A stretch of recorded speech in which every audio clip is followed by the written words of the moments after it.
multitasking, covering a bunch of the elements. Right now, we're listening to the hearings in Arizona about election fraud.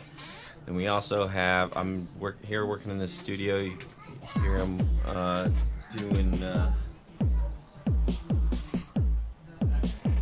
doing some beat work here, which you can't hear right now, but it's in there. We got it going on.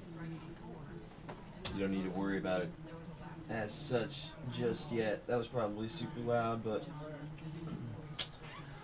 for right now, what I'm really doing is I'm going to be working on editing going over some footage, and pulling that footage into a Lightworks project, and I'm actually going to be editing together what will be like an intro scene here, and we're just going to be hanging out online today, just online all day, hang out, listen to hearings, and just a loafing Monday, and doing that COVID life, you know what I'm saying? So, okay, it looks like just checking our levels here, and here, now unmute. They call them boards, but it's a monitor. And adjudicating any issue ballots that kick out that can't be tabulated automatically. And I should say right side broadcasting network. That's what rows. The first few days I was in there, we were allowed to walk between the rows, so we could get fairly close. They were very close together. So with COVID and everything else, it was awkward anyway. But we could walk between them, and we were all wearing masks, by the way. But anyway, when I came back in I can't tell you the day, but. They were placing stickers on the floor to keep us away, so we could only see the back row of monitors and get close enough to see anything that was happening. So I would say that the reason they gave was that one of the observers had gotten too close and was actually like touching people. I do not know, I wasn't there, that's the reason I was told, but then we were not allowed the rest of the time anywhere near the rest of the monitors. So we could see the back. I don't know how many were on the back row, but we could see all those pretty clearly, but other than that, I couldn't tell you what was happening on the adjudication. Let's see. There was one more thing that wasn't on my list. They reset the tabulation machines 3 times to 0. I beg your pardon, I didn't hear you. They reset the tabulation machines 3 times to 0. At what point? Throughout, because they did not know, and this is literally what Dominion and Renee, who works for the county, told me. They didn't know what would happen after so many batches had gone through those new high-speed tabulation machines. So apparently they can take a card out and start over at 0. Now, as observers, we were recording the counts on each of those machines at the end of each shift. And then when it started over at 0, we recorded that. So it's recorded, it wasn't hidden. But I just want to say, again, how poor of a project is this that you didn't test for how much data was going to come through, that they had no idea. So they were afraid that the machines would crash, or I don't know what they thought. They didn't know what would happen, so they zeroed them out again to start counting over. So, and I just want to say, I am retired. I'm here because, I don't want to cry, but I love my country, and I never thought in a million years I would have to be here talking about stuff like this. So. Yes, ma'am.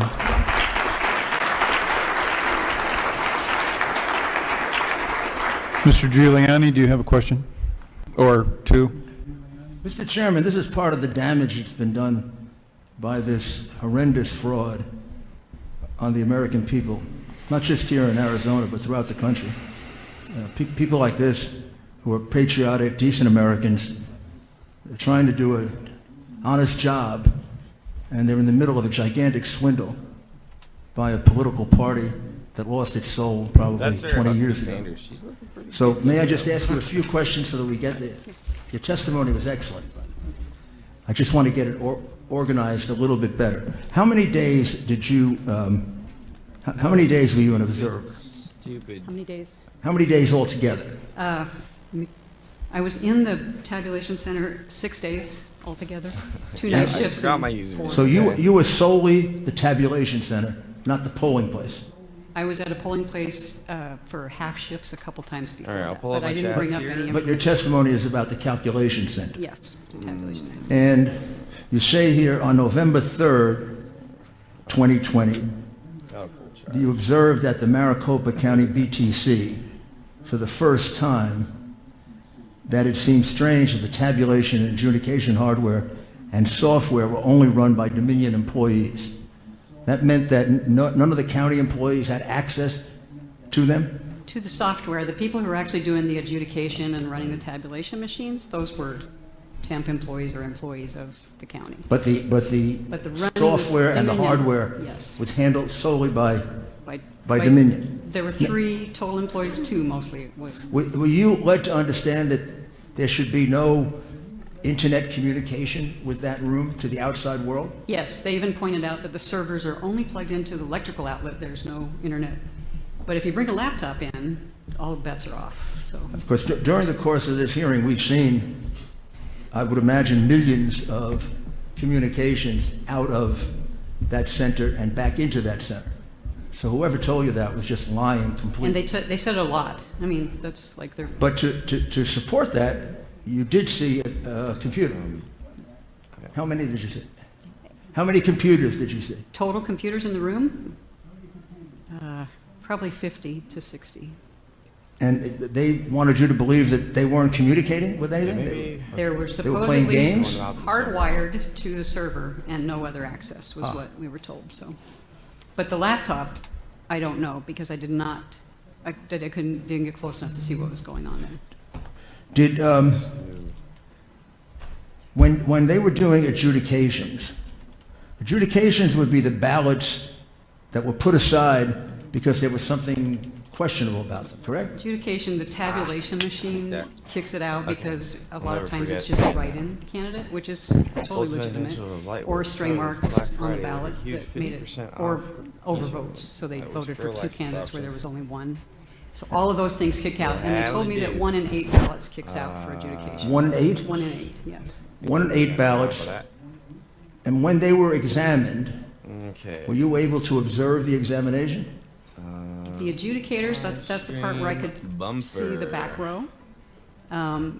They did not have hard copies of the ballot, it was Automatic fully up on the frame screen. rate, custom And all they were doing was metadata. determining why the tabulation system kicked out the ballot, and then trying to make a decision based on what the voter intended. So they tried not to throw ballots out if they could All right, let's understand. fish Was there a through some Republican present to listen to that? Each board had 1 fish Republican through and 1 some Democrat. footage.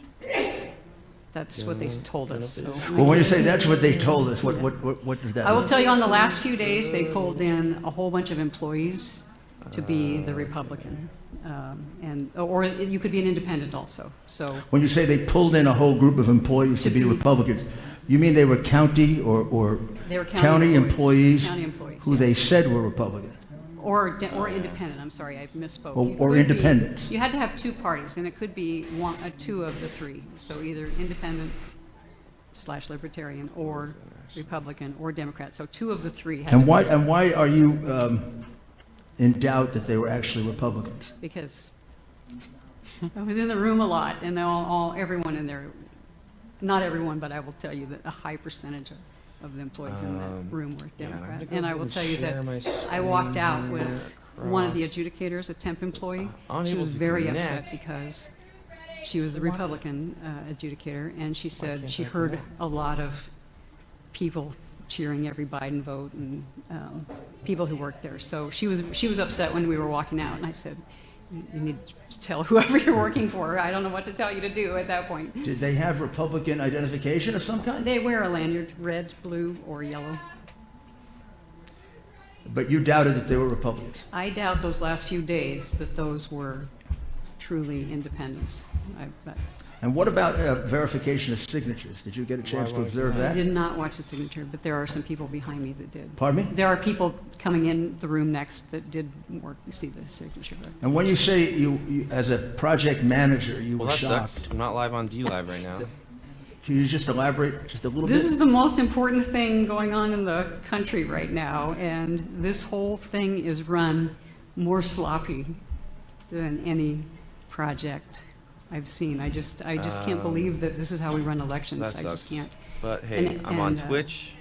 That we sign I'm off on on this. I YouTube. mean, has it always been like this? Like I said, See this if is we my get first the time, and I'm very chats blasting disillusioned. I again. just No, don't not this time. understand. Did you Last time we detect had a bias in it? huge bias? raid on I didn't personally, but they knew who I was, so. from Pardon me? They knew I Ron, was the Republican USMC. official observer. No, I so- mean a bias in the way in which they were doing it.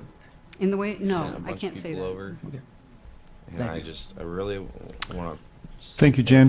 to him for that. I really Um, appreciate that. Leave, did, Um, somebody raise their hand? Yes. You, Mr. Roberts? you know, that being the case. Thank you, that Mr. Chairman. Ma'am, you you probably just spoke watched earlier Monster about, for you the said first that time. the tabulation Sean, machines were set 3 artist times over a musician, period, if that was one evening or over the period, over the whole period. Nerd. You said that it was All recorded, that's different good. Do you have any inclination as to on my channel, why you that will could or see could be problematic? Live streams of politics like we're doing today. The only We're thing is, when you watching, start over it, I mean, they're keeping track of how many watching ballots are running through political, each machine, and so hearing they're getting on reset to voter zero. fraud They in all Arizona. reset at the same time, so. You know, you'll it all also happened on the see same day, on the same I shift, do so. home recording. What was problematic was, that shows me that they did not music have a tested performances. system in there.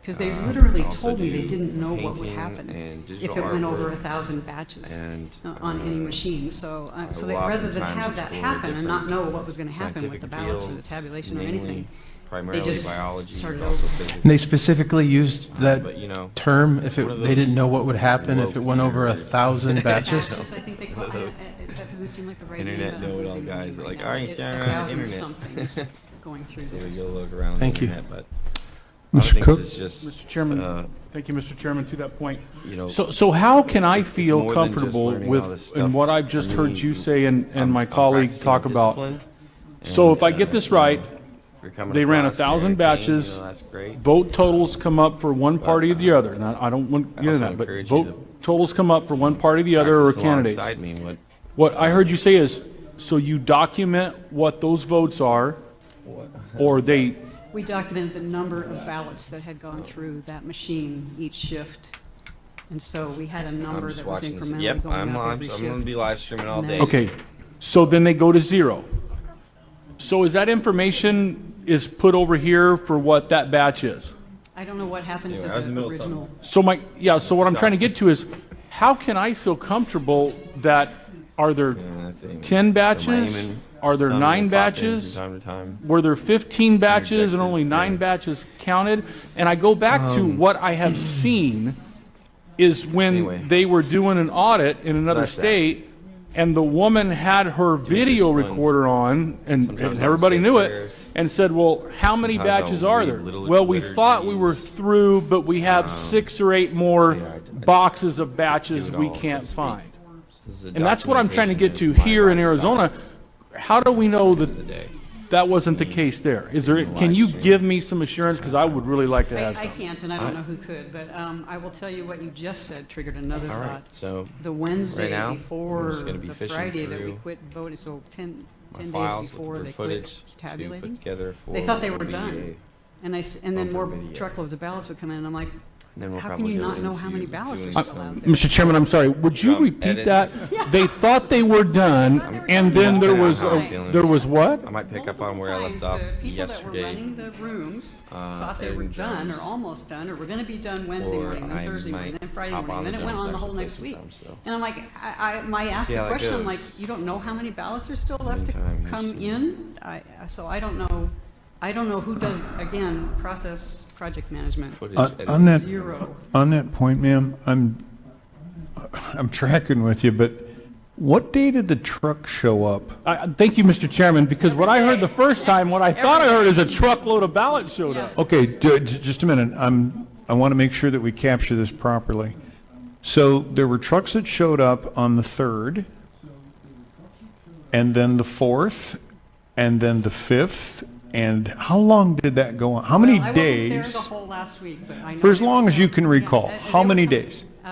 My last day was the On that live stream, 10th, 'cause and they were still coming blacking out in. there. Trucks? Coming from a company called Runback I wonder that if does the high-speed scanning my and software. printing of duplications, and I think the military ballots. So now I'm getting out of my comfort level here talking about this. I don't know what they're doing, but those ballots were coming in from a high-speed scanning company called Runback that, apparently you haven't heard of Runback? No, I've heard of Runback, man, but what I'm trying to figure out is whether they printed them or they scanned them, and if they scanned them off-site, To what purpose? I can't tell you. Because wasn't that your job to scan them? Well, I beg, not your job, but Yeah. the- No, all the high-speed scanning happens at Runback. So those ballots go to Runback. As far as I know, there were no observers there. I don't know. I never got called to work at Runback. That's all I can tell you. okay, with all due respect, Mr. Cook, now we've opened up a whole new can of worms. Yeah, and again, So I don't know this- enough about it to be the witness. No, that's fine. Your observation is useful here. So what you're telling me, I'm going to play this back to you a second. The scanning wasn't actually done on site at a Maricopa County structure. It was done someplace else. Where they have very high-speed scanners, yeah. Well, I don't care what the right speed now, is. I I want to really don't know, care what the were they speed is. Dominion scanners? I want to know, were they Dominion scanners? No, I don't Let's think do they're. that. I don't Or they think were so. so- No, I don't think they're. So I'm trying to understand, what was the purpose of scanning them in advance of them being tabulated on the Dominion equipment? They were duplications, the ballots that wouldn't read through the tabulation machine.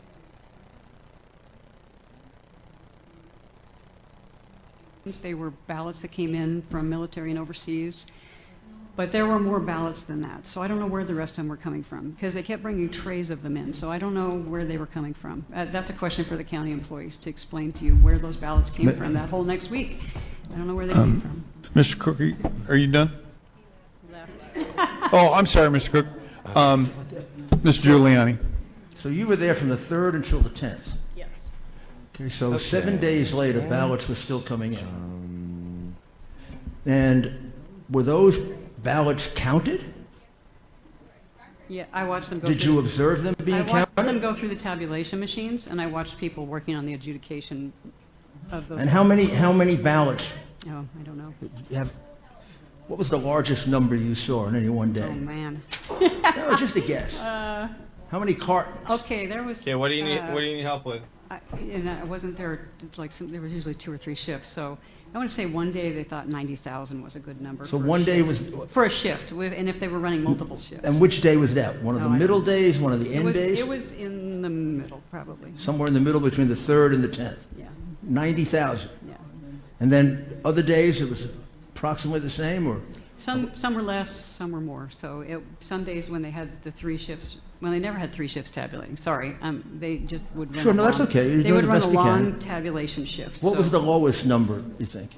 There were some days when maybe there was only 15,000. Boy, please do 15 not hold me to these numbers, because Was that toward the end, no, that would have been earlier. to the beginning? Yeah.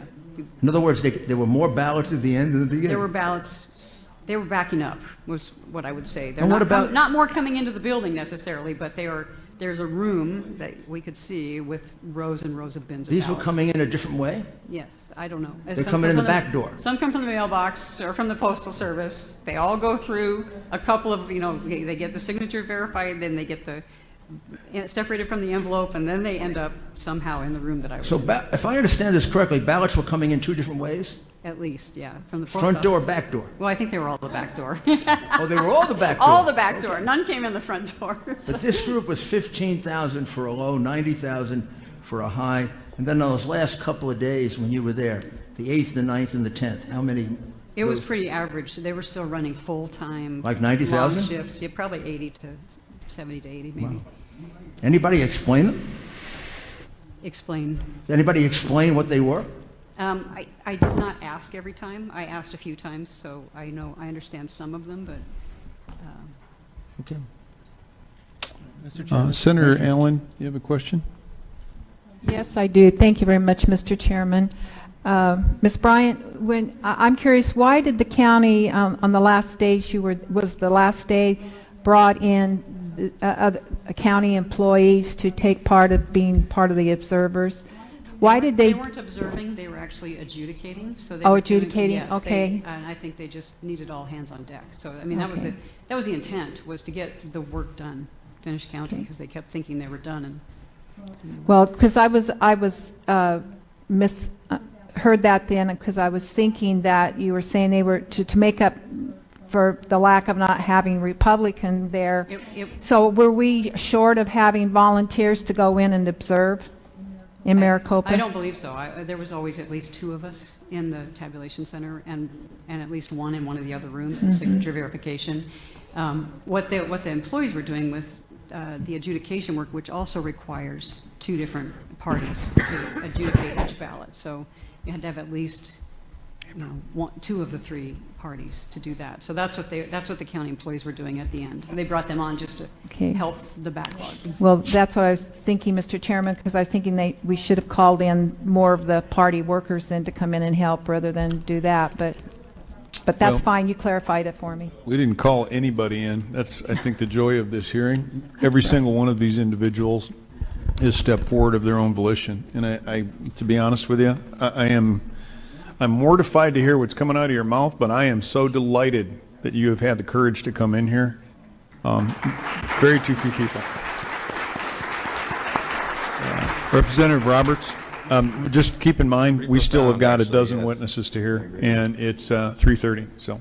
Sorry, they're all really Sorry. important. I just wanted to revisit what you were saying as far as, you got to a point where they continued to say that they didn't know where these trucks of ballots were coming from. It's not that they didn't know, it's that they didn't know how many were still coming. Okay. I assume at this point in time, these were not early ballots in any way, shape, or form. I'm just kind of curious, while we've been discussing this, did anything stand out to you as far as these new ballots that they didn't know where they were coming from, as far as a physical appearance in any way? No? Okay. Everything, it just looked like ballots just kept coming. They Okay. all looked the same, they all came in the same bins. So.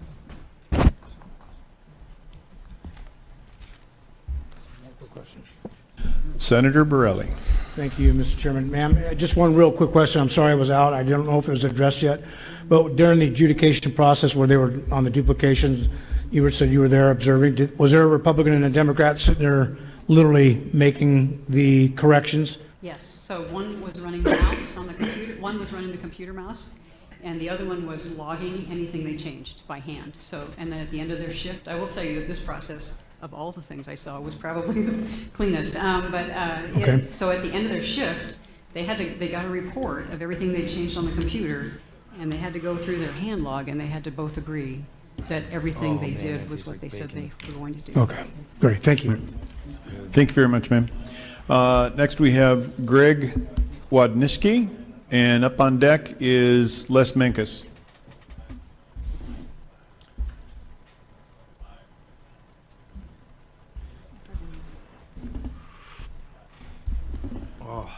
Ow.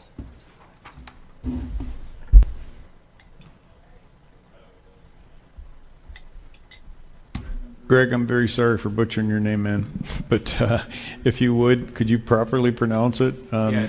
Give us just 10 seconds of what you plan to tell us, and if you could, keep it within 10 minutes. Yeah. Thank you. Thank you for having me here today. My name is Greg Wadinsky. He I'm, really is like obviously an American citizen and a resident of Maricopa Space County. Cowboy I simulation. want to talk to you a little bit about what I observed game as a simulation. certified poll observer, election observer down at the Maricopa County MTech facility, the tabulation center as it's referred to. I'm going to refer to some of my notes, but in short, what I'd like to talk about is comments that were made to me by a Dominion employee around chain of custody and what I would discuss or describe as the ability of fluidity or porous administration on the system. As I mentioned, I was an observer at MTech on 10/24, and then again a week later on Sunday, 11/1, before Election Day. I spent approximately 8 or 9 hours on site at the MTech facility. I obviously had the paperwork to be there, get the was lighting badged, and I had the ability to move about the MTech Above the tabulation phone room. so that- I was in the area where they were doing adjudication work, and then later on the Is that better? Sunday the 11th, Sunday the 1st, they were also doing ballot feeding and tabulation. Yes, it does. What I observed in there was the Dominion computer system You let another light in down what's here. described as a caged glassed area.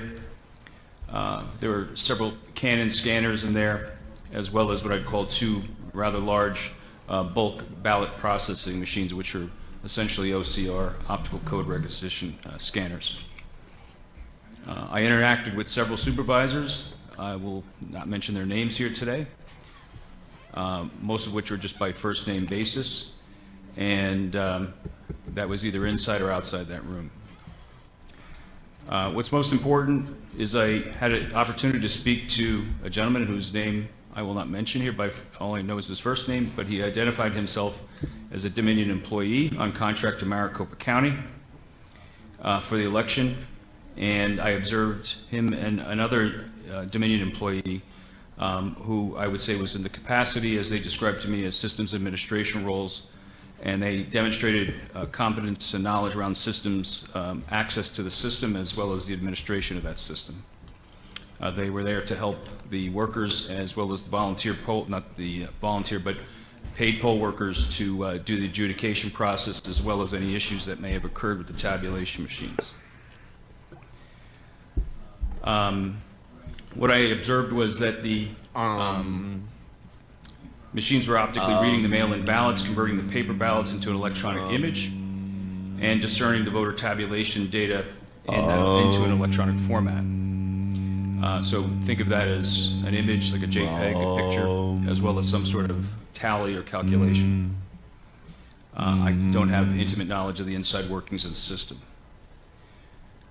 And then I also spent a day on November 5th in the signature room, but I will not discuss any of that today, but for the record. It's hard. It's hard to So on Sunday, November that. 1st, in the adjudication Sit in that tabulation scanning room, and I witnessed with for as long other as you gotta talk, and not say, observer, who's here to testify Don't say, today as well, people as my witness, say, I spoke to this gentleman from Dominion Sean and asked Hannity. questions on the computer systems contained in the room and contained within that caged area connected to the ballot scanners, the OCR readers. It was my understanding We from know it staff was as well Russian as the spies who employees created that the fake we were dossier processing funded mail-in by ballots, Hillary, obviously, DNC. and that those tabulations were being fed into the computer system within that room, and there was an assurity that there seemed to be a level of physical as well as network security based on the arrangement of those computer systems. On that day, I asked the gentleman how the tabulation data and scanned images were being stored and backed up. It's common practice in computer system said by IT shoving 'em up your administration ass to and do to the regular left. disk backups or system backups in the event that some sort of failure occurs to that system. The gentleman stated that he would perform a manual daily backup of the system to an external hard drive attached to Yeah, where are you and backing within the these secured up? computer bay It's glass cage, as up, I described. Up your ass to the left. The hard drive was in a rubberized orange case and easily visible. He pointed it to it Awesome. and identified it. I asked what software program he was using be to right perform there. the backups. He stated he was not using an automated backup, but inferred that he was doing a simple manual copy of data to this orange disk, as I'm referring to it here in my statement. Then he said he took and made a second copy of that backup, of that orange backup, and then he reached over to his cubicle area and demonstrated a new box of hard drives that were contained in there, and he was saying that he was making a second copy of that data onto one of those fresh hard drives. That then led me to ask him a common question, which was, is there a chain of custody, and where does that drive go?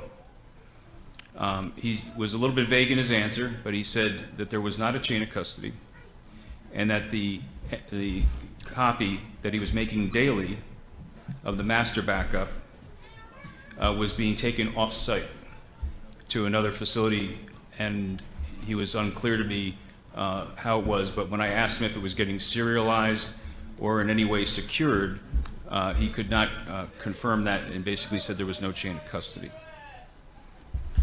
I found that alarming.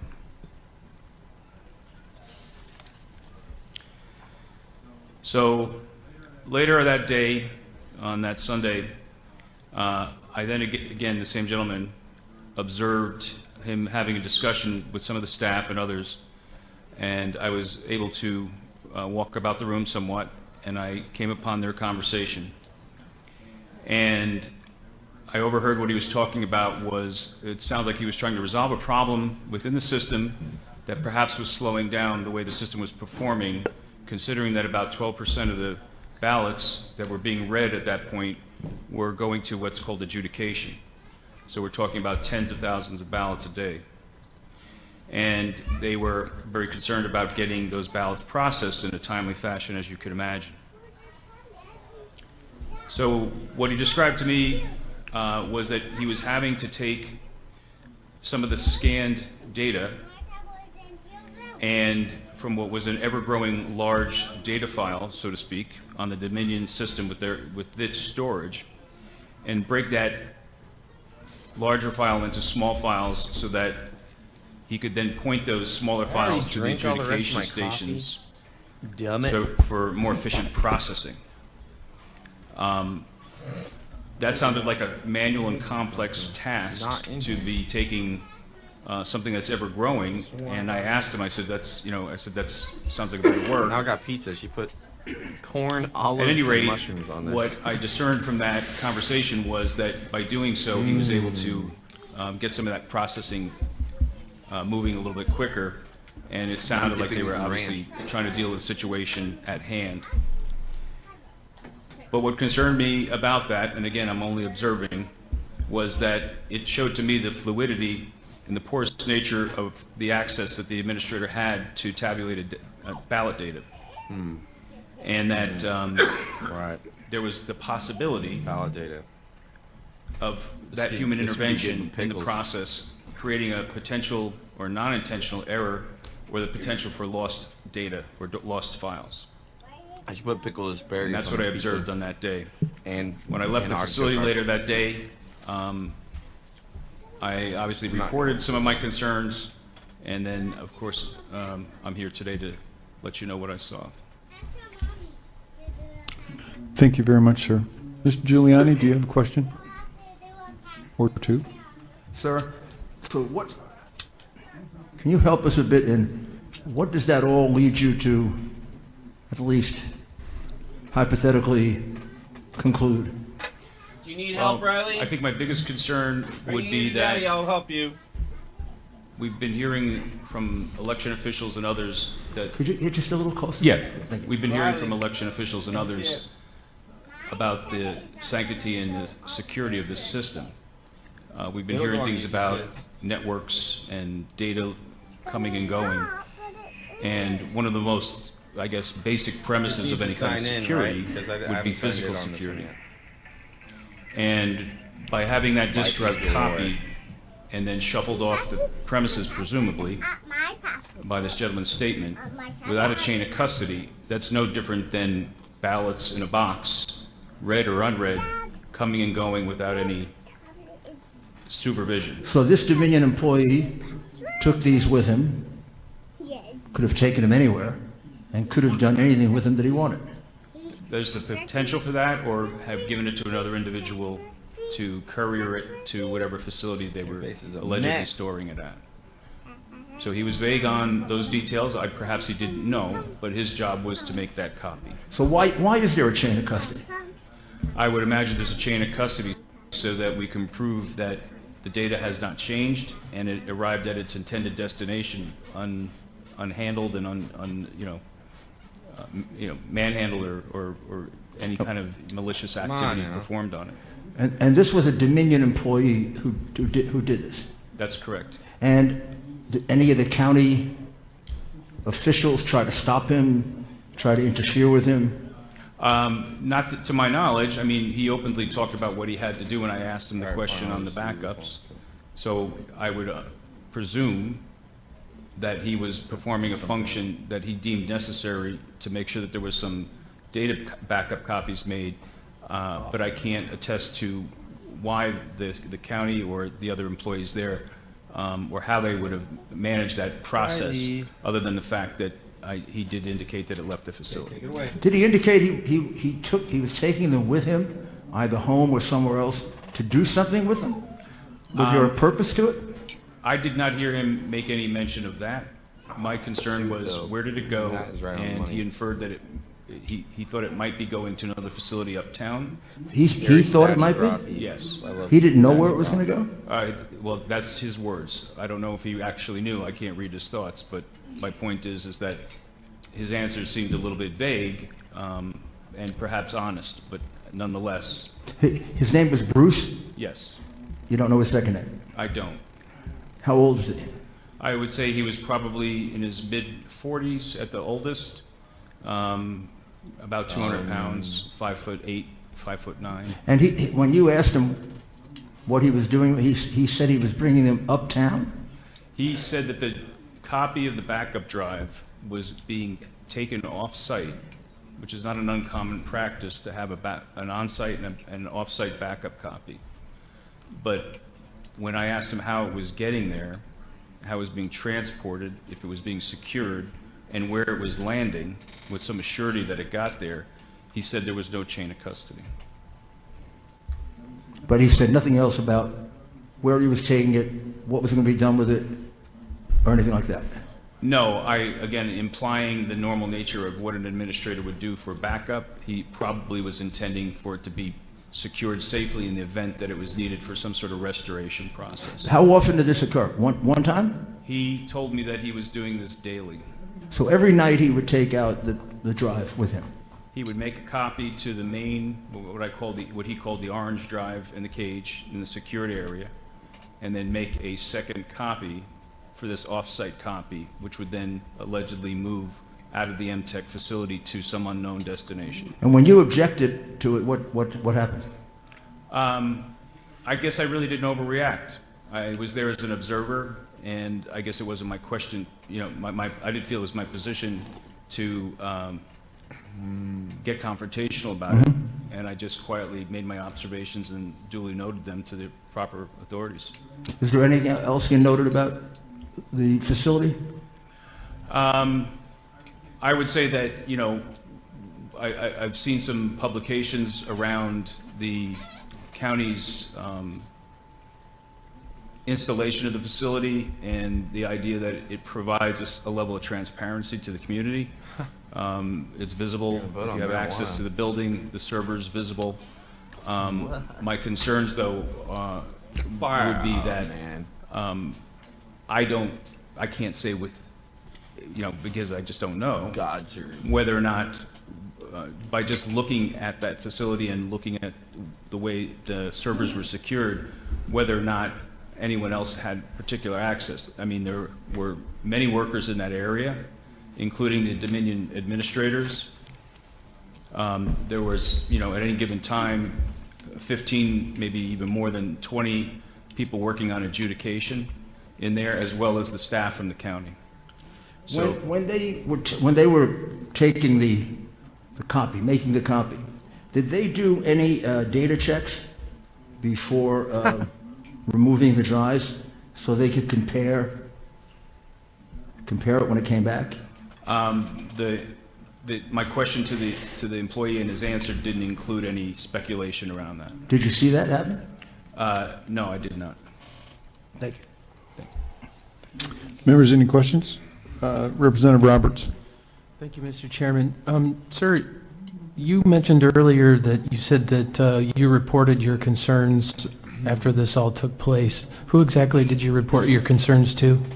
The Observer Program, I was told to go on 结果没想到 and report, and then later on, when I was reached by the coordinator for that, they asked me if I would make a declaration, which is why I'm here today.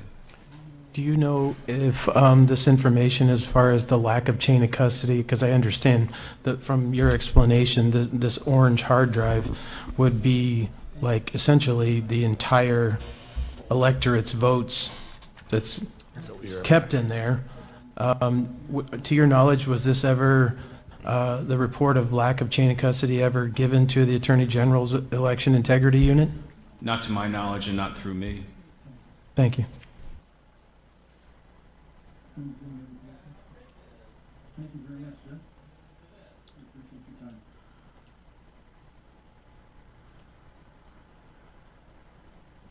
Next up, we have Les Minkus, the poll observer, and Diane Sarah, who's on the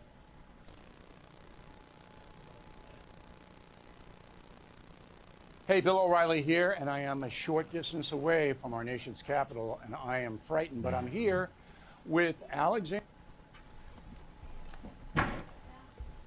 Good afternoon, Mr. Mekas. If you would, could you please give your full name and go right ahead into your testimony, please? My name is Leslie Minkus, and as a veteran poll watcher and observer of the 2016, 2018, and 2020 elections, I'm here to testify to what I encountered in the 2020 election as voting irregularities, inequities, lack of transparency, and contested voter results. Gotta get my coffee. Be right back. I'm also here as a veteran, a military veteran, and wish to extend my sincere appreciation to all of our military men and women that serve to keep the United States of America a free constitutional republic, a nation of constitutional laws, People that want to checks say and balances. free constitutional republic And are trying to tell you like I'd they've salute our got flag. a handle on. Look at the Patriot balls on this. to all of our military branches, I say Semper Fi. Where does he Always get faithful- off? Always faithful. Amazing. My professional Let's see if- bio includes 50-plus this years in forward. corporate life as Vice President of Finance, CFO, Legal Liaison Officer for worldwide companies and joint venture operations, where I traveled to 28 countries over 13 years, responsible for financial operations, mergers and acquisitions, Okay. I audits can take my that were ride both now, general audits and forensic audits, banking, tax, and legal relationships with barristers, solicitors, and attorneys internationally. Following is my declaration, as well as a copy of my poll observer authorization form, which I brought with me to show you that I was legally responsible as a poll worker, that I was required to present to poll inspectors at each of the poll locations where I was assigned to observe. Also, I have a picture of the Barr Elementary School gymnasium that was a polling location where I served on November the 3rd.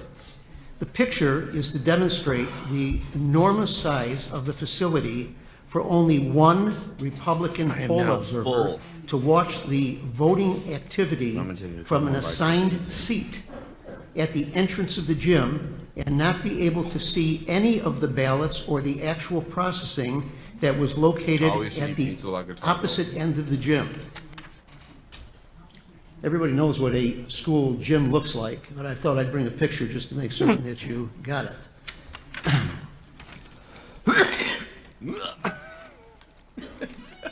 I served as an official meeting observer for the 2020 general election at two different locations. On October 27th, October 29th, I was at the United Methodist Church in Sun Lakes, Arizona. On November 3rd, from 5:30 a.m. to 3:30 p.m. at the Barr Elementary School in Phoenix, and then from 4 o'clock to 7:15 at the Sun Lakes Methodist Church in Sun Lakes, Arizona. While serving as an observer, I personally witnessed the following. Observers were not allowed to talk with poll workers or voters, which was part of the manual that the Secretary of State had put out, which was clear, nor was I able to freely walk around the poll location to observe any of the voting activities, which was contrary to what was in the Secretary of State's manual, indicating that we should be allowed to have access to all areas of the voting to be able to observe them. At the Sun Lakes location, I was seated about 25 feet away from the tabulating machine and the ballot box, the ballot drop box, and I had to ask the poll inspector and had to be accompanied by a poll worker if I wanted to walk around to observe anything anywhere in the polling locations. In the Barr Elementary School, I was seated about 80 feet from the two tabulator machines and the ballot drop box, and I had to ask the poll inspector, who was at the opposite end of the gymnasium, and I only saw her maybe twice during the time I was there from 5:30 in the morning until 4 o'clock in the afternoon. If I wanted to walk around and I had to be accompanied by a poll worker to observe anything anywhere in the poll location. It appeared to me that almost every ballot, from what I was able to see, that was processed through the tabulator computer resulted in a green light switch being activated, and either the poll worker or the voter had to depress that green light switch for their ballot to process through the tabulator. Okay, so I also was on October 16th, I was also an observer that I went to the Maricopa County Election Center. That was the week after the early voting had started. And I asked to observe the ballot opening. I was asked to observe the ballot opening, sorting, and processing in the center. A point regarding lack of transparency at this facility includes observers were told how the ballot receiving process was supposed to function, but was not shown or allowed to see the mail receiving room operations. The methods used to support the supporting of the various types of ballots, how the various types of ballots were opened and distributed to processors, what the processors did with the various types of ballots, and the security of knowing that all valid ballots reached the tabulating room so that each legal vote was actually counted. While I was an observer there at the facility, where the ballots were received, validated, processed, in the large room that was there that I was seated in, I was about 25 feet away from the closest table where there was supposed to be a Republican and a Democrat sitting at the table, but who knew? I mean, nobody knew who was actually at the table because you couldn't see any credentials for anybody there. The room was large enough to hold 110 ballot processors, and the closest one that I was near was 25 feet away, so I wasn't able to really see much of anything. I was not allowed to talk to or ask any questions of anyone other than the assistant director of the facility, which I saw maybe 2 or 3 times throughout the entire day that I was there from 9 in the morning till 5 in the afternoon. There was a young agent in the facility talking with the assistant manager at the same time that I was out in the corridor that I briefly met and asked him what his role was, and he replied that he was a computer programmer at the facility. Well, I didn't think much about it until afterwards when I heard the news and I heard about the allegations that China was heavily involved with the ballot tabulating company and the software. I started to think about, gee, that's really unusual that we had an Asian gentleman that was there that was in the programming process. So I just thought it was kind of unusual, and I mentioned it in my affidavit that I had put in. Whatever. Okay. Okay, finally, following the election, I was asked to come to the Arizona GOP office in order to be able to investigate some of the complaints that were coming in from voters. And I spoke with around 35 Republican voters that complained about their ballot issues of processing through the tabulating machine that they personally experienced on Election Day. Then they signed declarations under penalty of perjury that I actually went out, saw them and talked to them and asked them if they would be willing to sign those affidavits, that they had to push the green button on the tabulation machine since the poll worker told them to do so, but didn't tell them that the machine rejected their ballot and what options they had to correct their ballots by having the ballot spoiled and redoing it again. What the hell, dude? So they just thought that pushing the green button was required to process their ballot through the tabulation machine, a sign of voting irregularity and voter inequity. I see. Thank you. That concludes my testimony today. Mr. Mayor? Mr. Minkus, when you were at the center, you noticed this green button. Can you explain to us what the green button is, and was it on every machine? It wasn't at the center that I observed the green button. It was while I was a poll observer. When you were a poll watcher at the voting location? At the poll Okay, location. well, explain to me the green button. The green button is a button that's labeled CAST.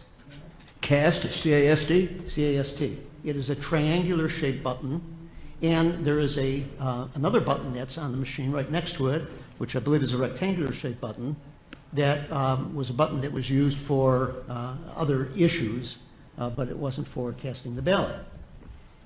If they wanted to reject the ballot, they pushed the rectangular button and they would reject the ballot.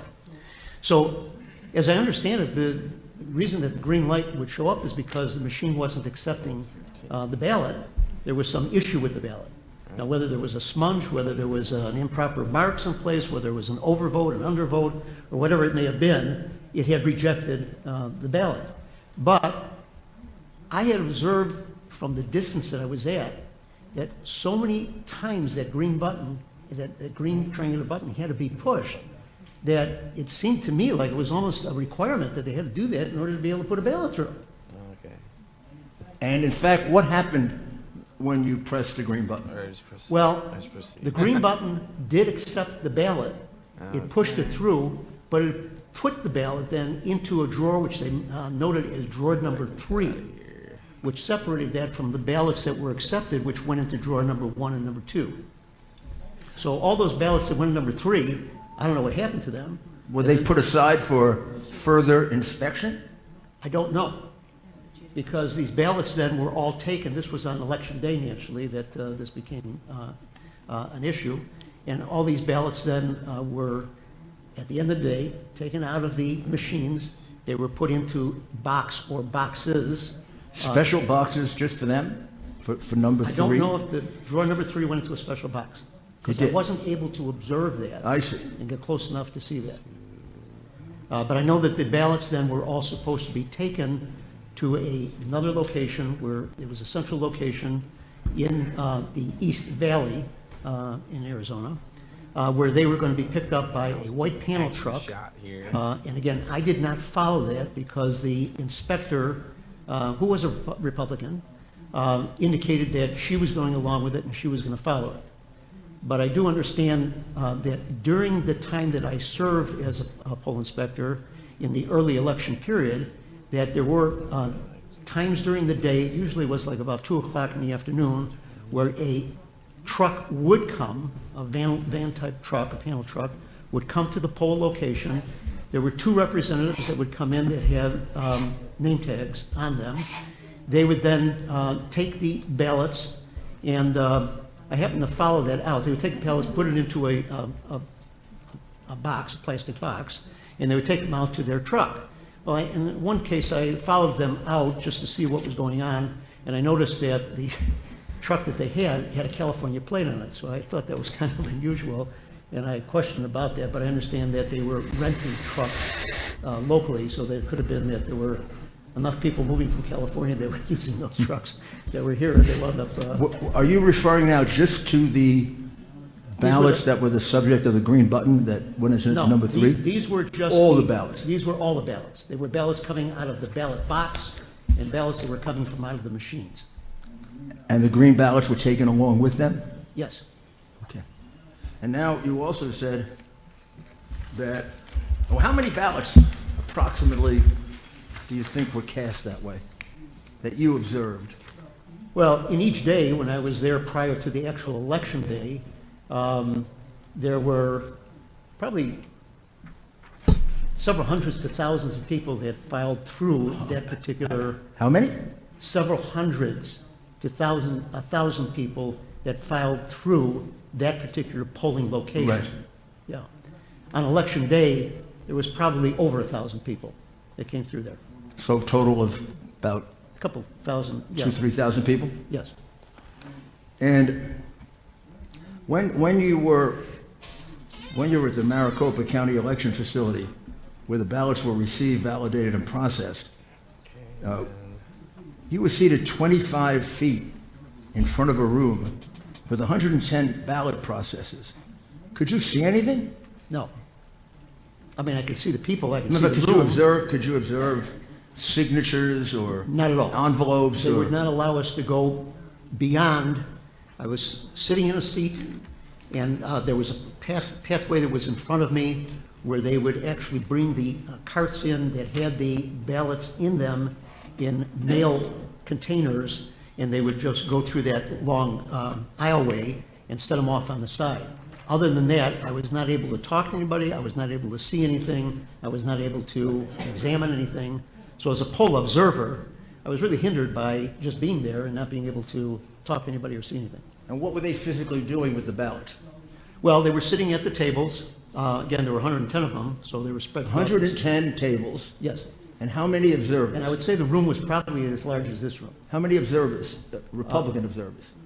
Well, I was the only. You were the I was only the only poll Republican observer. on the Republican side. While I For was there, 110 110 tables? processors. 110 tables? No, 110 processors. On how- Two at a table, so there were probably about 55 tables. 55 tables, 110 processes. And I was the And- only and you- Republican observer. And you have only 2 eyes, right? Unless You I'm weren't wearing selected unless I'm wearing because my you have glasses. more than 2 eyes. Unless I'm wearing my glasses. Well, then you have 4, okay. So, I mean, you couldn't see anything. No, could not see anything. They could have been putting phony ballots in and you wouldn't have known the difference, Absolutely, it could have been. right? They could have been stuffing the ballot box. Yes. You're supposed to be there in order to make us comfortable Yes. that didn't happen, Yes, sir. because mail-in balloting is prone to that kind of fraud. That's exactly right. So they completely frustrated you in your mission to do that. How many ballots? Now you have 55 tables, got 110 employees. We got one Republican, Mr. Minkus. You must have felt a little uncomfortable as the one Republican. Did you have your MAGA hat on? Yes, and as I had asked the assistant manager there a couple of questions as she came in and out 2 or 3 times throughout the entire day, I had asked her how many ballots they were actually processing. She said that they had She had about enough to catch up? 2.8 million ballots that they were Okay. expecting to process during that election period. I think it was a 14-day period. And there would be about a little over 100,000 ballots a day that were understand going that. through there. So Transition here. those people Why were not? They calculating, were moving- tabulating, checking out about They were moving 100,000, very quickly to get, approximately 100,000 ballots, they were moving very quickly to get. without any over- observation by Mr. Minkus, who was the only Republican there. Exactly. Well, let's see. And did you raise an issue about that?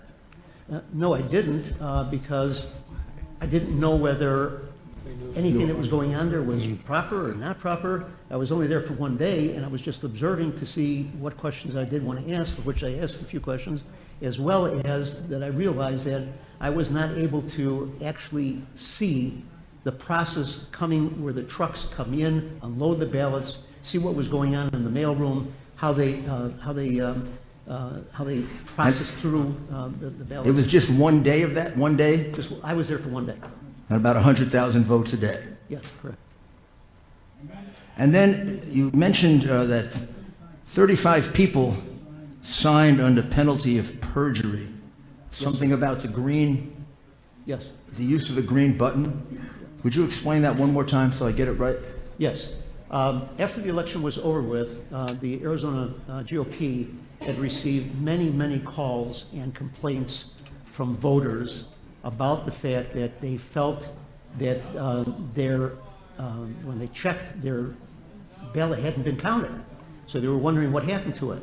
So they wanted to know how they could check to see if their ballots were actually counted or what happened to them. As a result of that, the Arizona GOP had asked for volunteers to come in to make calls back to these people, these voters, to find all over the valley, to find out what the issues were that they had encountered. What I uncovered that I just testified to was that many of these people that I talked to, there were at least 35 of them, for which I actually went out and picked up their affidavits. So I was able to talk to them not only the phone, but talk to them person to person, that they had told me that the experience they had was that they brought their ballot up to the machine, they put it into the machine, the poll worker that was there, when the green light went on, the poll worker that was there told them to push the green button. And they did, and the machine accepted their ballot, but yet it wasn't counted. Thank you.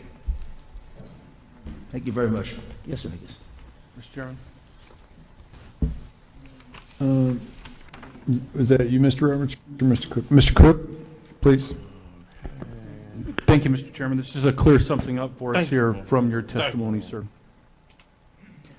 Okay, I don't know if anybody else noticed, but there were 3 drawers, and I'm confused. What do we need 3 drawers for?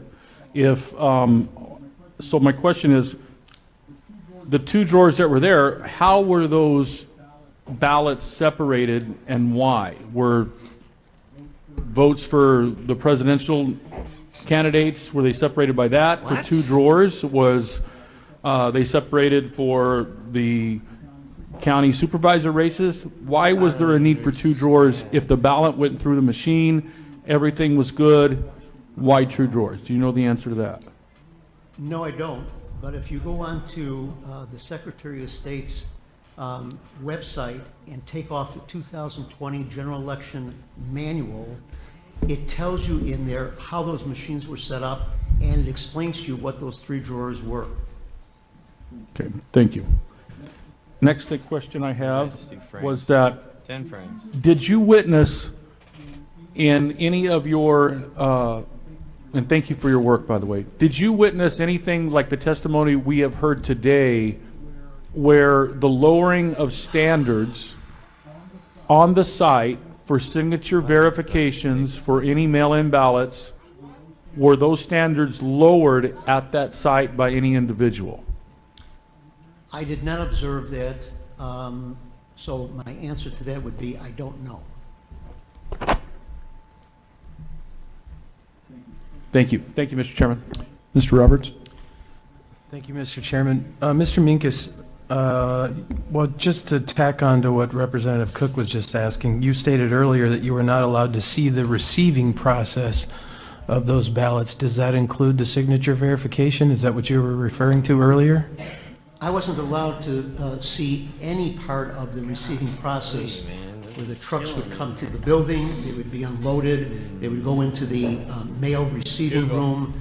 The mail receiving room should have been able to separate the ballots by whatever method they would use to separate them. They were then supposed to go through a slicing machine. And these were things that I was told, but we were not actually able to see them. No, when you, if I may continue, when you say that you were told, because you also said something earlier that you were not allowed, you participated in 2016, 2018, and now 2020, and that some things changed from 16 and 18. I assume there's always going to be some minor changes here and there. But you said that you're not allowed to talk to them, and you're not allowed to walk around the polling place, which was contrary to the policy set forth by the Secretary of State. So were you given any reason as to why you were being told on the day of implementation of these policies why you were not allowed to do what was set forth in those policies as far as seeing the receiving process, as far as, you're there obviously to observe. Were you given any, you said that you were prevented. How were you prevented? What did they say to you? And did they give you a reason as to why you couldn't do that? The inspector at each of the polling locations, after I would come in and I would show them my official credentials, they would then give me instructions, and this went on in both locations that I served at, where the inspector would tell us that here's the seat where you can sit, and you can't walk around and talk to any of the poll workers or any of the voters, and if you do want to go anyplace in the facility, in the polling location, that you have to ask me first. and I will assign a poll worker to you for you to be able to walk around with. Now, that's contrary to the observer's information that was on the 2020 general election manual that was put out by the Secretary of State, which said, if an observer arrives at the voting location, the inspector should, number one, welcome the observer and thank them for their service. Number two, instruct them that they can observe operations but must maintain at least a 6 foot of physical distance from voters. Number three, work with the observer to find a few optimal locations in the vote center, that allow for observation without impeding the flow of operations. That's it. But I was told by the inspectors at each location that I must ask them for permission, and they must have a poll worker walk around with me. Were you not considered a poll worker? No, no. You're a poll observer. Poll observer, watcher observer is separate from poll worker. Okay, one last question, Mr. Chairman. So from 2016 to 2018 to 2020, again, you stated there was changes. Was there anything else that stood out in 2020 as far as the changes from your experience from the prior two election cycles, as far as new rules and things? And An unfriendly environment. okay, thank you. Mr. Minkus, forgive me, but I'd like to expand on that a little bit. Unfriendly compared to previous years? Yes. And unfriendly how so? As a Republican poll worker, which I had a badge that I had to wear that said that I was a Republican poll observer, I felt intimidated by if I was walking anywhere in the facility, even to go to the bathroom, some of the poll workers would they'd kind of be intimidating. They'd be if I made a nice gesture or comment to them, I wouldn't get any kind of return back to that extent. You know, if you're having a good day, something of that nature. It was a rather intimidating, unfriendly environment. So a failure to be cordial. Yes. All right, thank you very much. Senator Borelli. Thank you, Mr. Chairman. Mr. Mangus, now, were you a volunteer, or were you getting paid for that? No, I was strictly volunteer. So you did that completely out of patriotism and no pay, and, yeah, no good deed goes unpunished, right? Now, did the Democrat poll, the other folks, turn this your down counterpart, above did they have a this badge also? Selfish motive for doing what I did. And it is to save this country. Yes, sir. Now, your counterpart, did they also have a badge that identified Democrats? Some of them did, some of them didn't. So that it wasn't consistent. But you were, They all had to come in with an identification. The Republicans were one color, the Democrats were another color. When I was at the election facility there for the short period of time that a Democrat was there, which they came in like about 2 in the afternoon, and we stayed till from 2 to like 4 in the afternoon. There was a Democrat there. She was sitting right next to me. The extent of the conversation I had with her started and ended with the fact that the Democratic office in Phoenix was destroyed sometime during the year by one of their workers. And I didn't know anything about it, frankly, but she went on and talking about it like that was the only thing that we ever got a chance to talk about. So, yeah, it was an environment that was not, I didn't really feel warm as a volunteer to actually feel like I was being accepted and being welcome to be doing what I was doing. one more question. You're a veteran, sir? Am I a military veteran? Yes, sir. Yes, sir, I am. Okay. I made that. What era? I was in during the Cuban Missile Crisis. Thank you for your service. Thank you for your service, sir. And I beyond your military service, I'm sorry? beyond your military service, sir, Yes. it's people like you that make this country work, so thank you very much. Absolutely. Because we appreciate you. All right, our next witness, and I know, I'm very sorry that we have, it's been such a long day, and we've had a number of witnesses that have had to go to work and have had to leave. So if I'm going to give you a couple minutes, if I call your name and you're not here, we'll go on to the next person, but we're going to try and work through this entire name list. The next individual up is Diane Sarah. What happens if I go over here and do this dissolve? Is Diane still here? All right, she'll be on her way. Oh, she's on Zoom. Well, let's see if we can find Diane Sarah on Zoom.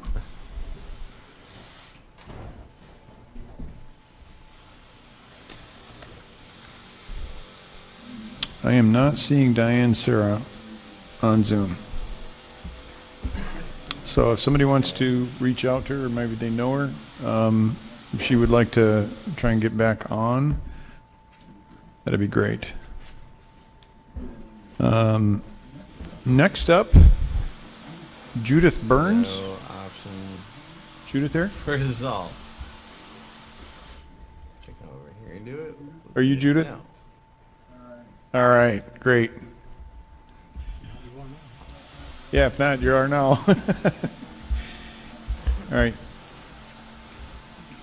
If you would please give your name, and if I'm just going to ask you to please be succinct about your experience as a poll worker. So please give your name and let's go.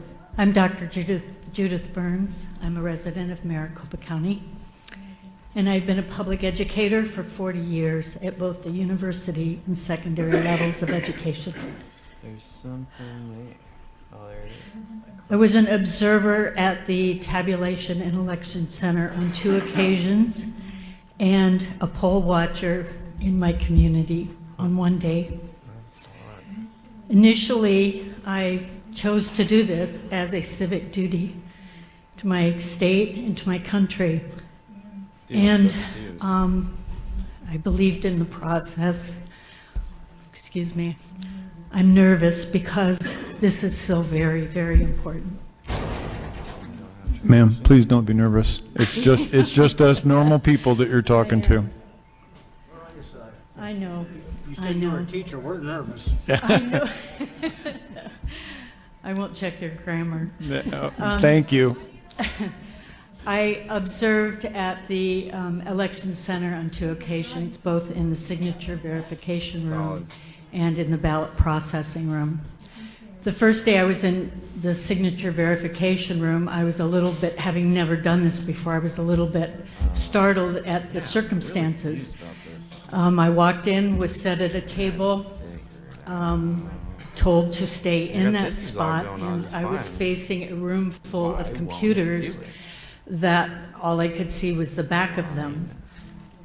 There were some computers behind me, but no screeners there that day. There were maybe 8 or 9 people present that day. I couldn't see anything, and I was very disturbed by this, but wasn't really sure what to do.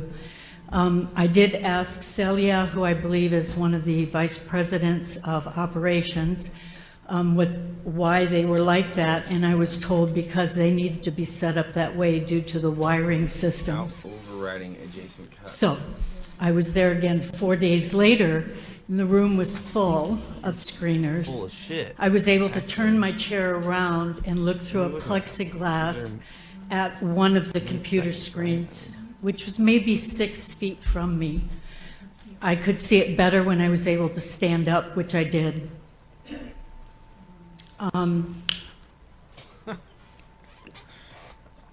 I kept looking at the screen because it seemed very odd. And in the bottom right-hand corner was a yellow banner. And I got into a position where I could see the yellow banner, which said low confidence. Then I started paying much closer attention to the signatures, thinking this didn't even make sense to me because the signature on the ballot that was being compared to other signatures didn't even resemble in any way what they were comparing it to. They were completely illegible. They were just scribbles on the ballot. And there were 5 screeners screening low confidence ballots for an entire afternoon that I was in there. And I asked Celia what the low confidence said, and she said just not to worry about that. Okay, what happens That if this I- was a new program that they were testing. And I said, okay. So I continued watching, and shortly after I talked with her, I had a few other questions, and at that time, she suggested that I just sit down at the table where we were in our little area that we were supposed to remain. Shortly after that, there was a server outage, and I believe on my affidavit, I said there was a power outage, but in actuality, the lights were still on. It was just the servers in that room that went out for maybe 10 to 15 minutes. So I'm sitting there thinking, where did all those signatures go that were in the queue for them to check? That's fine. Doesn't That fit was in. one of my questions. Definitely has to Then, check that. when the computers came back up, the gentleman that I could see quite well, all of a sudden had a green banner, and it said high confidence. And I just sat there very quietly watching, because then they had some conversations. There were 5 screeners all in one small area. They had some conversation, and the question from one of them to this gentleman was, are you still doing what we were doing, meaning low confidence? And he said, no, I'm doing high confidence now. And he was, out of those 5 screeners, he was then the only one that was doing high confidence signatures, because he was the one I could see. And at least that's what I surmised. I don't know if it was coincidental that there was an outage, and I don't really know what all that means, but what was evident to me was the signatures that were going through there were not what they were trying to compare to. And so that was my concern that particular day. Let's see.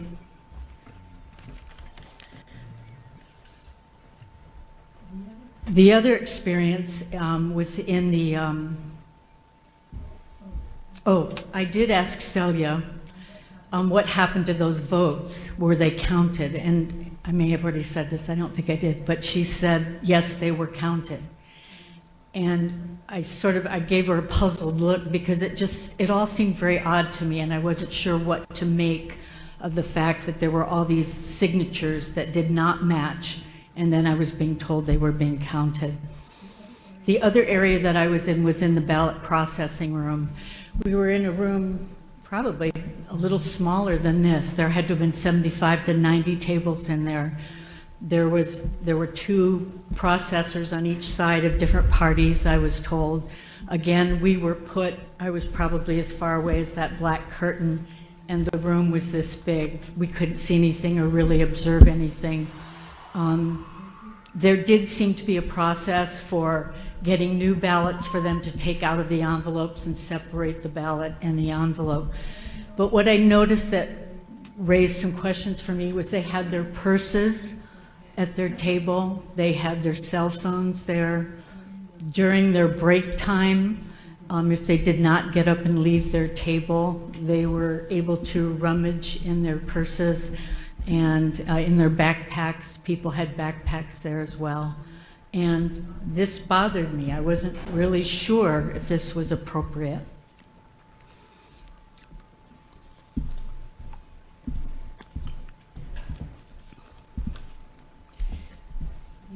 The other thing I found interesting in the whole process was when the press came in the second day that I was there. The 2 women that had been in a quality assurance role, is what I was told, that sat at tables, and I think if they had overvotes or undervotes on a ballot or an issue with a ballot, they would take to those women. All of a sudden, they were sitting at a table like this, one on each side, and they were processing the ballots very close to me. They weren't very far. They had set up a table very close to where I was as an observer. And the press was able to take pictures of us so that they could see that there were observers close to them, and they would get behind me, and they were directed that I was an observer. So they were trying to get pictures, including me in that, was the impression that I was given by the conversation I was hearing. The other experience I had was in my community at the in the early voting. I got there very early, wanted to make sure I knew where I was supposed to be seated and what I was going to be able to see. And I was placed again against the wall, out of the way, so that I couldn't see anything. And when I got up to walk, keeping distance from people, and there was quite a bit of an area, it was in a gymnasium, so it was a large voting area. I wanted to see the process of when a person would put their driver's license in and then get their ballot printed out at the other end, go to their voting booth, and then turn in. I just wanted to walk the process to see what was going on. I was told to go sit down and to stay up against the wall, actually, quite a ways removed. Well, as it happened, where I was sitting was where people would come to turn in their ballots and put them in the slot. Well, many people did not want to take their masks off and lick their envelopes. And so they couldn't, they were trying water and a sponge and a rag. Well, the wetter the envelopes got, they would not stick. So they started putting masking tape on the envelope. And I guess it's the teacher in me, forgive me, but I did say to the supervisor, I'm not sure this is appropriate. I'm not sure these ballots will be counted, and I'm concerned. And I did call the number on the back of my badge that I was given, EDO, is that, I think that's it, the number that, and reported that this was going on. This went on all day long in this precinct. There was masking tape, there was tape. Somebody had gone to get a dauber to try to get the envelopes to stick. But when I would watch people put them in, the envelope would open and so I don't know if those ballots fell out, if those ballots were ever counted. I'm not really sure what it meant. But what I ascertained from all of this was that there were just some odd things going on, and I was concerned. I was concerned both at the signatures, that I was looking at low confidence signatures and was told that those votes would be counted, and then going to a precinct and seeing that envelopes were being taped with masking tape. Let's see here. For an entire day. And I was very concerned about that. When I volunteered to serve as an observer, I did so with the belief in the process and the system. That belief has been shaken by this experience. It truly has. And I'm truly concerned for our future as a nation and as a state. I have fonts. And I truly hope that based on the facts all over the place and the information and the findings that you received today from the many people that are willing to come forward and state what they have observed, that you will make an honest decision so that the integrity of our state can be upheld. Thank you. Dr. Burns, thank you very much for your courage and your service. Mr. Giuliani, do you have any questions? So how many days were you there, Ms. Burns? I was 2 days at the tabulations and election center and 1 day at a poll center, poll watching. Which was first? The tabulations and elections, 2 days there. The 2 days at the tabulation center? Yes. And then after that at the At election? the poll, the first day of early voting. So at the tabulation center, most of the time, it was hard for you to see anything. I wasn't sure what my purpose was. And you were there to make observations of the examination of the mail-in ballots, weren't you? Correct. To see if they were appropriate, Right. filled out, whether the signature looked right, address there, name there. All of those are. Did you ever get to see any one of them? Not one. Not one. Not one. So how many people in this center? In the ballot processing room, there were approximately 90 tables, and it was a gymnasium-sized room. And the first day I was there, there might have been maybe 50 to 60 people in the room, 50 to 60 tables with 2 people at each table. The next day I went was during the week, and it was also the day when the press was coming, so all the tables were quite full. So how many Republican observers were there in addition to you? We were allowed 1 Republican and 1 other party in the room. That's it. For the entire room? For the entire room. And I made the mistake after lunch of going into the room, not knowing that somebody else had Well, I been mean, it's just- assigned to that room, and I was told to leave. And you were expected to cover 90 tables? Yes, And you were the only thing that stood between their cheating and our having some assurance that they weren't cheating. absolutely. They could have been doing anything to those ballots they wanted to, correct? Correct, They could be accepting ballots that had no signatures. correct, They could be selecting ballots that had 50 of the same signatures, right, correct? right.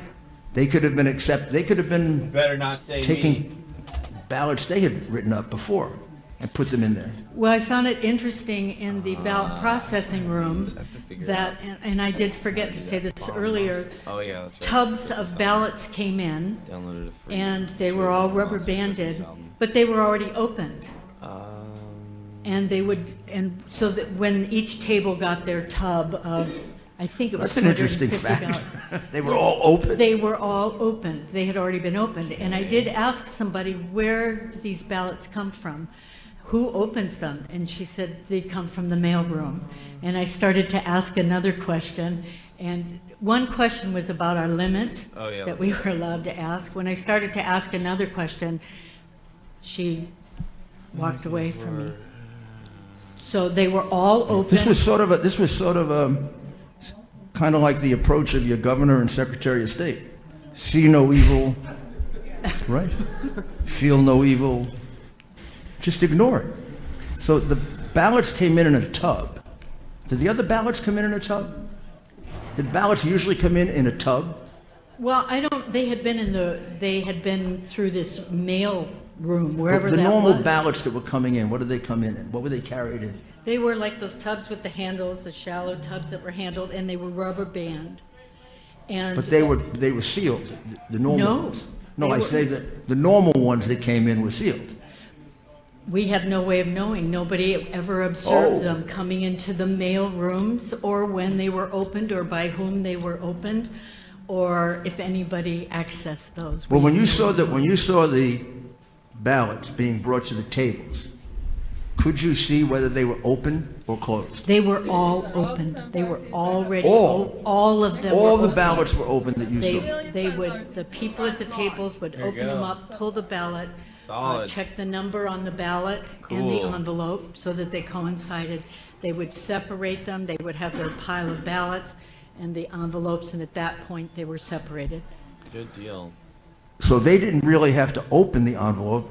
Theoretically, they had to just check it, The number, take out the secure, I mean, let's describe it to people. There's an outer envelope that has the name, address, the district in which they're voting, and a signature. right, That's how you identify. right. The inner envelope is called a secure envelope. There was one envelope, it was the green envelope. There are not 2 envelopes, there's just the one. Wait. There was just one envelope One and a envelope, ballot inside? yes. A naked ballot inside? Not in a secure envelope? No, there were not 2 envelopes. Maybe correct?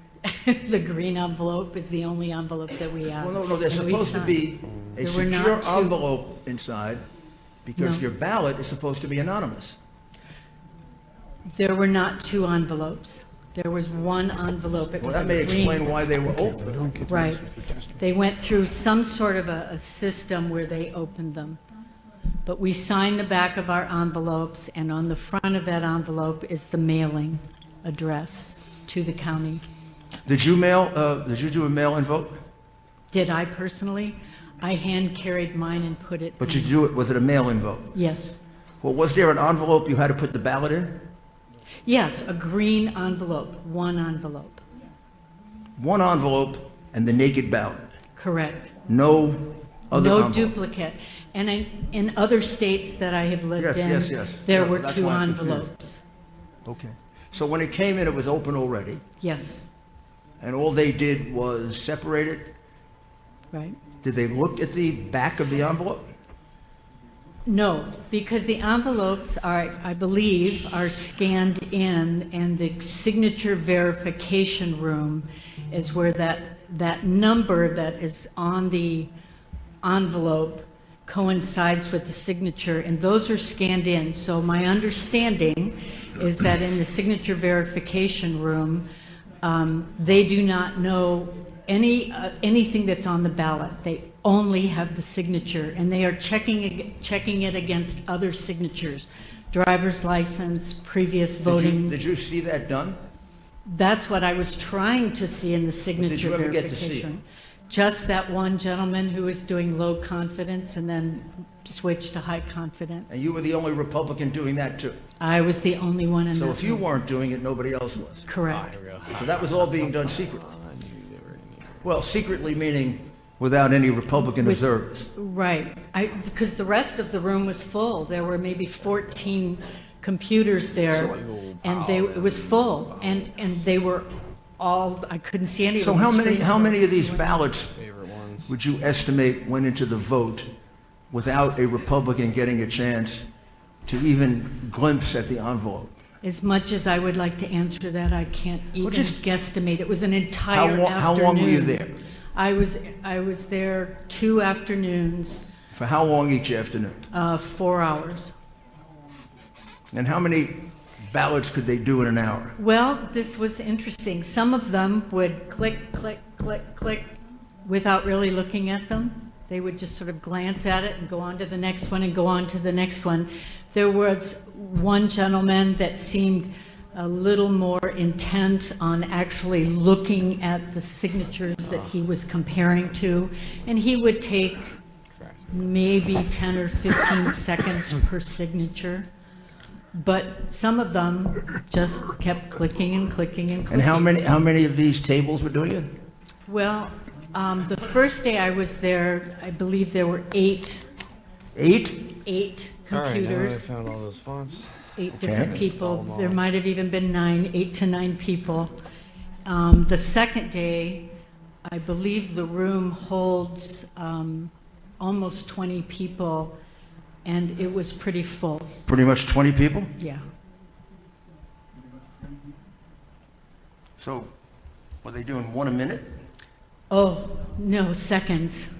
Oh, one. One every 2 or 3 seconds? Well, one gentleman was clicking and clicking and clicking. I'm not sure what he was looking at, but he wasn't looking too. What do you think would be a good estimate? One per? An estimate probably would be one every,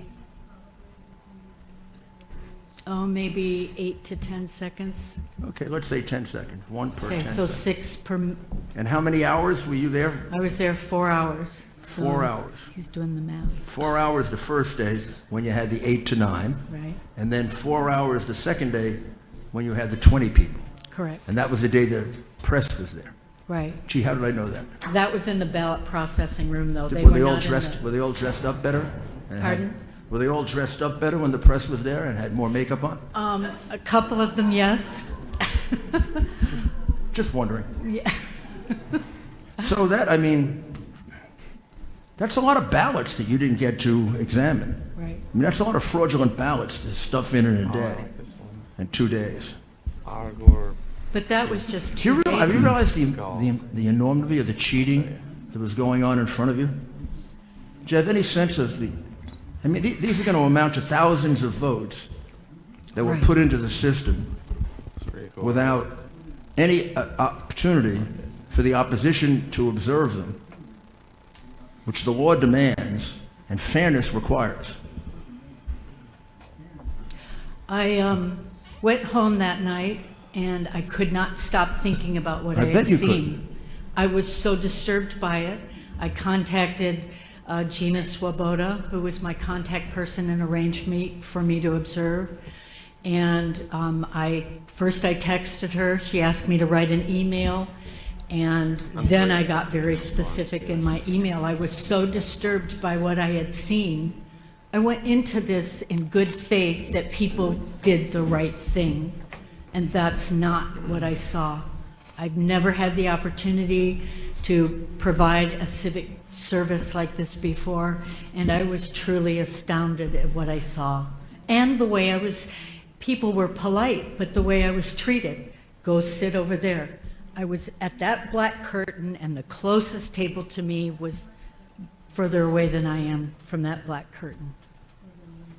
And you did this for no compensation. And tell us the reason again you did it. I did it because I'm a retired university professor, and I wanted to be involved in this process. I believe in our country. I believe in this Thank you. process. And I'm so disappointed in what I saw. You're shocked. I was shocked, absolutely shocked. And at first I thought, maybe it's me. I've not done this before. I don't really know specifically what I should be looking for, but it didn't feel right. I didn't know what it really meant, but it didn't feel right. And the way things appeared, especially in the signature verification room, really disturbed me. I'm very sorry Go through these to see for what happened to you. exactly I have. Well, Shouldn't happen in America. That's why That I'm should here. happen What I'm working with. in China or Venezuela. Well, that's why I'm here today. Well, maybe you'll make it back into America. Help us become America again. I would like to. Thank you. Just not so fast. Members, any questions? Representative Bartow. Thank you, Dr. Burns. This is really troubling. I mean, when you think about signature verification, that's so basic. I just have a question about how this works out. From your observation, does each click mean that it was accepted? You're talking about the clicks. I don't know. So there could be a click that it's not accepted? And this was something that I can't answer. I don't really know that. Well, if it wasn't accepted, do you know what happens to those ballots that were not accepted? Did they go somewhere else that you observed where they would be adjudicated properly? Well, later on, I found out that some of them would go to somebody else and they would follow up on them. But my thinking was there were so many that weren't even close to the signature. How could they possibly follow up on those? So I don't really know where they went. Checking. And One, two, and one, the two. clicking was, I didn't know. I tried to look. I tried to see what they were doing. But You then when couldn't I tell asked whether questions, I was shut down. You couldn't tell whether they were clicking accepted or not accepted? No, there was nothing on Oh, the yeah, it's screen not to coming through, is indicate it? that. It was strictly Check, on check, check. the keyboard. Why have poll observers? I don't understand. I know. That was my question Check, after check, the first day. check. And then It has after to the be, like, second way day, closer, I huh? was really disturbed. Let's see how Thank you. close I can get it without it. Senator Borelli. Yes, thank you, Mr. Chairman. Dr. Burns, thank you for your service. My question goes back to the ballots coming out of the mailroom. Is it still- They were already opened up. Yes. So would you suspect that possibility that they were opened up in the mailroom and a ballot was switched way out down and put in? I would have no idea You- on that. Could you speculate on that? It would be possible. Extremely possible. Yes, it would be possible. Word up. Let me ask Word, you word, another word. question. In your teaching profession in all those years, if you caught a student turn the noise cheating, gate what off would on your response be? I wouldn't be very happy about it. See and what they would happens be when I in crank great it up like trouble. that. And after a phone call home, they probably would fail. Thank you very much, ma'am. I'm sure we all feel the same way. Thank you. Dr. Burns. That's not even enough, I wanna- is it? Oh, Forgive that's me, probably I way wanna kind better. of run back at the envelope thing because apparently Maricopa County runs differently than Pima County, which is where I'm from. So when Yep, a it is. Pebble ballot Listen to that. is returned, a permanent early voter list ballot, that's Yep. what PEVL That stands sound for. there and When you return Okay. that, It's an envelope All right. inside of an envelope. Going down the list, with a ballot installing all on the fonts. inside. And what I hear you saying, I just need to be crystal clear on this. The tubs that you saw with envelopes were singular envelopes Turn that shit with a down. ballot in them, Boobity all boobity open. boop, boop, boop, boop. Okay. Thank you, ma'am. Oh, I'm sorry, Senator Allen? Yes, thank you, Mr. Chairman. Thank you, Ms. Burns. I'm really curious about the low confidence and the high confidence. It's got me really curious. And you're saying that the screen with the low confidence, These are songs. you couldn't see that the signature matched at all to any of, okay, so they're looking at one signature and trying to match it to other signatures that are on the page? Yes. Am I getting that right? Yes. And you could see that from where you were sitting, that the signature did not match any of those. Most of them did not match any of the ones they were trying to match it to. It wasn't, in many cases, not all, it was just a scribble. It was just a flick of the hand. So ma'am, maybe the low confidence might mean, I'm not sure that this matches, but I'm going to pass it off anyway or something. I don't know. That's kind of what I'm thinking maybe that it means. Well, And that so was the they, impression that I had. Yeah. And I think many of them were passed on. And that was my concern and what truly bothered me. thank you. Dr. Burns, just really quick, I know that you probably would like to get out of this chair. That's fine. When you were watching that, and this is just a real simple response I'm looking for, did you notice any stark differences? For example, you said a scribble. Well, what we didn't hear is the signature they were comparing it to. Was it so clear and convincing to you that it's like, this is a signature, this is a chicken scratch? Right. It was that clear to me All right. on many of them. Thank you very much, ma'am. Oh, just a moment. Two quick ones. What did you teach? I was a director of choral activities in music. I was hoping you taught ethics. Maybe you should now.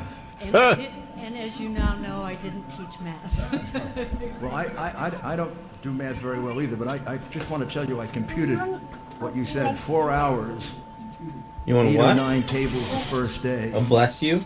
1 per 10 seconds. Oh, you want That'd be up about with me. 12,000 ballots that went in that were unobserved. Second day, we had 20 people, that'd be 150,000. That's a lot of votes. It was. That's way more than the votes that decided this election. Way more. So if this is true, and we have no reason to believe it isn't true, I mean, all these people who are so upset saying that they cheated have to confront the fact that there are numerous American citizens who were sworn under oath that they did cheat. You gave us an affidavit under oath, didn't you? Yes, sir. You understand what that means, right? Yes, I do. I'm sure you do. Thank you. Thank you very much, and God bless you. Thank you. Now, Ma'am? Okay, looks like we're not going to get out of the question zone quite yet. Representative Roberts, please. Thank you, Chairman. Dr. Burns, you said earlier that when you were looking at it and they were saying that it was in yellow and there was low confidence, that you asked about it and they told you that it was a new program that they were testing? yes, And they were testing this new program on live ballots? this is what I was told. Did they give you any further explanation on that? Okay. And one other thing, you also mentioned that you had concerns about where you were sitting after you had got up and walked around and you were told not so nicely to sit. That you had concerns about a masking tape issue that kind of went on for the better part of the day, and you asked about that. Did you ever get an answer on that? If there was an issue with I that? was told not to worry about it Oh, by the supervisor. not to worry about it. And that's, yes, and that's when I called. I did that very early in the morning. Voting had just started, and this obviously was going to be an issue. right from the get-go of voting that day. And it was the first day of early voting, so they had not come across this. People did not want to take off their masks and seal their envelopes. So within the first, 15 to 20 people that came through, I would say at least half of those, if not more, had masking tape put on them because they couldn't seal the envelope. Some tried water on the sticky part, and by the time they put water on it, there wasn't enough on there to seal it. But they just went ahead and put it in the...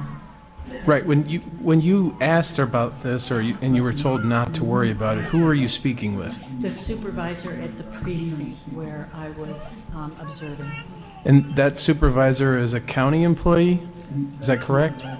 It's not somebody that, because you're there because you're a volunteer, and you're going through, a partisan process to be a volunteer, correct? And so when you're reporting your concerns, you're talking to somebody that actually works for Maricopa County. They're an employee. It's not, She was a precinct captain, and somebody else might be able to address that Okay. more than I can. She was the supervisor that everybody came to if there were questions regarding anything or the machines when people would put in their driver's license. And Okay. there were actually a precinct captain and a precinct supervisor there. And those were the people that were in charge as far as I could tell. Okay, thank you. Mr. Cook? Thank you, Mr. Chairman. Fellow members on the panel, I just want to point out that not only this witness, but most witnesses, this is not a Republican or Democrat issue. Everything that we've talked about is about elections, and every vote counts, every legal vote counting, as we're getting beat up out there on the fake news media cycle here. So all of my questions have been answered except one. First of all, the low confidence signatures that you witnessed, which were just scribbled, no matter what party, who they were voting for, ran through the machine, clicked on, moved on the system. They were not taken care of. The next thing is one of my colleagues brought up, is one of the things I had, is that the all ballots were open when you received them. All the ballots were open when they came in there, highly irregular. So I can't imagine anyone saying out there tonight in the news media that we are in here and there is no proof about voter integrity in elections in Maricopa County. It just baffles me. When these people have signed sworn affidavits that are saying under the penalty of perjury, this is what they've witnessed. Nothing to see here, move on. It's just nuts down here in the city. Okay, but here's the question I think that all the members should notice right here. I heard you say in your testimony, now correct me if I'm wrong, you emailed in detail to the correct people these highly irregular things that you witnessed during you volunteering for this position, but I didn't, maybe I missed it, I didn't hear. Did you even get a response? Yes, I did. And that's, well, let me think. I initially texted, I got a response requesting an email, and then it was at that point, after the election, that I was contacted to complete an affidavit. Thank you. Thank you, Mr. Chairman. Dr. Burns, thank you very much, ma'am. Thank you. We appreciate your time. Thank you.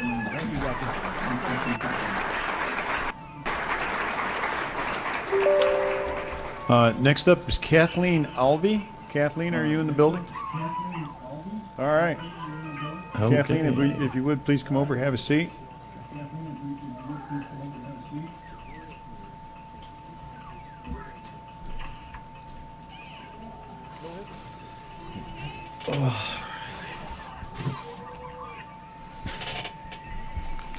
If you would please give your name. Kathleen Kathleen. Elvey. All right. Kathleen, and you're going to have to get a little bit closer to the microphone so folks can hear you. Please, if you would like to tell us your story. I volunteered to do polling, and I received an email that Pima County Recorder's Office. You hear that, Riley? It's Mommy. Go get Mommy. Polls for early voting. So I ended Yeah, up go get her. Pima County Look. want election to center. show you something. We meet on October 15th. You're in the garage. From 9 to 1. Yay! You're cleaning out the garage. Yes, awesome. Different departments. Oh, speaking of which, First walked in, but we also saw dang, I should have sent Daniel with that tank She because walked me around inside the propane tank out there is There was empty. one, and then there was a second one, and Yeah. there was a little machine there. She said this is where the duplicates got entered in, and I asked her Okay. why there's only one chair in there, and she said, "Oh, we don't have to worry about that right now because Yeah. it's not done until the 20th, and this was only the 15th." So she took me into a second room, and this had poll workers throughout the entire room. She said that the door to the east of us was for where they were verifying signatures, and that I was not A lot of supposed these to go are in very there. She showed me around the room, and similar, but then she showed me a chair. that's and what you said, get with "This is fonts. A where lot you of stuff can that looks the sit." And I said, "Well, same. how can I observe if I'm sitting?" Oh man. And so she allowed me to lot walk of up them and down the aisles of people and observe what they were doing. The first hour, Excuse me just a moment. sure. Because we have somebody who wants to make a statement. Oh, I'd be happy to accept that statement, Mr. Mayor. He's probably confused about the time. Well, there's a lot of people that happens to in this state.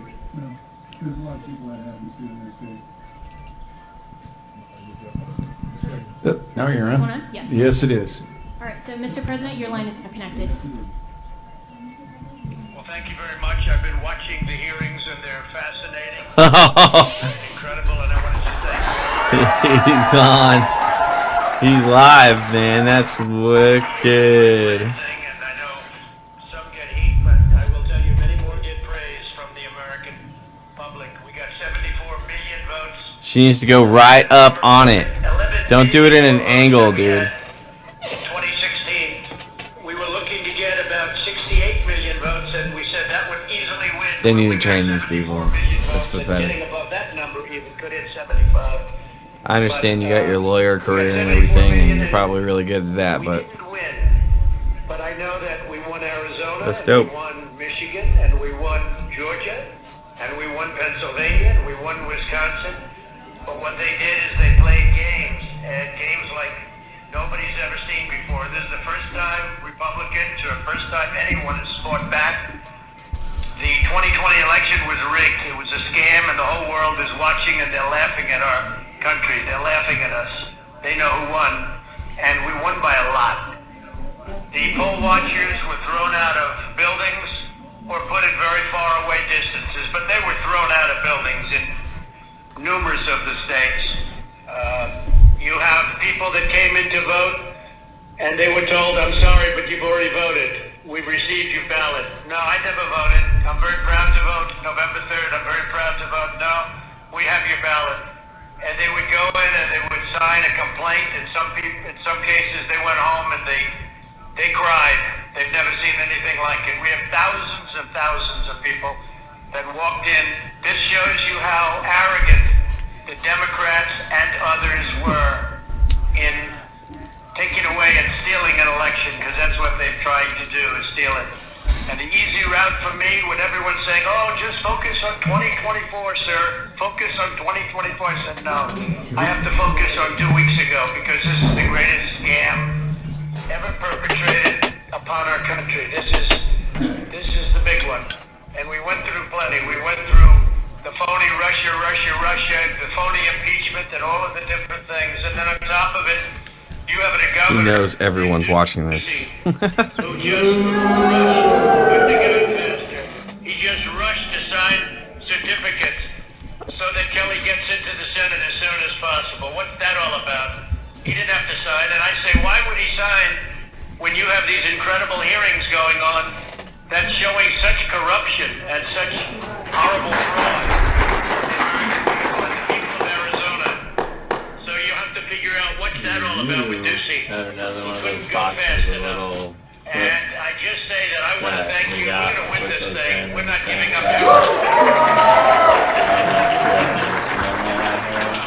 There's never been anything like this. Thousands and thousands of votes were cast, and you have some people that were paid to vote, you know that. And, you know, we're only down to 9,000 votes. It's a very small number of votes relative to millions cast. We lost Arizona by 9,000 votes. That's a tiny fraction. And that would be a half a day, a couple of hours of checking. Well, I will tell you, we are going to fight. We're taking it up all the way. We have additional cases being filed, probably tomorrow in Wisconsin and in Georgia. And they're good cases. They're very strong cases by great lawyers with great facts. And Arizona will not forget what Ducey just did. We're not going to forget the people of Arizona. We had some of the greatest rallies we've ever had. I left those rallies. A lot of you probably were there. And I said, there's no way we lose this state. And we didn't lose the state. We won it by a lot. But I just want to thank everybody. I'm watching it, and a lot of people are watching it on OAN and a couple of others that are ratings machines. Their ratings are going through the roof because they're telling the truth. And others are being hurt, as you probably have heard. Other networks are being very badly hurt because when they don't follow us, they don't do very well. But the world is watching, and this country is watching, and we admire all of the people, and that includes the fantastic representatives, politicians, but these representatives that are up there and doing a great job. And what they don't realize is they may hear some things, but they're becoming legend. They're becoming legend for taking this on. The country really appreciates it. The country really does, and we have more than they do. I represent everybody, but this was a scam, and we have to get down to the bottom of it. I want to thank Rudy and his team for doing such an incredible job and for having the courage.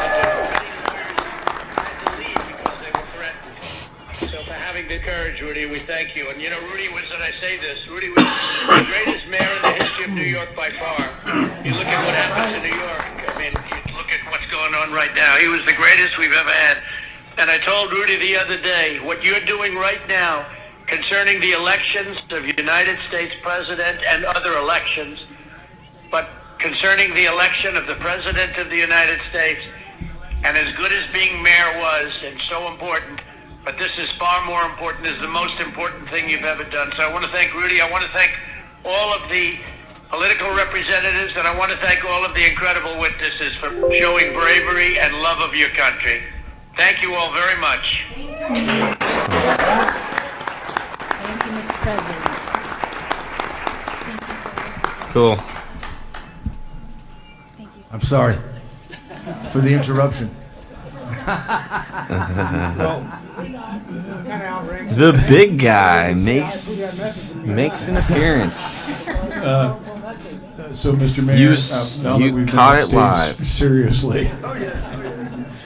We would like to thank the president. I think that was that's what this team needed to hear. Thank you. Thank you.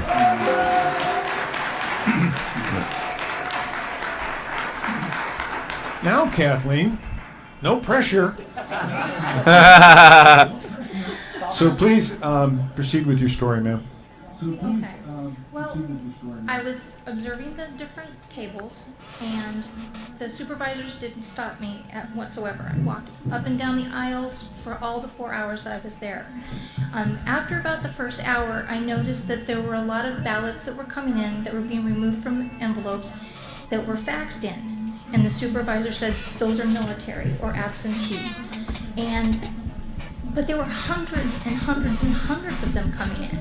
And I asked, well, what is the chain of command? How do we know for sure that these faxes are accurate and they're from the people who sent them? And I said, how do you verify a signature? If they've got the ballot and they have the envelope, why can't they just somehow get you the envelope that they were originally given? And she told me that there was not an answer that she could give me. She didn't know the answer, that I would have to ask the other supervisor. So when the other supervisor came in, I asked her the same thing, and she told me the exact same answer, that she didn't know that that all happened in the verification of signature section, and we weren't in that area. So I was walking through again for a while, and then a representative for from the Republican side, at one of the tables that was working the actual, as a poll worker, he asked the same question, and he got the same answer. There was no clear Somebody's answer. filming with their either. microphone. The ballots, when they were processed, were then put into these blue containers that were supposed to go to the front of the room.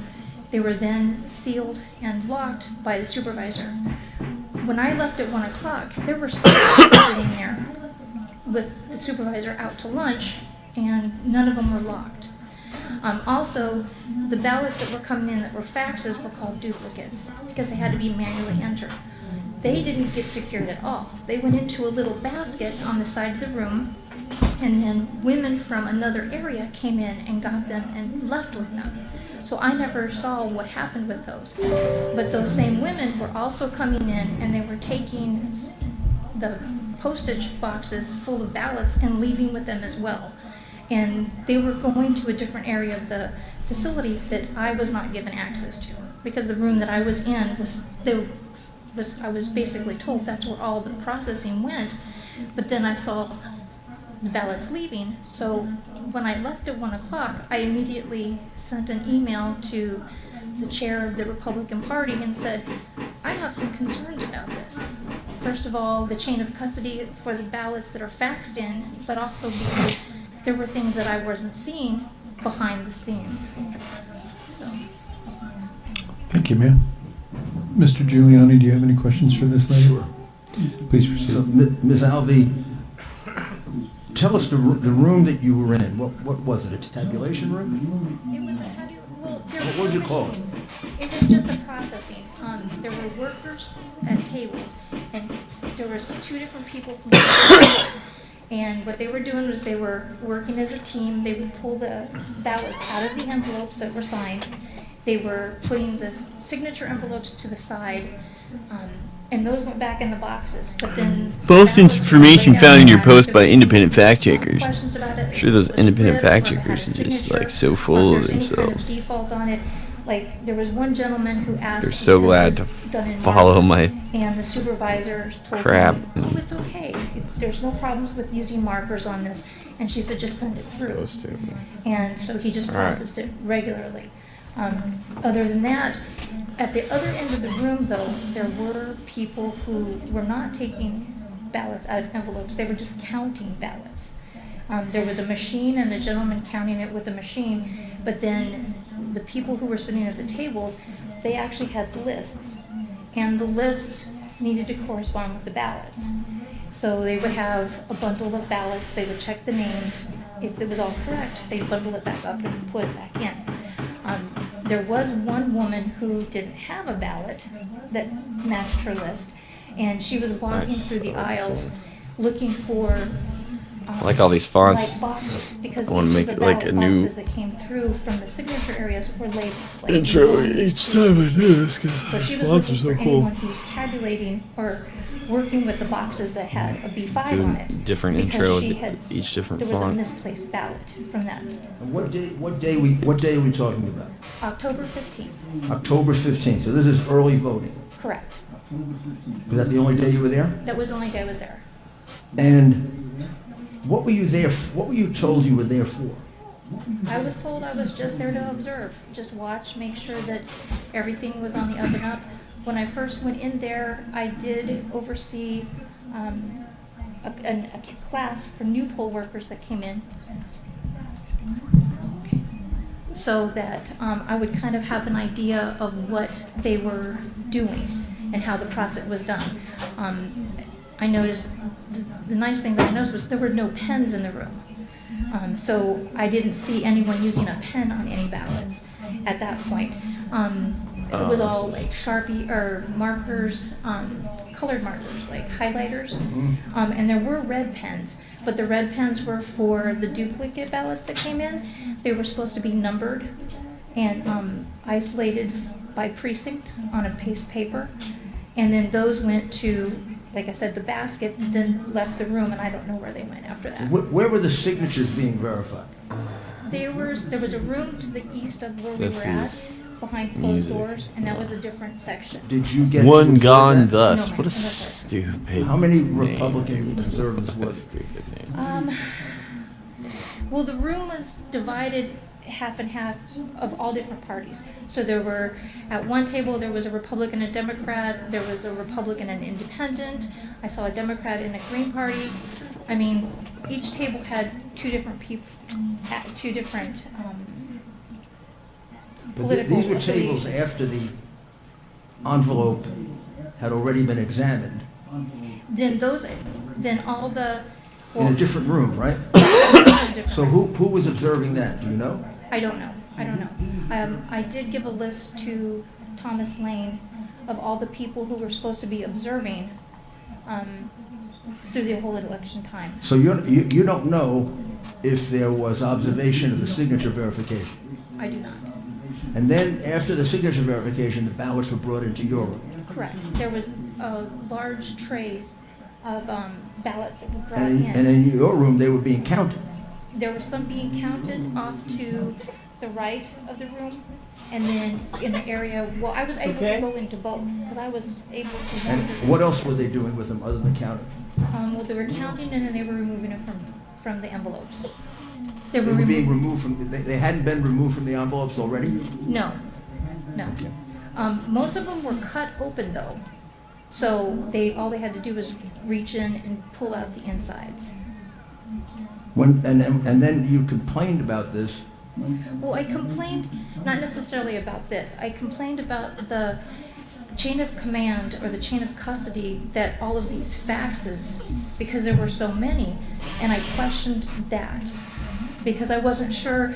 I mean, because I could be in Michigan and I could fax something to Pima County and it could be rerouted anywhere through any fax. And how do I know that it didn't come from Afghanistan? Right. So that was my concerns. So, and I was told by the chairman of the Republican Party that a lot of people come away with frustrations like this because there are no good answers unless you're there watching and you know exactly where the faxes are coming from. How many ballots were processed during this? How long were you there? How many hours? I was there for 4 hours. How many ballots do you think were processed while you were there that you didn't get to observe? I don't know, because the boxes that left the room and the duplicates that left, I don't know where they went. So I don't know how many were in each sleeve of the post office boxes. I do know that in one box, just from observing, there could be anywhere from 100 to 300 ballots in one box. So. What do you think? In 4 hours, how many of those boxes did they go through? Well, when I left, they were on H. So Pardon me? when I left, they were on the letter H. They were working on the H's. So that would have been a couple 100,000. Thank you. Thank you very much. You're welcome. Members, any questions? Representative, Senator Allen. Thank you very much, Mr. Chairman. I want to talk a little bit more about the duplicates.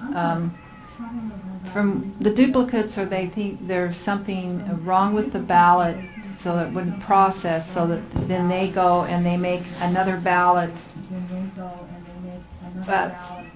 another duplicate ballot. In that process, and you said though that there were a lot of those duplicates? Yes, thousands of them. Thousands of them? Yes, they were, at one point, that's all that they were processing, were the faxed ones. Well, the faxed ones were saying they were from the military, and then they would go and make a duplicate of that to run through the thing. But here's what my concern is, that who then observes the person making the duplicate, because they're going and marking another ballot, probably, is that what they're doing, or do they go and punch it into the machine? How do they make the next duplicate ballot? That's what I'd like to know. And is there two observers watching that to be sure that it is done correctly according to the original ballot and who they wanted to vote for? I agree. And if there's thousands involved, then I would be very concerned. There should absolutely be an observer and two people involved in processing that original document to be sure that the duplicate absolutely matches. And we've heard some of that today, and so that's my concern. And you just have no idea then how they process that. No, like I said, all the duplicates were put into a basket, and then someone came and cleared that basket every half an hour or so. But they were cleared out into a different room that I wasn't given access to. So I don't know how that was done. I do know that when I first came in, the supervisor showed me the little cubicle that was behind a cubicle, and she said that this is where the duplicates were manually entered in by a person. And that's when I questioned her about, are there two people here at the time? And she said, well, because this is only the 15th, we don't have to worry about that right now, because ballots don't get entered in until after the 20th. So. Okay, well, thank you very much, and thank you, Mr. Chairman. I wish we had somebody from the election department that could help explain some of these questions that we have. Thank you. Thank you very much, ma'am. We appreciate your time. I know that you have been here for a number of hours waiting patiently, but I hope it was worth it. Thank you.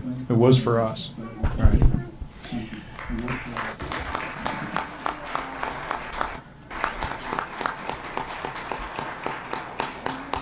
Next up, we have Mark Lowe.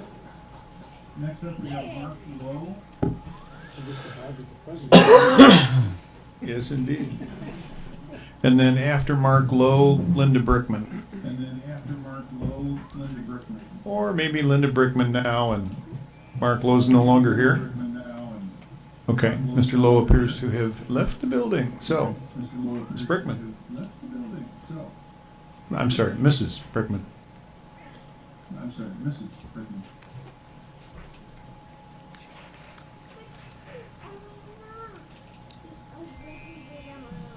Please give your name and let us know what you know.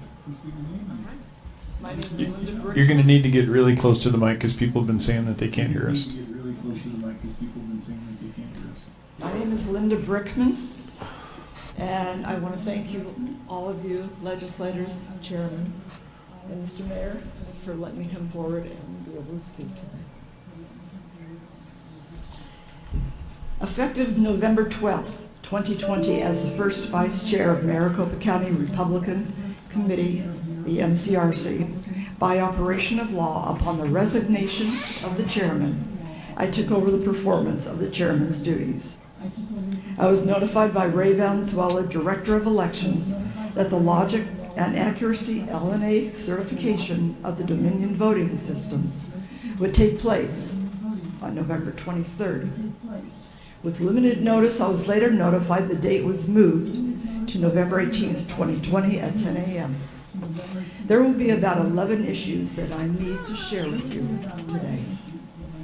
For a little background, I arrived at the Maricopa County Tabulations and Election Center, MECTEC, prior to 10 o'clock a.m. for what was supposed to be the morning turnaround inspection of the Dominion software and equipment. However, it took some 8 hours before the two formal LNA certifications were completed with mixed results. We began in the BCC, or tabulation room, where the Dominion software and machines were set up ready for actual testing. There are about 8 or 9 regular All right, last one. versus high-speed machines set to tabulate all the numbers from the test ballots. As part of the SOS, or Secretary of State, I've got other ones in here the LNA certification, somewhere. I'm not gonna look and for one them right now. mainframe I've had enough of computer this. plugged into the wall, and a computer It's gonna have to just technician's be part of my workstation with a desktop computer ongoing. to transfer results from the individual tabulators and into the server. This mainframe machine that I Ongoing observed chore was that I to have calculate where all I the have test to ballots sort out and my add up the files, zeros which to get the grand total of all 8 or 9 machines lots and lots of that files. totaled the ballot count. I have more even on other hard Supposedly drives zero. that are broken. The problems that occurred almost from the start with All right, SOS. let's see if this will just load right in. For example, Have them. A number of the ballots could not be read by the tabulator machines. At least one or more of the tabulators broke down, I'm gonna have to and close portions had this. to be replaced. Incorrect information had been inputted into each tabulator earlier that morning, and the wrong files were loaded up into the mainframe by the computer technician, and neither the SOS Secretary of State staff nor the computer technician were able to quickly resolve the problems. Instead, we were all alerted that it might take an hour or more to work things out. So we all adjourned at 2 o'clock to take lunch. At approximately 2 p.m., I asked if the problems were resolved. okay, and scratch what my had happened. Instead, I was informed that the machines were not calculating correctly. Oh, okay. And all the machines had to be shut down during a break, during the lunch break, and reset. Oh, you're And they were trying. going to start on a brand new test.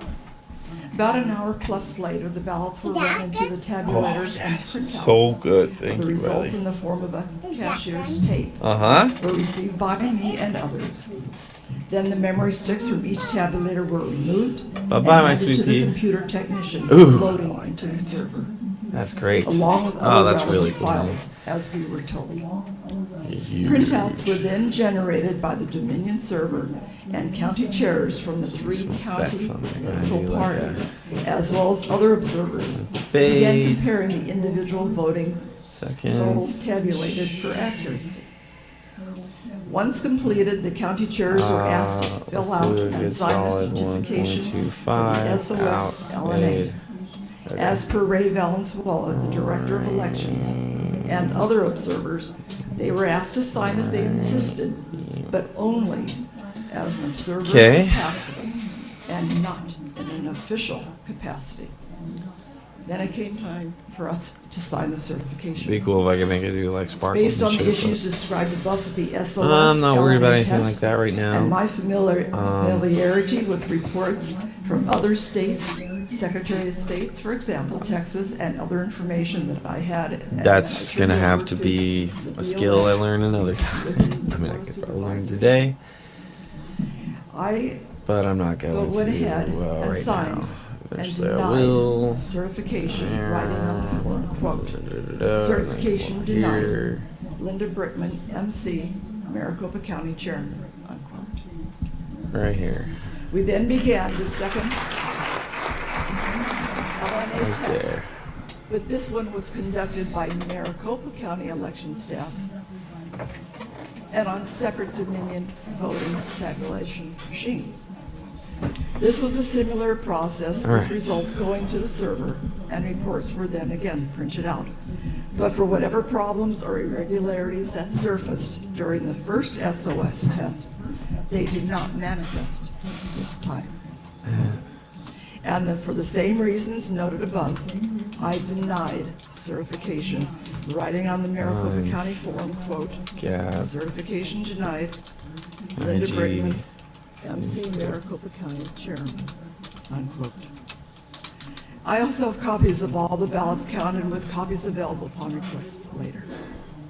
Again, my reasons, as noted, were above my first-hand observations of the flaws and irregularities in the SOS LNA tabulating and calculating of the Dominion software, the unexplained turning off of the computer system and doing a reset versus a correction, and the over 5 hours for the SOS test and results review, plus my lack of faith in the second LNA test. We could see the machines, but we could not see or observe the software behind the machine to confirm what had really gone on. As a veteran county elections worker who actually worked the election both during the August primary and the general from 10/19/20 to 11/11/20, working on signature verification room, duplication room, adjudication room, ABC room, and the hand count audit, let me share at least 6 irregularities that I personally observed. Number 1, Signature verification standards were constantly being lowered by supervisors in order to move more quickly and process the higher amount of early and mail-in ballots from approximately 15 points of similarities, where you see a rounded L or a straight line, a number of different similarities that we were told in our process of trading prior to all this. From the 15 points of similarities reduced to a minimum of 3. I Lower to think 1. so. I think this is it. I think that is it. Just past each signature verification. Cool, and this is other Too many stuff. rejections have already been That's for Game Boy turned in Advance. and reviewed. We need to move more quickly. Cool. Oh, This is not the way. we have to go. We have to go see if this Where's works. the integrity? 2, alleged signatures and challenged signatures on envelopes where the signature was completely different from the person and the name as a listed voter. These were let through and approved by supervisors. So the ones who signed the envelopes were not the actual voter, but these were allowed to go through with Maricopa County verified stamped on the outside of each affidavit envelope. 3, challenged runs or batches of envelopes for signatures, verification observed by me to be the exact same handwriting on the affidavit syndrome envelopes. And these were on various ballots. I saved what was the ballot number, and I believe I turned it in. If not, I do have that information, where there were at least 30 ballots that I saw at one time that were all signed by the same handwriting, but on different voters' names. When I asked the county attorney if the county attorney would be alerted for possible fraud, I was told no, but supervisors would take care of it. In the dupes room, number 4, and this is the duplication room, I observed with my Democratic partner the preparation of a new ballot, since the original one was soiled or wouldn't go through the tabulators. I read her a Trump Republican ballot, and as soon as she entered it into the system, the ballot defaulted on the screen to a Biden Democratic ballot. We reported this to the supervisors, and others in the room commented that they had witnessed the same manipulation. We were never told what, if any, corrective action was taken. All I know is the next day I was called outside the room that I was working in signature verification by the supervisor saying, I understand you caused some problems this week, and saying that you thought our machines were not working correctly. And I was being the one that was scolded. And I was told at that point in time, I could not discuss anything or talk about what was going on, as many people were threatened, because they were told that their voices would be suppressed. They would be either have to leave the room and not work there again. I'm here because I think this is my duty to speak the truth and tell the truth.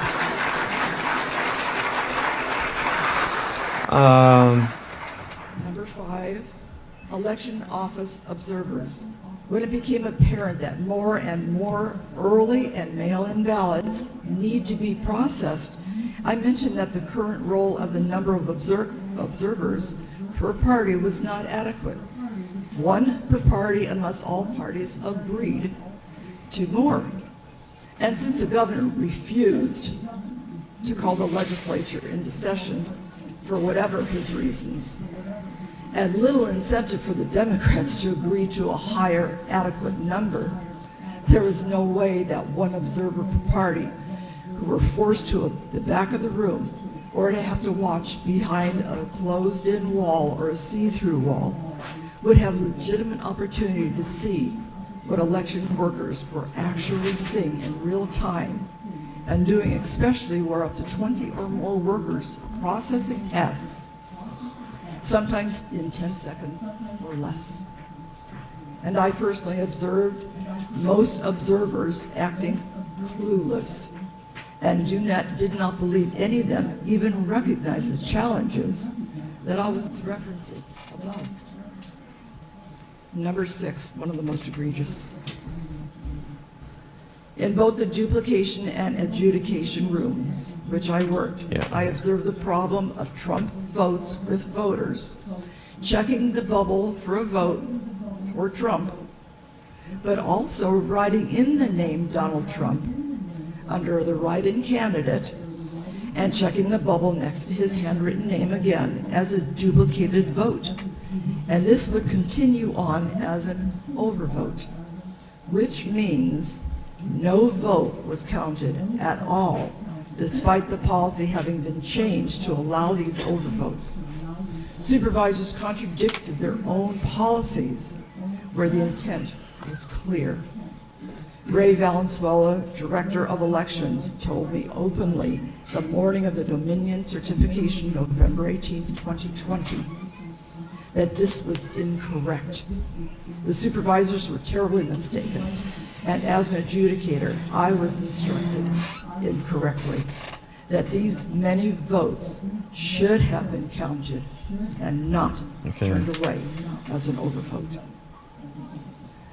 Chairman Fincham, legislators, Mayor, I am here today, again, not as an expert in the Dominion software, but I'm here as a voter in Maricopa County who wants to hear and speak the truth, even though myself and many others have been suppressed to speak before you now. There should be integrity in our voting and our voting electorate. Voting is not a right. Voting is not a privilege. Voting is not an option. Voting is an obligation for every legal American citizen. God bless America, and God bless Donald Trump. Brutal. Yeah, okay. Thank you, Ms. Brickman. Just one point of clarification. You mentioned Ray Valenzuela. Is this the same Ray Valenzuela that stood before the Maricopa County Board of Supervisors and told them that no dead people voted? Got him. I'm sorry that I... That Bumping no dead down people here. voted? All right. Actually, we need to have another witness for that I don't believe is here. Mr. Giuliani, do you have any questions for Mrs. Brickman?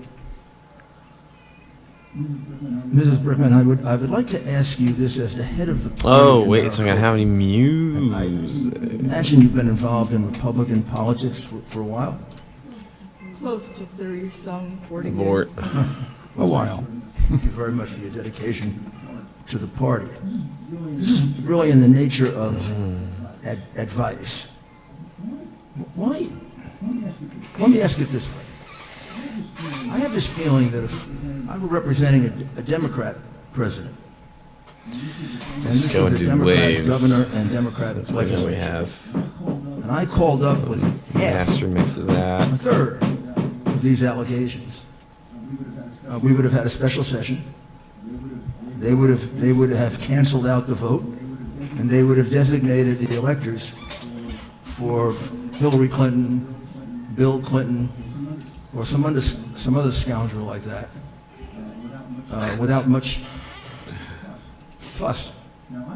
Now, I understand we're not them, and I don't want us to be them. That's why I'm a Republican. We're not crooks. They're crooks. But we also don't have to be suckers. We don't have to allow them to intimidate us, allow them to con us, allow them to make fools out of us, allow them to shove down our throat a vote that we know is false. Explain to me how your governor certified that vote today. Fortunately, I can't be What's in wrong those with him? You want me to say on the What's mic wrong with him? what I think what's wrong with him? What's wrong with him? I don't know. I have an open mind. I've got an open mind to what's wrong with him. No neutral observer could possibly have signed that. Certainly not a Republican. I mean, he has 200 of his citizens testifying that it's a fraud. The number of votes that they cheated on, I just keep counting them, and that's why I asked. We're well over 100,000. We have acts of fraud that are astounding in America in this day and age. And he hired a voting machine company that's a disgrace. Someone should figure out, what kind of competence you have in your state government that you hire a voting machine company that specializes in fraud and uses Venezuelan and Chinese parts and sends our vote out of the country. Had to get another And I'd like to know. cup of coffee. Okay, let's see. Did he know that? Did he know that our vote was being sent out of the country? Exactly why was our vote being sent out of the country? And if he didn't know it, he got a real serious problem. Oh, man. And if he did know it, he has an even more serious problem. But tell me what's wrong with him. Why can't he just give us an honest... He wouldn't even meet with me. He doesn't want to hear these. It's like, don't show me the facts. Please. Don't show me the 30 or 40 or 50 of my citizens who swear under oath that this happened. So, can you give me any explanation I can bring back to the president? I think he was, in my personal opinion, I think he was bought and paid for,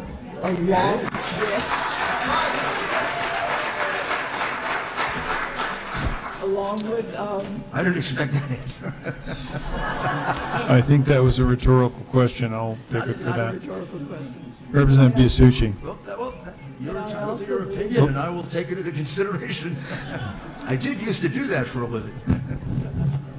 But I also believe that Steve, or excuse me, Mr. Sucri, thank you.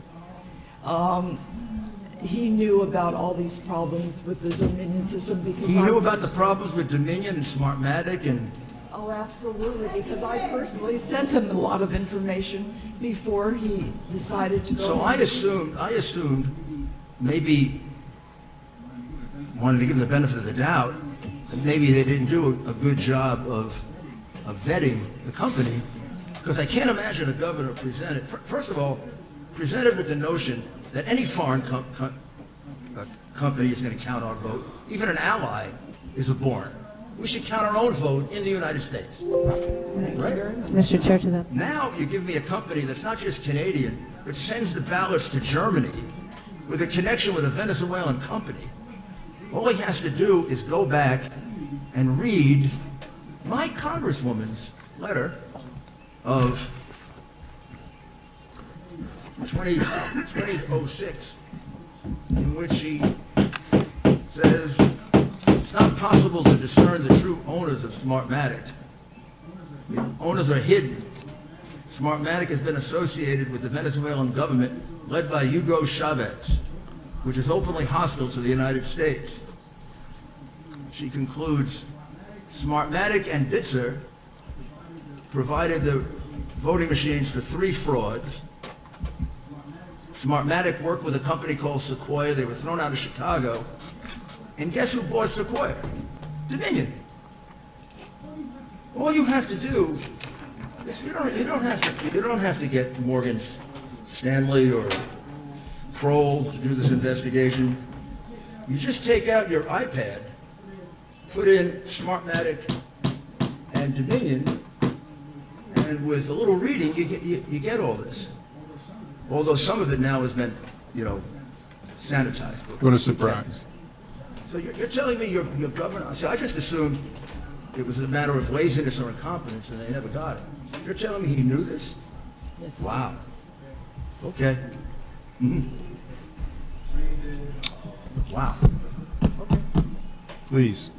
Thank you. Mr. Biasucci. Thank you, Mr. Chairman.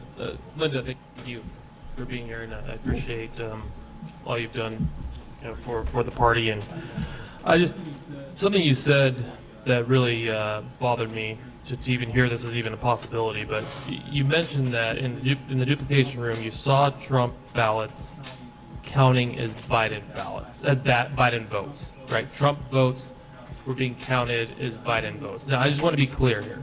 You gave an affidavit, right? This is under oath. This is the truth. You witnessed that happening in the room more than once.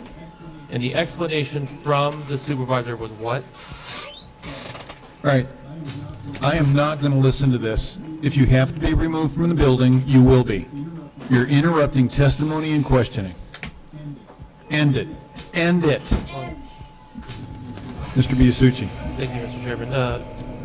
Ms. Bergman, if you could just repeat that for one more time, and what was the reaction from the supervisor when you asked him that question? Legislators, we reported this ballot default in the screen as the Biden Democratic ballot. We reported this to the supervisors and others in the room, commented that they had witnessed the same manipulation at other times. We were never told what, if any, corrective action was taken. Nothing that I know of had ever been corrected.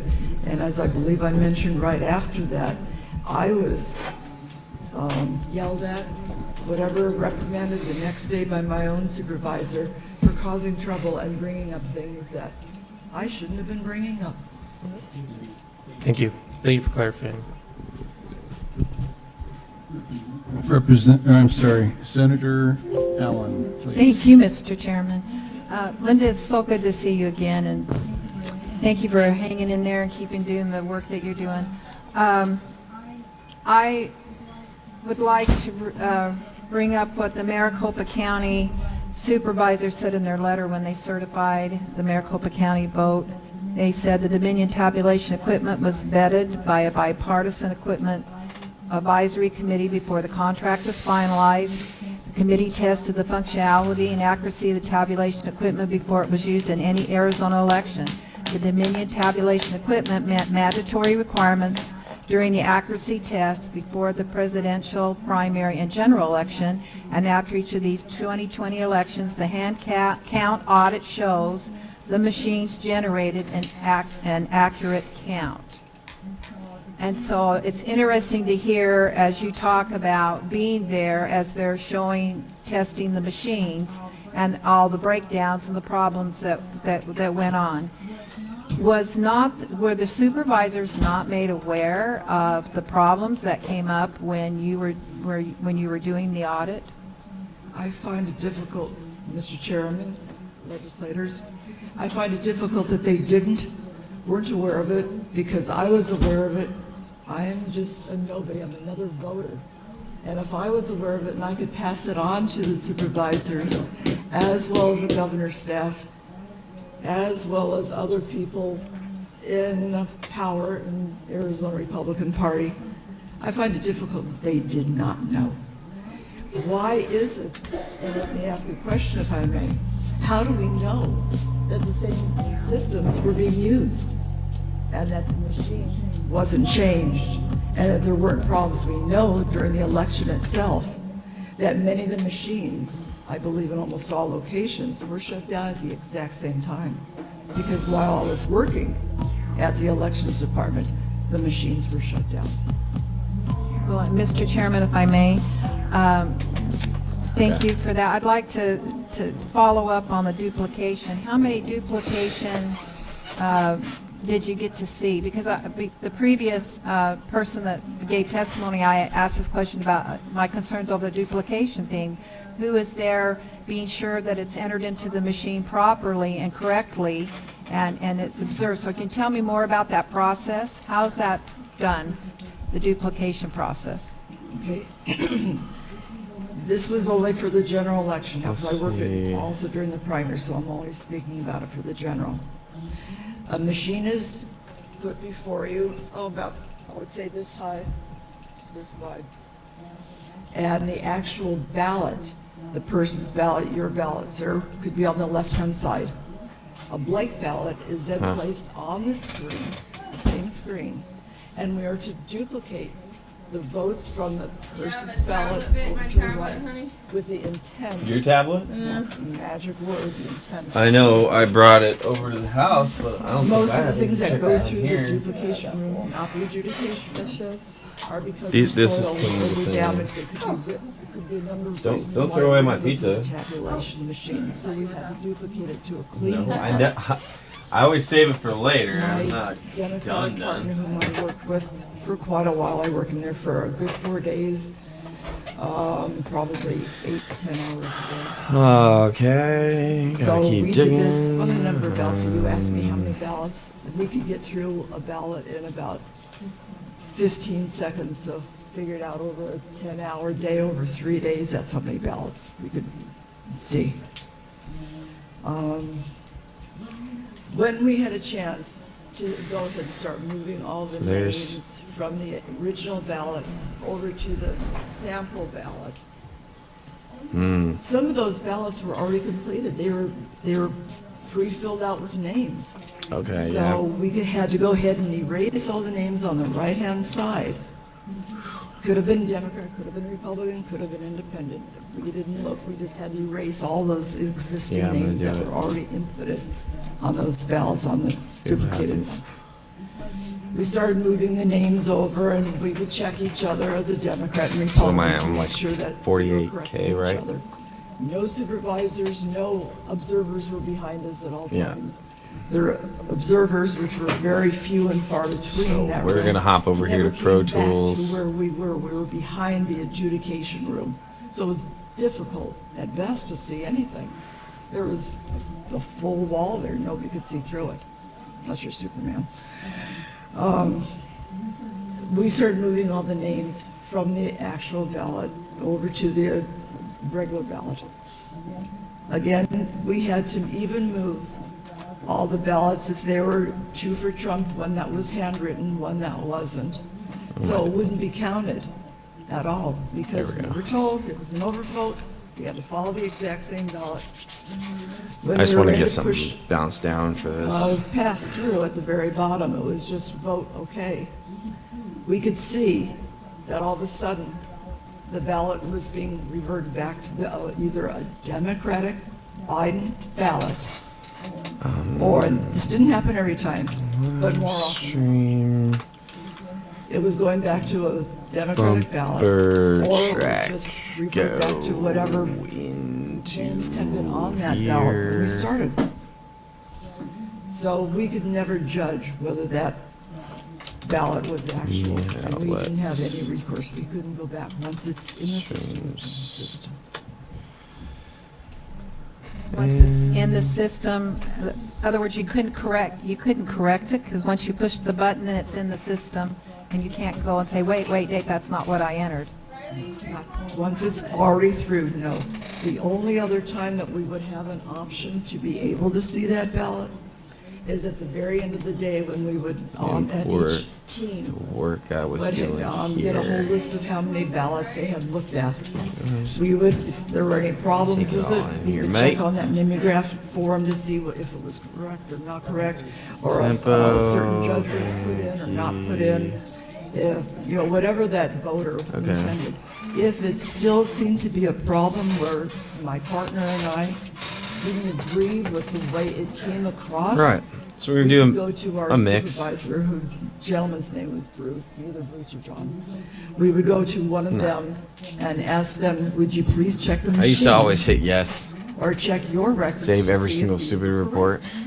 And we had a number of times that we had to go back in, and they said, yeah, this is the vote that was put in. No, that's not And how it it was works. sometimes correct and sometimes not. Thank you. But we couldn't change it at that point. Mr. Chairman.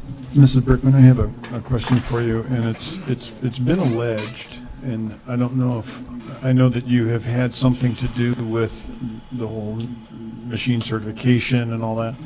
It's been alleged that there were certain machines that were swapped out on the day of the election that were actually not certified. Can you confirm that or dispute that? I cannot say anything to that. I don't know, sir. All right, thank you very much. Mr. Giuliani, do you have any more questions? Just a few, because I'm struck by the fact that we're kind of ending where we began. We still have more Colonel witnesses. Colson, Phil here testified at the very beginning about Dominion. And now Ms. Brickman is telling us pretty much the same things. I didn't realize that you know quite a bit about Dominion. I'm learning very quickly. And is it correct that it has an association with Smartmatic? And Smartmatic is a Venezuelan company that was started by Chavez in 2003, 2004 for the purpose of fixing elections. Yes, sir. And then Smartmatic worked with a company called Sequoia, trying to simplify this. And Sequoia Should did have an brought in all election in those drum Chicago tracks. I don't need all those drum that tracks. was, even by Chicago standards, so bad that they fired Sequoia and Smartmatic. Can you imagine how bad it was for Chicago to fire them? And then there was a congressional hearing, and it's in the record, in the congressional record, from which I read you Carolyn Maloney's letter. All you have to do is read her letter, and it tells you that the company has Venezuelan origins and was invented for the purpose of fixing elections. And then, because you couldn't use the name Sequoia or Smartmatic anymore, Dominion Let's look around acquired here. Sequoia, which had all the Smartmatic software Any of you and had all the suckers are Smartmatic on sneaky games on the and stream. algorithms in it. Not as Which also not so involved much Chinese action technology. here on the And they started Twitch using today. it under the name Dominion, but would never disclose the history. But you would think that any prudent governor, secretary of state, or commissioner of elections would do the kind Any of comments on the Periscope? kind of research that you do when you give out a multi-million-dollar contract. I mean, I ran a city, No viewers. and when I gave out multi-million-dollar contracts, the company was scrubbed very, very carefully. And if this had ever happened to me when I was the mayor, everybody who did it would be fired immediately and investigated. I wouldn't want my city Here in my having its car, votes counted I feel safe as by a fuck. Canadian company, Getting locked much less a on my company doors. involved with Venezuela.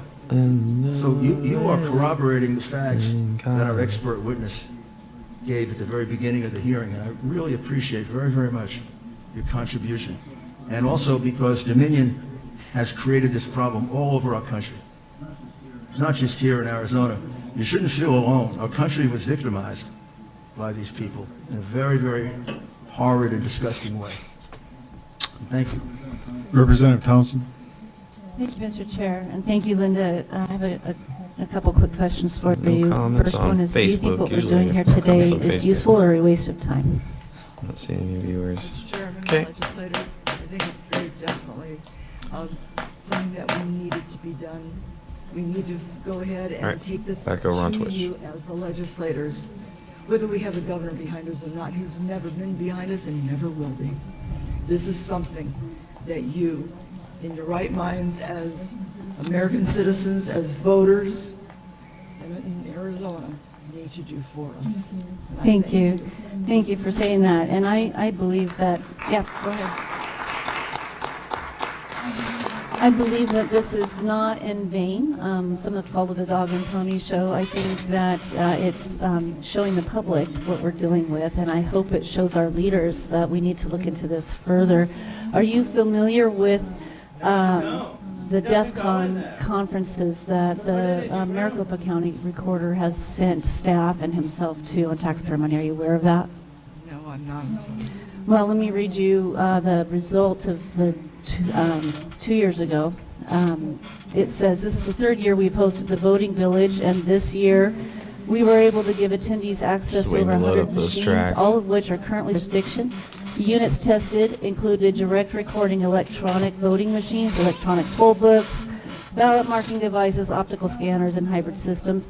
The hackers at DEF CON once again compromised every single machine over the 2.5-day event, many of them with trivial attacks that require no sophistication or special knowledge on the part of the attacker. And I'm gonna go ahead further on in the comments. In too many cases, physical ports remain unprotected, passwords remain unset or left in default configurations, and security features of the underlying commercial hardware are left unused or disabled. In addition to showing the security weakness found in the wide variety of election tech on display, the Voting Villages team report shares, and this is important, its strong recommendations for improving election security, most notably the urgent need for paper ballots and rigorous post-election audits. So what we've done here today, I think, is establish that we need a rigorous post-election audit. But they also go on to recommend that people get the attention of their elected representatives. That's what you guys have done here today. I appreciate that. So thank you, Adrian Fontes, for bringing this to our attention, that we do need to have rigorous post-election audits and that these machines are not secure. I also want to mention briefly that in Texas, 3 generations ago, that the county supervisors had talked about, that these election machines, excuse me,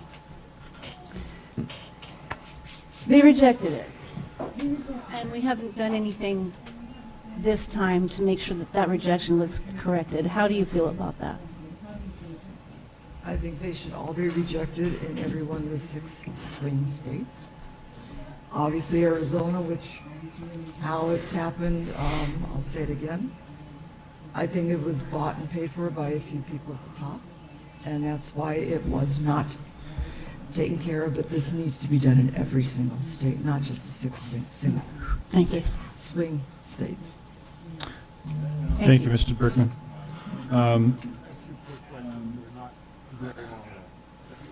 Okay, are these something that's already been covered, or? The clarification on the write-in ballot. And then I have a question for Mr. Mayor Giuliani that he made a comment during his statement. All right, please proceed. Thank you, Mr. Chairman. I think it has to be clear, I'm confused a little bit. You covered it, Mr. Chairman. So when these ballots were there, if there was a ballot, because here's the problem. Republicans won the state of Arizona except for the 2 big offices. All the supervisors were voted in, Fontes lost. I mean, Republicans, the legislature maintained control. So that all happened. But what you mentioned was that if a check mark was for President Trump and then a write-in candidate, even if it said Trump, that ballot wasn't counted? That's correct. Okay, that's what I think needs to be clear. Thank you very much. And Mr. Chairman, Mayor, did I hear you correctly that says, and you haven't said it at all today, did you ask to meet with our governor, Doug Ducey, and he declined to meet with you? Yes, sir. I texted him yesterday, the day before yesterday. I explained to him I was coming here. I explained why, and he never responded. He did not even respond, sir? I explained to him I'm the president's lawyer, and I'd like to have the courtesy of meeting with you. Mr. Chairman, Mayor, you were mayor of one of, if not the largest city on the East Coast as a Republican, and which has more people in that city in than the the country. state. And It's bigger than I LA. think out of common courtesy There's and more being people on the in same New team, York than in LA. I apologize on behalf of whoever if they dropped the ball not responding to you. I mean, I've been doing this kind of investigation for Not 50 bad, huh? years. When Looking people cute. don't want to meet with me to hear the facts, I Right. can kind of figure out why they're doing it. Mr. Chairman, thank you for being here, sir. All right. We have our last witness, Mr. Mark Lowe. Are you in the building, or have you gone? Senator Gowan. Hold on, Ms. Brickman. Not done yet, I guess. Mr. Gowan. Hello, Linda. Are we there? Hello, Linda. Thank you, Mr. Chairman. I just one question. That's it. I want. Sounds like you're Get to it. verifying what the colonel spoke about earlier. When I saw in your first issue here, where signatures were. It's funny how people like this try to make it sound like they don't have much to say, and then they go and they ramble about and then they nothing, and it ends up being a lot more. Get lower and lower standards, and always, finally it's there never were what no they say. standards. It's never, I only got one question. Like, now I'm going to ramble on here for a minute and they were just make saying, one let's question get and through do that. a whole monologue. And Because we were told by our supervisors in the room that too many rejections of ballots had been thrown back because of not being able to verify. verify the signature. It's hard. That it didn't match the original ballot or the original. I couldn't do it, you know, like, well, I don't know if I would be able So to they do said it. speed it up. So they directly told you Yes, that? ladies and gentlemen of the So- panel, So there were. I'm here to give there- my in your opinion, expert there are testimony. ballots out there that were counted as a vote, that the signature was not verified on an early ballot. Or there was no signature at all on the outside of the ballot. It was just a scribble, or some people signed with a heart. It was not a valid signature. Thank you, ma'am.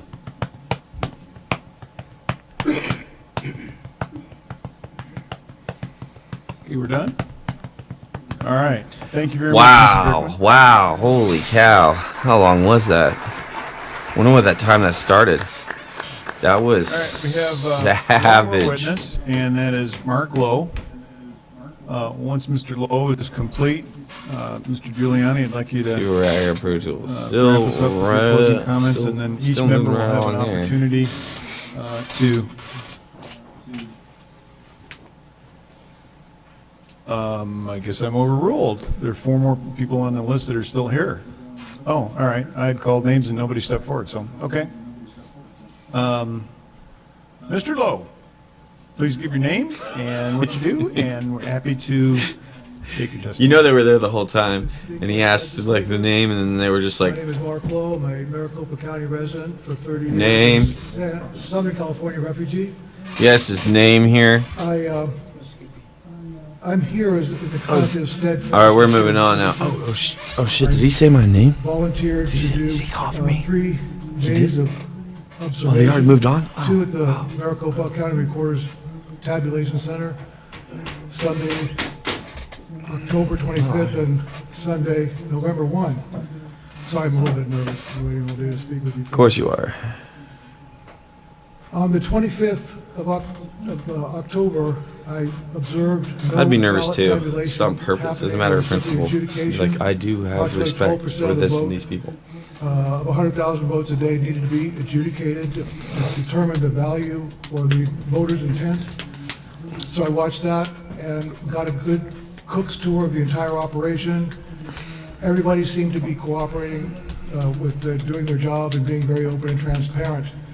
When I approached the gentleman who was running the Dominion machinery and computer software, and I don't have his last name, I have his first name, I'm trying to get his last name, because I had indicated that I was concerned that using a computer such as that a 14-year-old Deal, could take hack off. into the system and change the votes at any point in time, and he kind of laughed and All right. chuckled and kind of just shrugged off my concerns.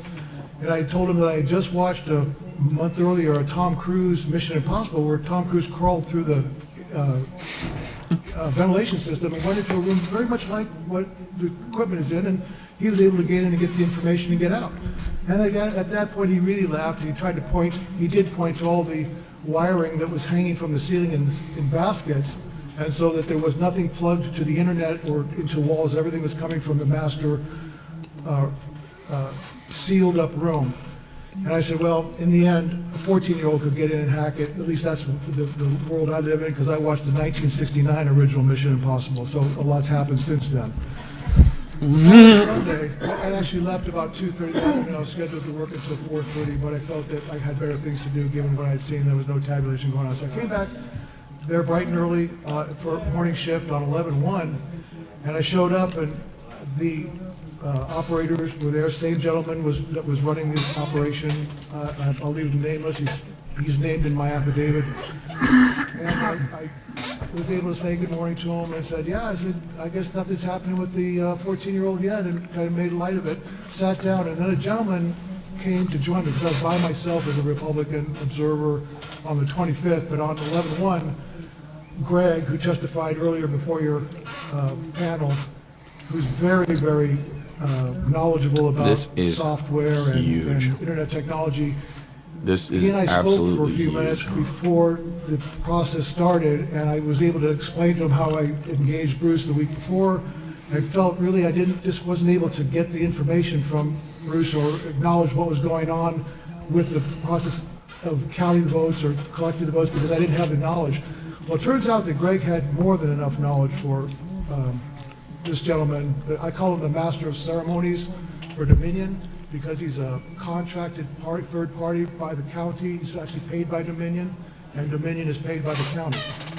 So about 20, 30 minutes, I guess, into the operation, one of the smaller, older machines had a problem where it got locked up and it stopped working, stopped counting ballots.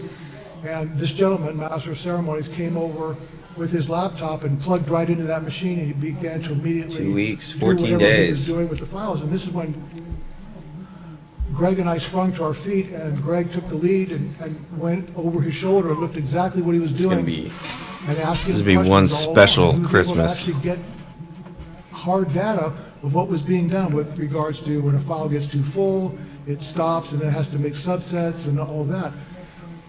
The questions that I had on Sunday previous is how does he back it up? But I could never get to that point on Sunday the 25th. But on Sunday the 1st, with Greg's expert questioning and knowledge and understanding what was going on, he took him through the entire process to where how the votes were manipulated, how the votes were You read handled, all of those articles? and how they were, when it got to be too big a file, they had to make subfolders. Okay, how many lessons And then did you do? the question came up, how do you, my whole thing is, what happens if this building burns down? What happens to the Oh, yeah, information? 4? So, Why don't you count with that, along with that question hanging from the previous week, and Greg said, yeah, he took her. Hey, do one more. Well, at what point do you make a copy? A data, and how do you In make a fact, copy? do 2 more And since you went on the Brian video called, games and the without understanding is asking that- me and my making understanding sure is that it he was makes a okay. complete copy of the entire voter file. And at the end of the shift, he leaves the building with it. I say he takes it home. According to Greg, heard him say he takes it upstairs. I talked to Greg one other time, not to compare our testimony. Do you want but to 3 say what I more? remember. Do you want 3 He more? took it out of the building and he Then took just it home. stop as far as whining I'm and do concerned. I it. did not hear him say that he gave it to somebody else or anything. It was all in this gentleman's possession the entire time. You're supposed to And he brought it back no. the next morning. He's supposed to check with me beforehand. We have to hard drive develop a habit. Came We back don't. and forth, in and If out. I don't let him do it, unsupervised, then I can't teach him the habit. with no He needs to come to me oversight before whatsoever. starting any video game. That's what needs to There's some other happen. problems with didn't adjudication, come but to I'll me. leave that for another time. I want to say that on my day of You the need to come to 3rd, me when I showed up to, at 4701 South 7th Street, at 6:30 in the morning, I was greeted by the poll supervisor, who immediately noticed I was a Republican observer and told me that there would be no bathroom facilities for me to use at this beautiful, brand-new, multi-million-dollar high school that was built, academy, that there would be no bathroom facilities, and if I had to use the restroom, I'd have to go off-site. And to which I answered, that's fine, I have some containers here, I'll be able to, kiddingly, I'll be able to find a quiet corner and use them to relieve myself, whatever. So about 10 o'clock in the morning, and after a very slow trickle of people coming in, because I counted votes until I was ejected at 2 p.m., and I'll tell you the reason for that, but there was less than 200 people by 2 p.m. And so at noon, when I got up to use the restroom at 10, I came back and there were 2 voting machines there. And with a trickle of people, there must have been, at that point, there was only at 10 o'clock, maybe 50 or 60 people that had voted. And I was curious as to why there were 2 of these machines and 2 ballot boxes. So I paused as I was returning to my seat because the woman was coming to put her vote in the machines, and I was going to determine which machine is she putting in. Is she being directed to put it in one machine or the other? And at that point, the poll supervisor told me to get back to my seat or I would be removed from the property because I'm not following orders or following her direction, specifically that I was to sit in my chair the entire time, which is far away from being able to see anything. So I went back and I sat compliantly, and I was kibitzing with the Democratic observer, talking about life in general.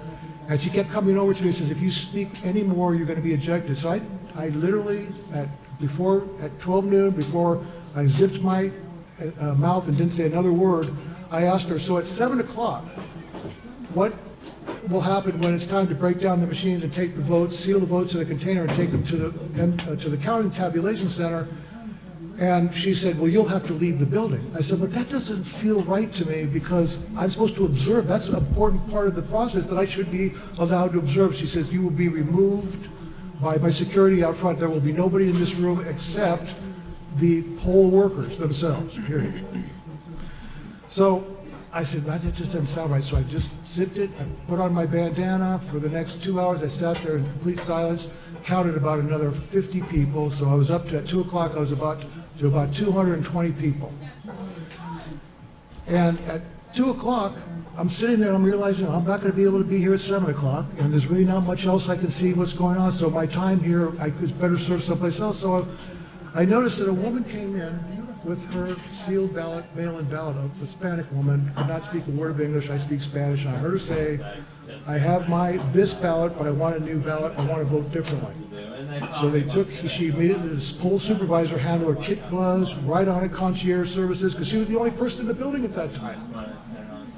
They take her over, give her a new ballot, and they walk her around these 40 or so ballot stations, and they park themselves right to where I could see them, intentionally. The the poll supervisor with her back to me, and the translator with a face shield gesticulating for about 90 seconds. They kept talking to the lady, and the poll supervisor kept looking around the three-sided partition, looking around, thinking, I know it's a crime if I take a picture.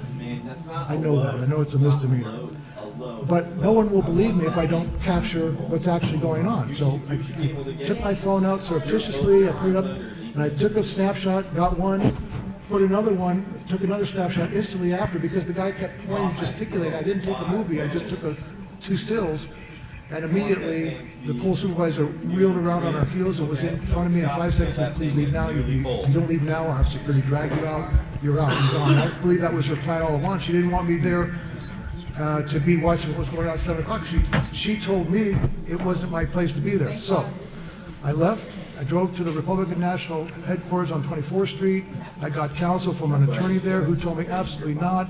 Here's the IRS statute. It says that you are supposed to be there for the breakdown of the ballot, of taking out the data cards. You're supposed to watch the ballots be walked into the box for transportation and then follow them to the place. So I got in my car, I drove straight back down there. By the time I got there, it was about 4:45, and here's this woman out front with her bodyguard. There's no cars in the parking lot. There's nobody voting. It's 4:45. Polls close in 2 hours and 15 minutes. I had just left there 2 hours earlier. So I tried to get her attention, and the security gentleman told me that I must leave now or he'll have me arrested. So I left, telling her, saying, please look up ARS statute. I was allowed to be there. You wrongfully terminated me. I never would have taken the picture had I had the right to stay till 7 o'clock. That's when I lost my right to be there at 7, I decided I would take the next action, which is to get something, proof that if I'm not going to be here at 7, I better do something, because this is a crime. I understand you cannot interfere with people voting. So as a result, after that, I just kind of went home with my tail between my legs, really frustrated that I wasn't armed with the legal statute to have me stand my ground at the polling place. And the fact that this woman from 6:30 in the morning telling me I couldn't relieve myself, I'd have to leave the property, and to stay in my chair, don't walk around. And I understand I had the ability to stand by those ballot machines and just watch people drop them, not talk to anybody, but to simply watch them drop the ballots in and find out at the end of the night, well, were Republican votes in one box and Democrat votes in the other? I don't know.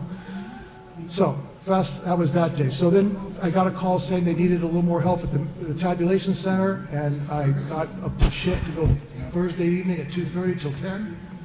I only lasted about an hour because I asked questions about process, and I was considered rude by the person who was running the situation for asking those questions. And here's my concern for that, is that there was no tabulation going on, no counting, but they were transferring overseas votes from printed PDFs onto digital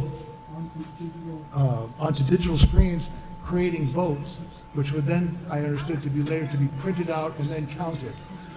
But my problem with that was that I noticed there was a handwritten serial number on each one of them, and I can't touch it, so I had to wait till they moved it, and then I had to wait. It takes time to figure out about that. And I went to another station, and it was only 100 difference to another station, like 3 stations down, and the serial numbers were only off by 100.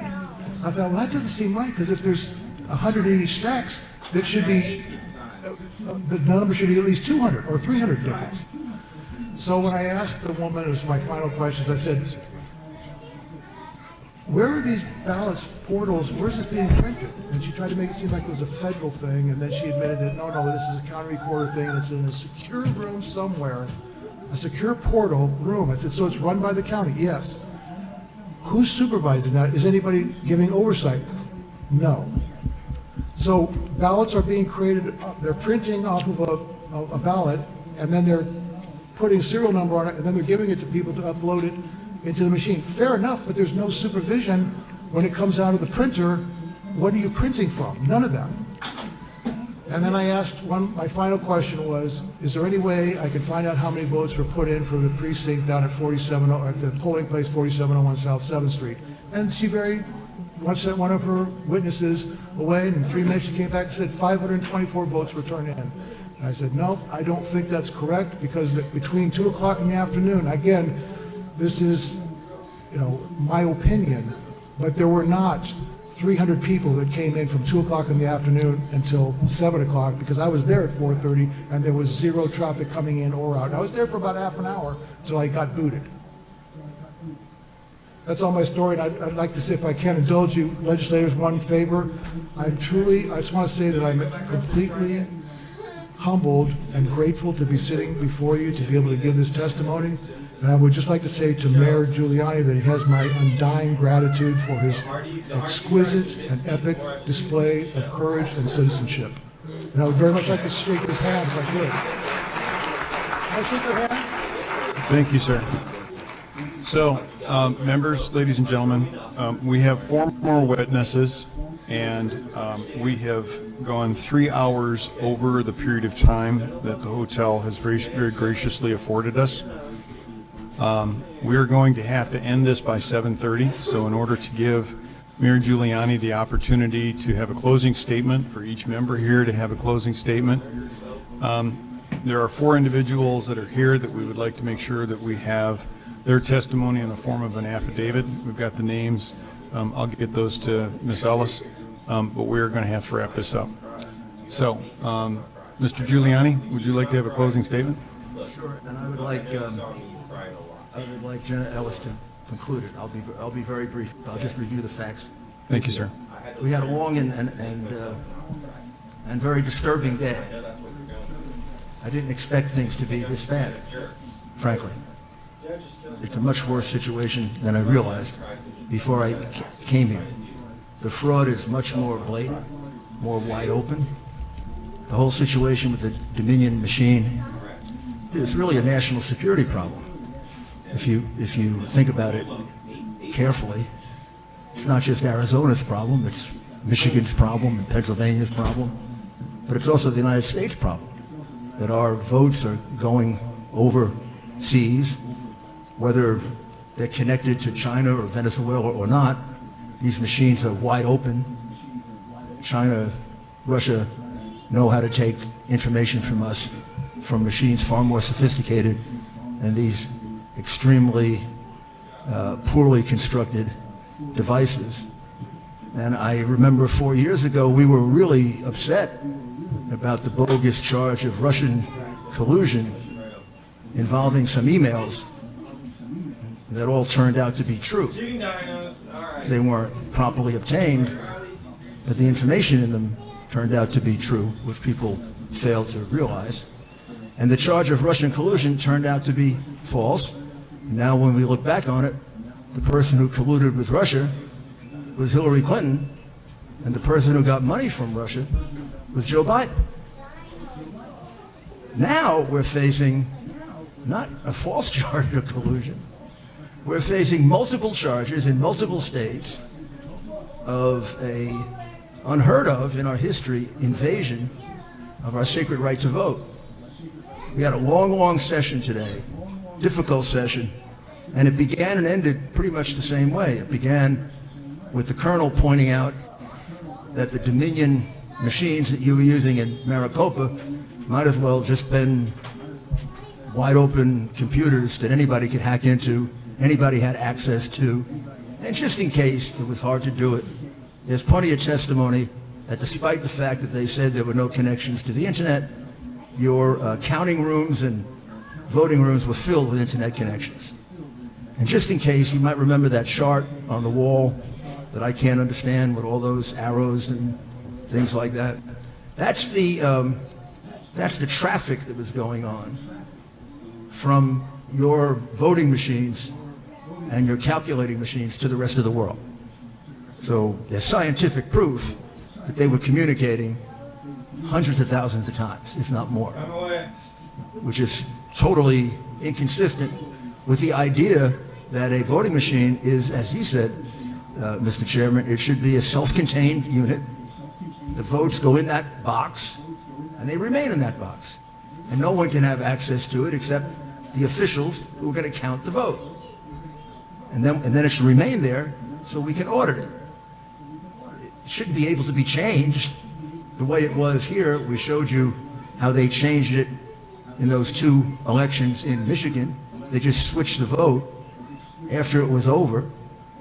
Well, if they did it in Michigan, you've got to find out if they did it in Arizona. You can't certify this vote and not know just the extent to which Dominion changed the vote. That's their expertise. That's what they do. The reason we can't prove to you the full extent of it is because your state government will not make available the machines. You make the machines available to Phil, I bet he can get you an answer in 3-4 days. Right, Phil? Am I too ambitious? 3 or 4 days. So I challenge the governor, who doesn't want to meet with me, maybe meet with Phil and turn over the machines. And let Phil see, are we telling the truth when we say they stole the vote from President Trump? But we don't even have to rely on that. I asked, you might note, all your witnesses, our witnesses, your witnesses, I asked them to do the best they could to estimate the number of ballots that went through, mail ballots that went through without any observation by a Republican. Because that's completely illegal. That's the central part of their conspiracy, because they did that in every other state. They did it in Pennsylvania, they did it in Michigan, they did it in Nevada, they did it in Wisconsin, and they did it in Georgia. It can't be an accident that they did the same thing. And they did it in the big cities where they could manipulate the vote better, not in the whole state. Same plan, same pattern, same thing.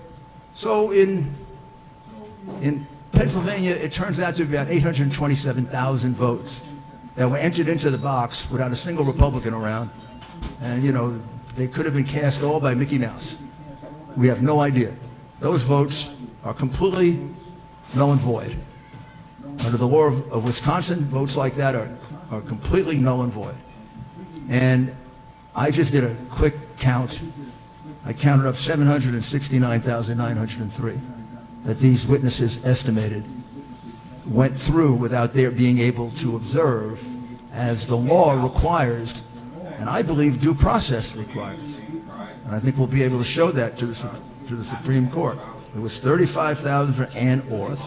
It was Elizabeth Harris, 22,903, and then another 130,000. Then about 120,000 for Janice Bryant. Leslie Minkus, approximately 100,000, the 55 tables. Judith, I'm forgetting Judith's last name here, 162,000, and Kathleen Alvey, 200,000. And you can go back and check that. My arithmetic may be a little off, but it's somewhere between 750 and 800,000 votes. I'm sorry, that's a lot of votes. That goes beyond just determining the election between Trump and Biden. That's over. That's 10,000 votes. This is having stolen an election from the people of Arizona. And they're going to say, well, if you cancel out the 769,000 votes, you're denying them the right to vote. No, you're not. You're reaffirming the right to vote of your other 4 million people who cast an honest ballot. We don't even know if these people exist. And I'm sure some of them don't even exist. So we're going to deprive living human beings of their franchise in order to preserve the franchise of people who maybe don't exist, maybe are illegal, maybe are felons, or maybe voted 10 times. There's no way to know. They completely flaunted the law and put us in a position where we have to conclude that these ballots are null and void. So I know it's really tough. Sometimes I know what you're facing because we face it every day. We face horrible threats, ridiculous things said about us. I have now come to the conclusion And I'm proud that I'm called those names by people like that. It makes me very proud of myself, and I think my mother and father, who both are dead, who taught me to be a patriotic American, are proud of me also. So I don't really give a damn what they say.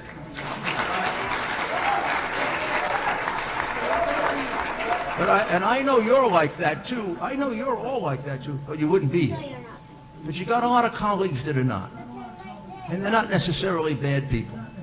They're people who want to make a living. They're people who don't want their families harassed. They're people that want the opportunity to just, get by every day and do something good.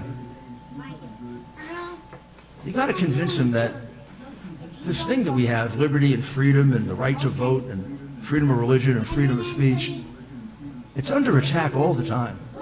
From the beginning of our republic until now, it's under attack. Sometimes foreign enemies, sometimes domestic enemies, sometimes a combination of both.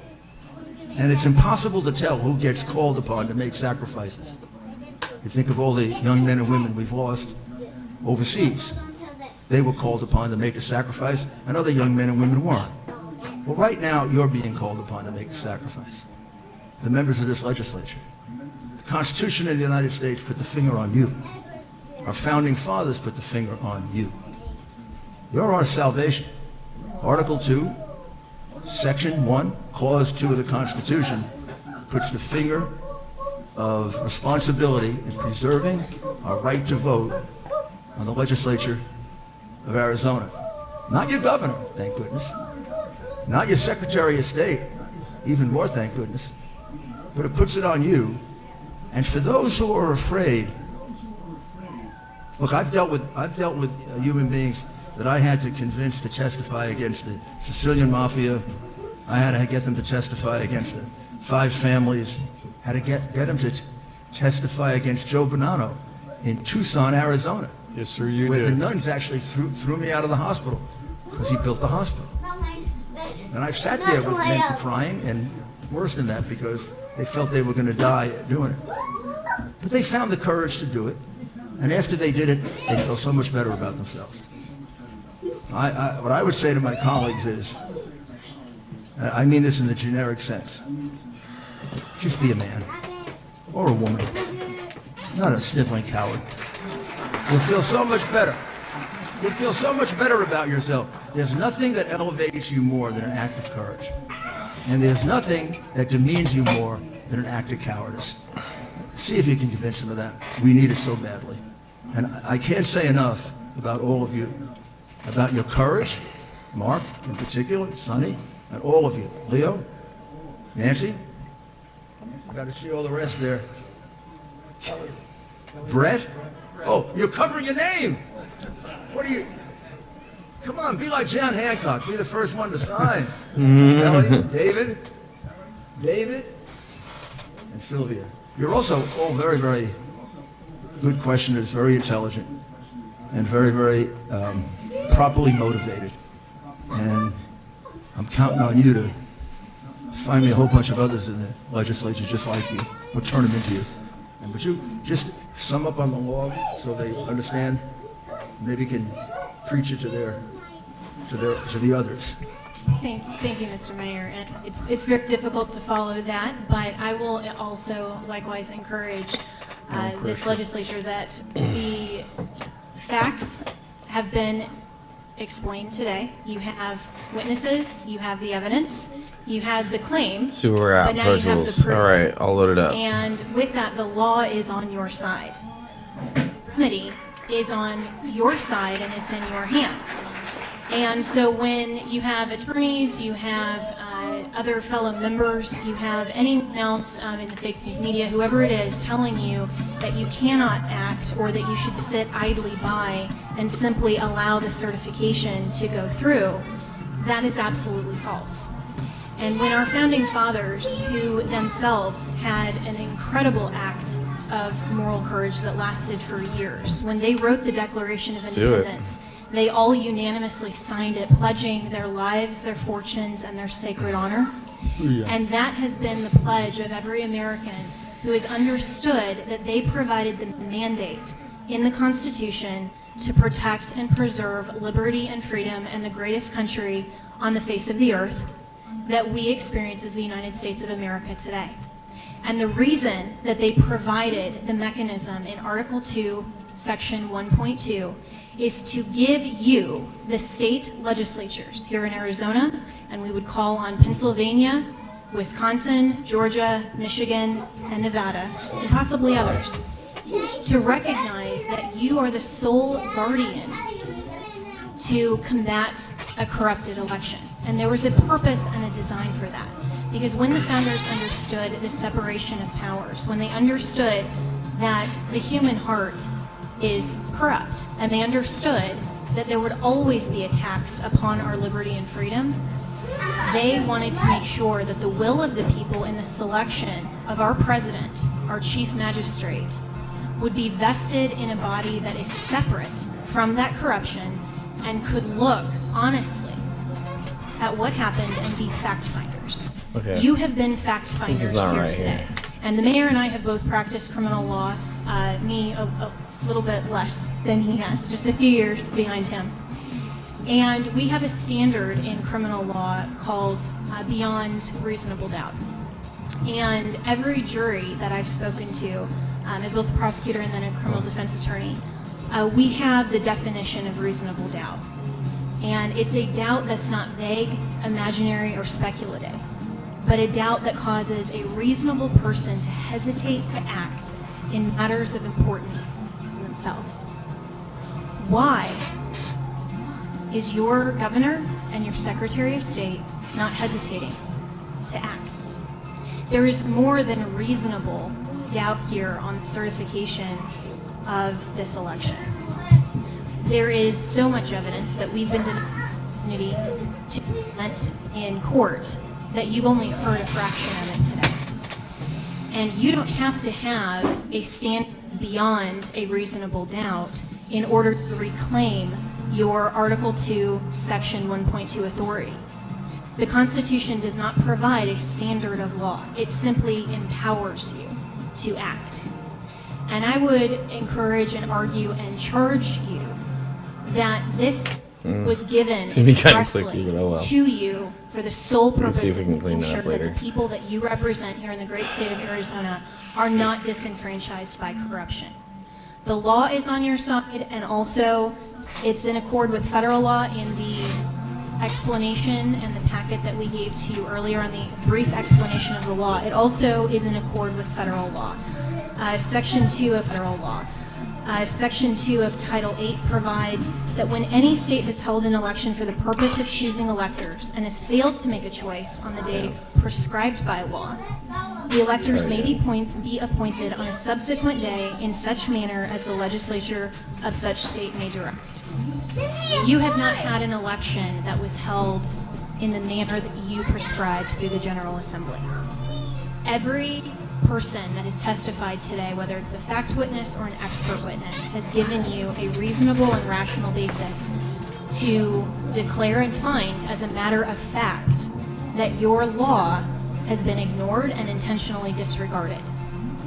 You can make that finding, and you should make that finding, and you should, according to not only federal law, but the U.S. Constitution, which is our supreme law of the land, and make that finding that you are reclaiming your delegates and that you will then certify them and choose them, appoint them in the manner that you as the state legislature designates. That is your authority.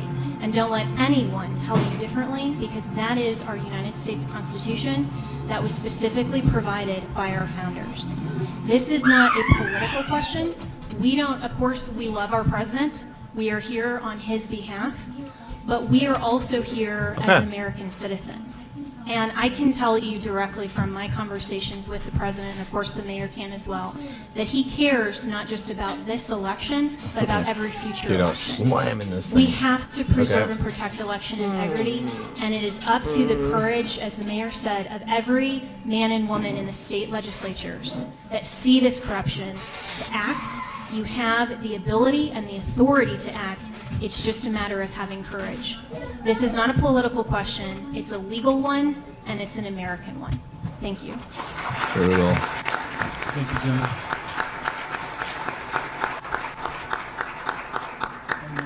All right, members, if you would, let's start with our closing comments.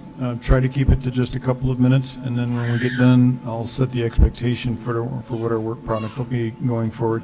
Representative Cook, could you kick us off? Thank you, Mr. Chairman. Numbers do not lie, and all the evidence that I've been wanting to hear, I have heard exactly what I expected to hear.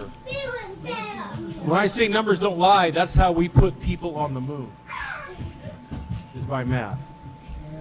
And everything I've read about this election, not about party, not about whatever, it's about what has been done, what are the vote totals, what does the math tell us has gone on here.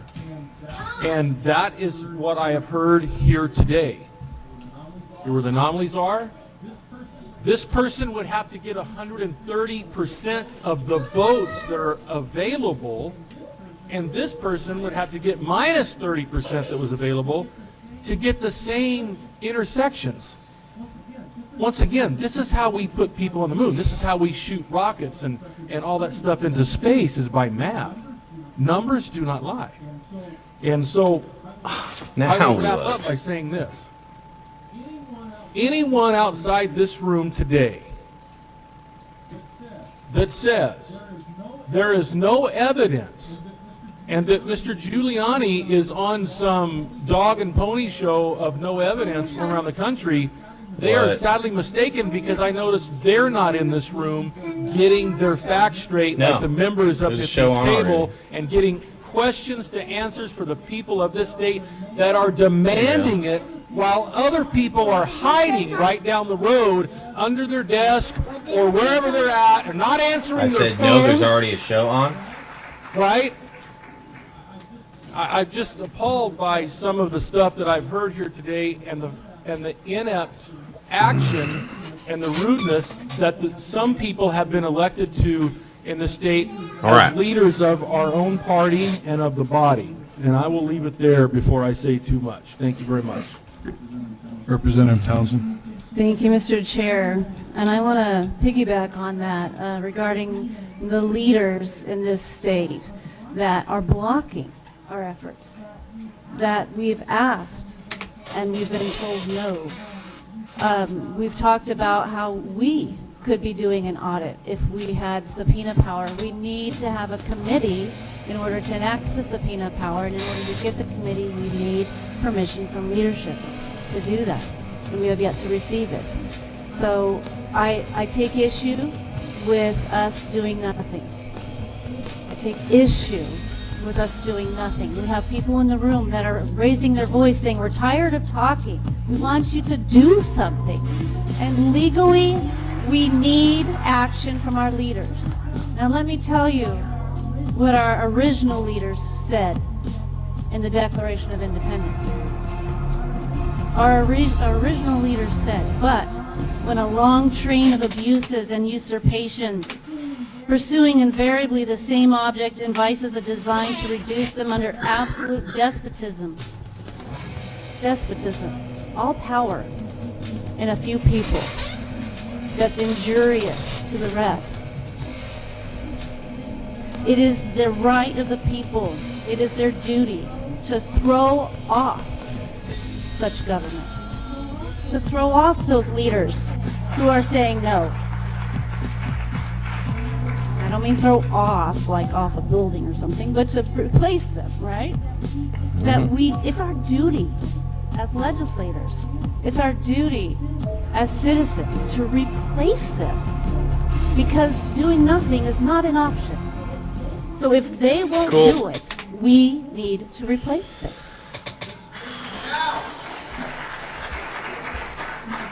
Now, we've heard a lot of things today. We just briefly skimmed over the fact that we have depositions of people saying that there's ballots flown into this state and others. We haven't talked a lot about that because that's still under investigation. But I want a federal investigation on that. I don't want that just shoved under the rug. Whether it's true or not true, we need to investigate it. We've heard that there's information warfare. Does that mean we're at war? We've heard about weighted voting and chain of custody and servers in Germany. You know, we're at a crossroads, Arizona. We're at a crossroads, America. We have two choices. We've taken an oath. It's one thing to take an oath. Anyone can take an oath. It's another thing to honor it. Who in Arizona is honoring All right. the oath? You know what that People means, here, folks. Legislators in the audience, prior, current, Without future, further will you ado. raise your hands, please. Come on. Move. Move.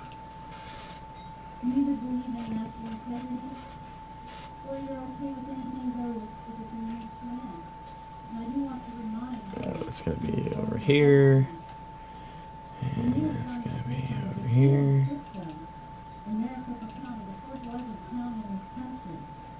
Oh, wait. Maybe it's in... Let's see this.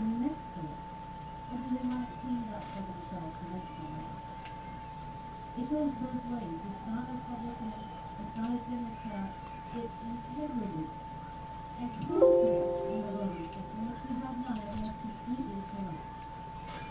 And you have Sorry. a choice to either love Didn't mean power, to interrupt her. your power, or to love people. Do some videos. And I choose to love the people in this room, in this state, in this country, and around the world, frankly, who benefit from this country. And I'll close by saying, I had a buddy in the Navy years and years ago, I won't say what year, but I'll age myself, but his mother's had a stroke in the last few days, and she's in hospice expected to pass away. And here she is, if you can see her.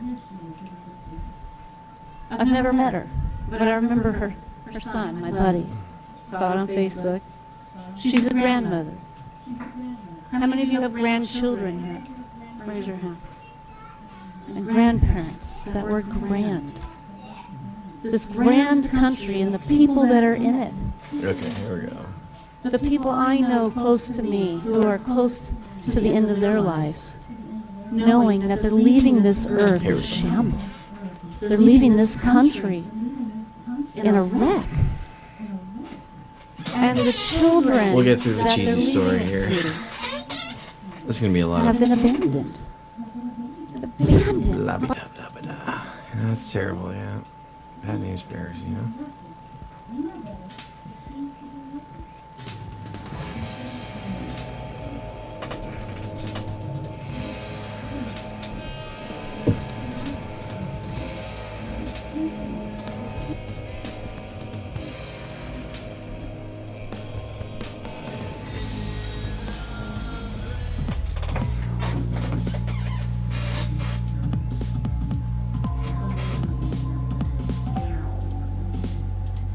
There you go, there's the bumper, folks. Bumper, bumper, rumpa dump, got a bumper going on.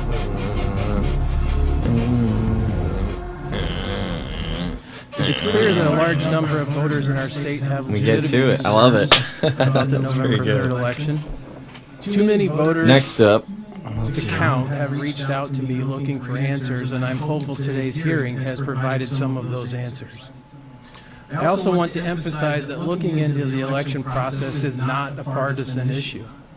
It's each and every elected official should want to know that our election system is sound. And we should never be afraid to take a thorough look to make sure it is. We need to be willing to do everything possible to answer the questions and address the concerns being raised by voters. Casually dismissing them with just pat reassurances is, I believe, a huge mistake. We owe the voters more than that, and I believe today's hearing has shown there is plenty of reason to have considerable doubt, reasonable doubt. Frankly, I don't understand how anybody could certify this election. that's right. One way you can do it is by just I being also a corrupt find piece of it shit. ironic this happens periodically. Venezuela's been brought up many times in today's conversation. I've been with a Venezolana for 13 years, my wife, and her mother now lives here. I attended my wife's citizenship ceremony. Her mother got her green card, and she lives here now. And I can tell you firsthand from being involved in family members that are from Venezuela what that country is going through at this point. And I can assure you that our Constitution is under attack when it comes to this election. We have to do everything that we possibly can to make sure that this election is done right, that we defend the election process. It's the foundation of our country, how we elect our leaders. It's so important. We have to do everything we possibly can, and I believe there is a path to do what we need to do. However, we have some hurdles, as my colleague just stated. We have to operate within the law. And in order for us to get the session that we need, for the very same reason that we're sitting in this room today, we have to get past those hurdles. We have to get those individuals that slow-walked, that ignored the request to have this at the Capitol, to have this in a fashion that we would have subpoena power. We have to get past those hurdles. That's where we're going to need each and every person's help out there to make sure they understand that we have to be on the right side of this issue. And that's Right Side Network Broadcasting. Broadcasting Network. Thank you very much. You're welcome. Representative Bartow. Thank you, Mr. Chairman. Thank you for arranging for the hearing. I really appreciate you doing that. And I really want to express my gratitude for Mayor Giuliani. Your passion for our president is an example to us all for freedom. Thank you for heading up the fight. I want to also thank so many of the citizens of this state that knew that all of this was going on and have been so actively encouraging us to get to the bottom of the truth, to hear the evidence. And we've been hearing about it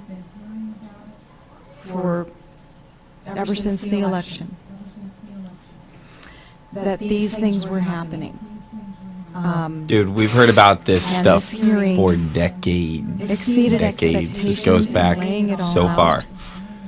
by witnesses, It's first-hand frustrating feeling testimony, it's like this is a brand new information. fields, Like, this just happened. Like, no, this has been going on others for generations so now. wonderfully They're just expressed now getting what around we've to been even addressing it. experiencing and the trouble you've gone to, the hours So, and like, hours okay, people. of expertise you put into analyzing data so that we can, with Gotta our have mercy on layman them, though. experience, understand what's been going We on. didn't know what we were doing. Forgive them, It's- Father. It's been eye-opening, to say the least. And I just encourage, I'm grateful that we did this in a forum where it's on the record and people will have an opportunity to see this. Because it's no longer just anecdotal. I'm looking at her. We have affidavits who Right. have sworn affidavits who experienced these things. You know, I served as a district chairman in the GOP for several years, and alongside a lot of you in this room. And I never heard of volunteers at a polling place, at an election, experiencing what these people have, what many of you have. Being shoved somewhere and told you can't go here, you can't do that. Not being able to observe what you're supposed to be observing, getting shut down when you ask a question. These are not normal activities. So the question we have, and so And so the problem we have to overcome is our tendency to be too nice about this. Republicans want to go to work, enjoy our freedoms, and not make waves.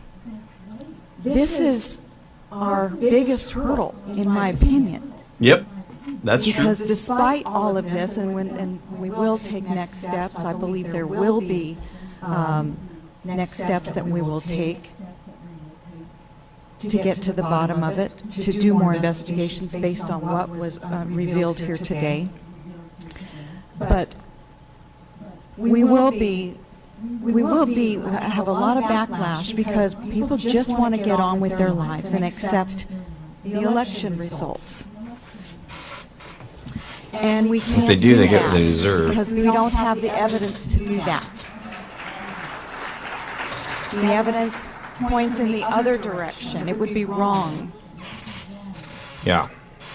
So Amen, sister. Way to I just preach it. want to we have to want freedom more than we want comfort. And that's uncomfortable for a lot of us in our society because, you know, we're the ones that always want to capitulate. We want to get along to go along to get along. But this is not a time for that. This is definitely not. I don't want to ramble like I have been already, but I just thank you again for the opportunity to serve at this point in history and plead with everyone that takes the time to watch this testimony and watch it all if you have a chance to get involved, stay involved, and help us to keep our republic free by making sure we have voter integrity going forward. We have to address these things now. Thank you. She seems smart and sweet. A little over, Representative Biasucci. tripping over her words, but Thank you, Mr. she's Chairman. nervous. I first wanted She to just understands ask the a magnitude round of applause this. to everybody who spoke and testified today in front of everybody. You know, it takes a lot of courage, a lot of guts to come and do something like that, and you're patriots. And I think we're all grateful for what you guys did here today. So thank you from the bottom of my heart, and I know that the panel appreciates it as well. Also, a big round of applause for Mayor Giuliani and Julio Team and Jenna.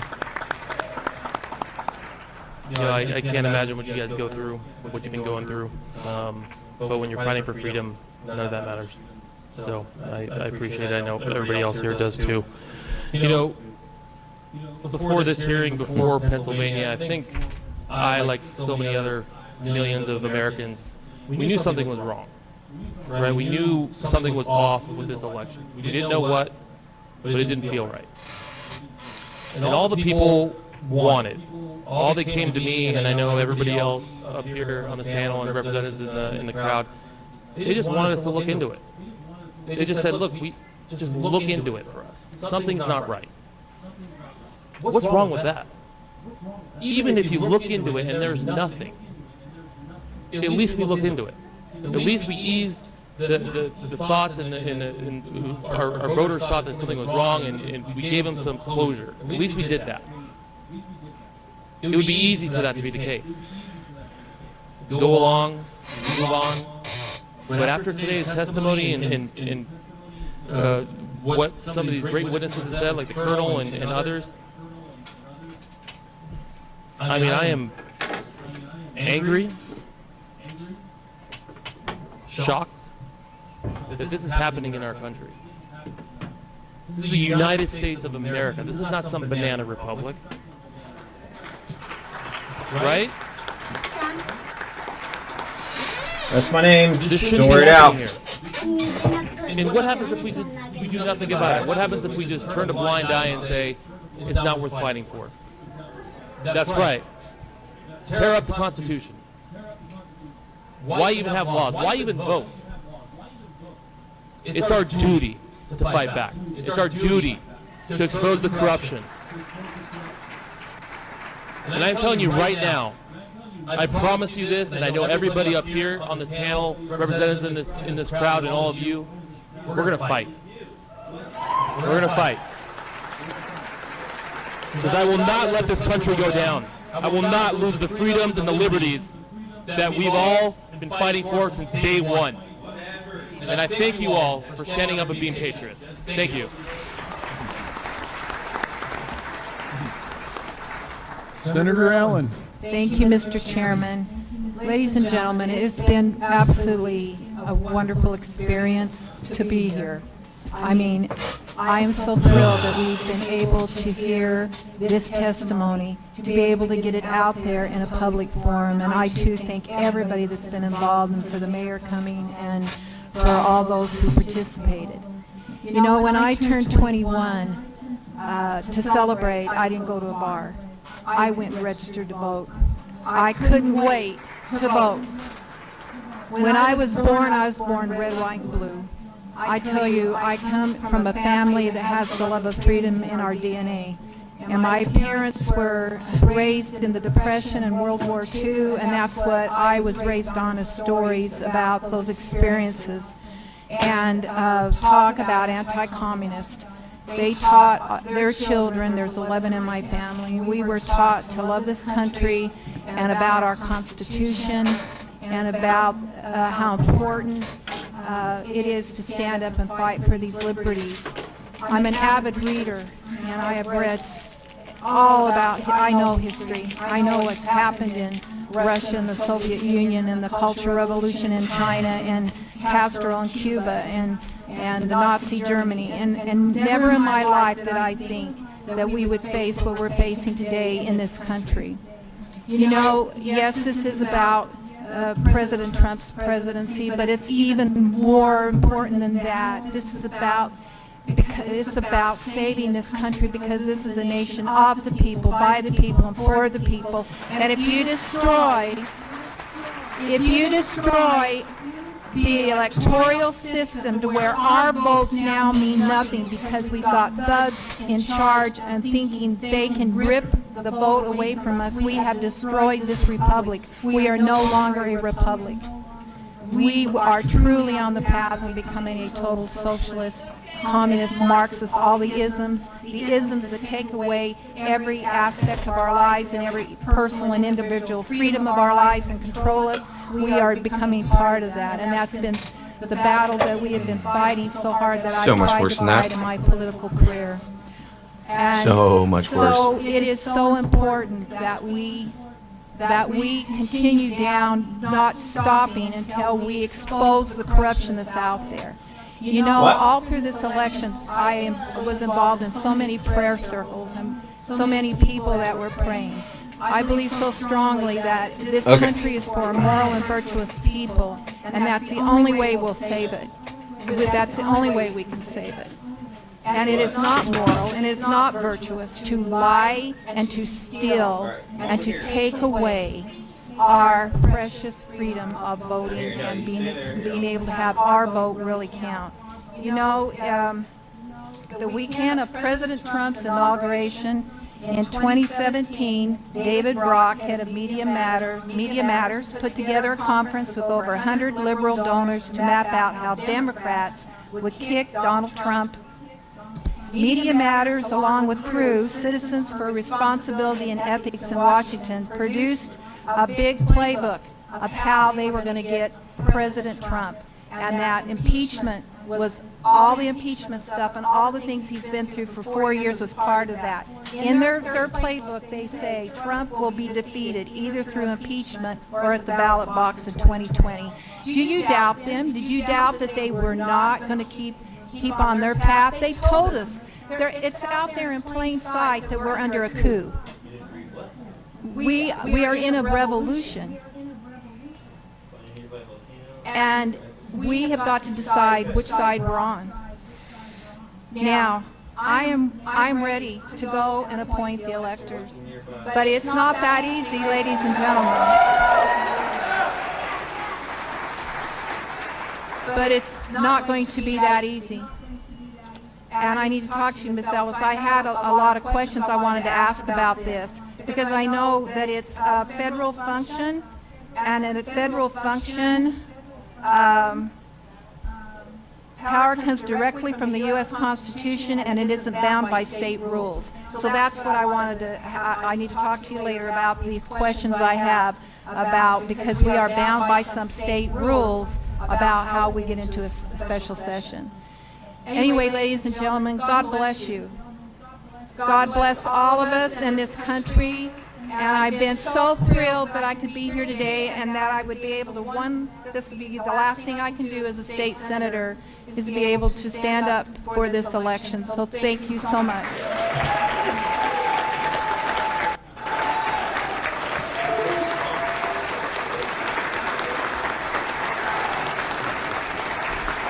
I love you all.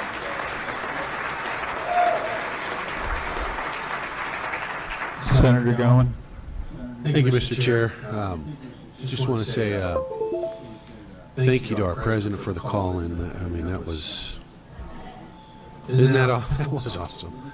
And I just want to say for what he's done for our nation as well. We are the greatest nation on earth, right? And he brought us back to where the world remembers that. And that's the biggest thing. So, you know, what he's done for us is just tremendous. And your team, you and your team, thank you for being here and showing us all the things that were exposed today. I'm intrigued, I'm blown away, you know, with the issues that I've heard. You know, it disturbs me because of the allegations that we've heard here today. And I'm actually kind of blown away too that you're not getting a day in court after what I've heard here today. And I presume that's been presented to the court to show them. And if we're just touching it, it's just interesting to me. It just, again, I'm blown away. I'm sure everybody is right here, right? You know, and I'm also perturbed that we have this Dominion system. It's run by a foreign company for our elections. That's disturbing. So, you know, bringing that to light is very interesting. That's something that we can look at, certainly fixing as well. But you never know when it goes out of country where those votes go, right? Or what happens, or the issues at hand with that. And that's why I'm also surprised that we haven't done a full hand count or audit to look at these allegations to say, hey, this is right or that's right, or something's going on here. That's the crazy thing, I'm telling you. You know, it's also apparent to me that we need to fix a lot of things that are happening in our elections. Certainly, you talk about shining a bright light on the issues at hand that have occurred, showing in the past, and it took something like this, it took a president like this to actually stand up and say, hey, look at what's happening. And you know, I'm thankful for that. Look, we all know the old saying, right? If you're Republican, you got to win by 2% or more. I mean, that's the issue at hand. And I think we're seeing a lot of that occur right here. And right in front of our eyes, we're seeing a lot of testimony from eyewitnesses proving certain situations have occurred that we probably all had something in our mind before about. And here they are coming forward and speaking on those issues. A lot of things that need to be fixed. I would say thank you to all the people who gave testimony today. I mean, that is courageous, very courageous to come out. You know, I'm just one of those dumb guys that gives my burden to God, right? So I just come and do what I'm supposed to do. That's why I'm sitting here.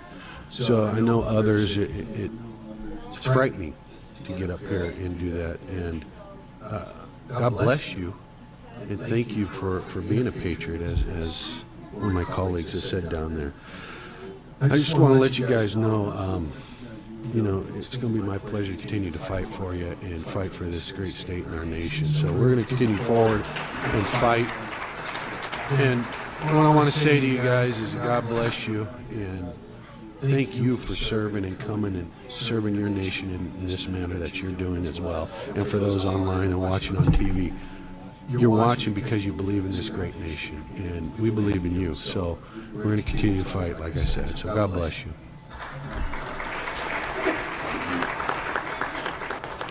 Senator Borelli. Yes, thank you, Mr. Chair. You know, I grew up in a tough neighborhood. You know, when I was growing up, we always thought that FBI stood for Forever Bothering Italians. And when I learned in school is, you know, what comes after a sentence is an appeal. But I think FBI should actually change the name to Force a Biden Investigation.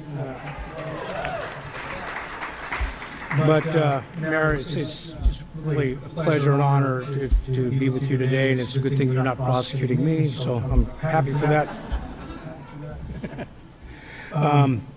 You know, I'm going to quote something that was going back a little bit of history, dated on 5/16/17. Our election was hijacked. There is no question Congress has a duty to hashtag protect our democracy and hashtag follow the facts. Nancy Pelosi. And now we're all called a bunch of conspiracy theorists, which is kind of amazing. And listening to the testimony today, I find it ironic that a company in Canada, a Canadian company, is not even being used in Canada, who uses nothing more than paper ballots and count. I find it ironic and appalling that our folks that lazy, looking for an easy way to doing things, a more efficient way of doing things, but you know what? Electronics can be corrupted, and maybe we need to go back to that and learn something from Canada, our neighbors to the north. And, you know, by hearing all the ballots, okay, we might get rid of this one, disqualify that one. I think it would be poetic justice if President Trump won by 2020 votes.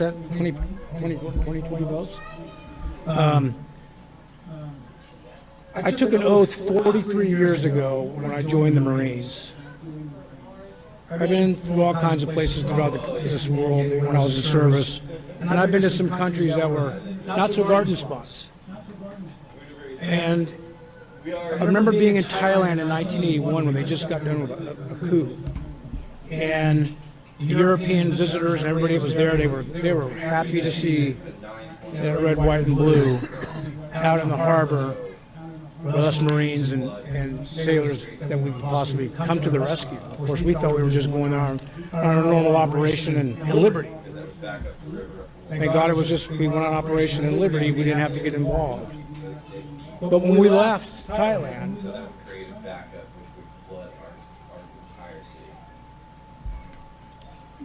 we had to stop and take up on board 18 Vietnamese refugees. This is 1981, and the oldest of the children was 18 years old. None of them were involved in that war at all. But we took them aboard and to take care of them. They were out there floating around in the dead water for weeks. Took them on board, cleaned them up, gave them some uniforms. Of course, a lot of them our camis didn't fit them all, but we took care of them. Because that's what Americans do. And I'm proud. My 22 years in the service was in that reflection, that we are that beam of light, that hope. Last year, I went to Italy for the very first time with my colleague and my seatmate, which I like to call my teammate, Representative Leo Biasucci. And he's a first-generation American. So we went to his dad's hometown, and Dad was there with us. And his dad, we went on his trip. And we got to meet the mayor of the small town where his dad grew up. And he's like the big hero. And Leo Biasucci, one of the sons of our town. And the pride and admiration they had for him being an elected official in the United States was awestruck. It was unbelievable. I felt so much pride. Anyway, We were under attack a lot the last couple of weeks, trying to force something, a hearing. Representative Fitchum was trying to get a hearing in the House, couldn't get it done. I tried to get things done with the Senate. There was some obstacles, this and that, a lot of arguments back and forth. And then we got all kinds of hate email when we decided we're going to do this. And people were calling me up. I got death threats. I had all kinds of crazy stuff, which is, I'm surprised I made it past 25 years old. So I'm not really don't care. But, and I had to tell some friends, I'm like, if I see corruption and I see evidence, I can't look the other way. Like I said, I took an oath 43 years ago. There's no expiration date on that oath. And I grew up in a world where honor, courage, and commitment was an everyday way of life. That's not a marketing slogan. That's just the way it is. You had quoted one of the pieces of the last sentences of the Constitution, which I actually text that back to them. But, you know, I had to take these notes down, but voting is not just an obligation, but it is a right. It's an enshrined in our Constitution. But let me remind you all, that was paid for with blood, with the blood of patriots. Overseas ballots, like I said, I was overseas. I'm convinced that some of my overseas ballots never even counted. So was I disenfranchised? Did they get counted? Did they get switched? Who knows? I don't know. So to look the other way after hearing this testimony would be a dishonor to those my brothers and sisters in uniform. It would dishonor our forefathers and even my own father, who was a Korean War veteran.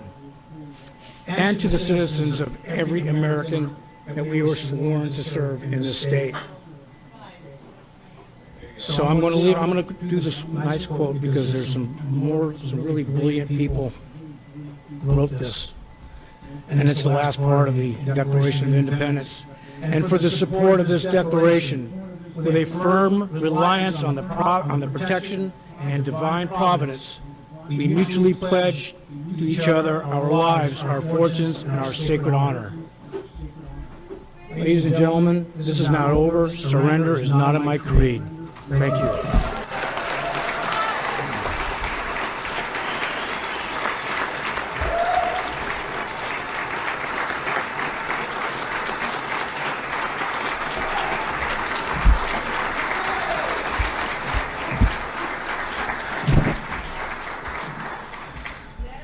Ladies and gentlemen, this has been a long day. This day started a month ago. When we knew what was coming, we knew that there was a tidal wave. Some of us have been planning for this as long as 3 months ago.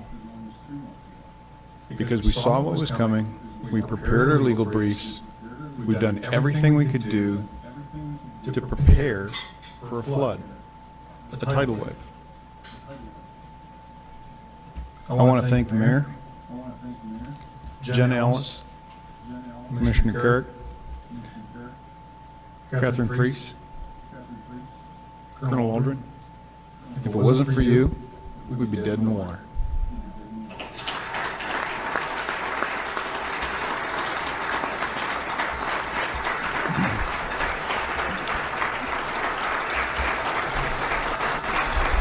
Indeed.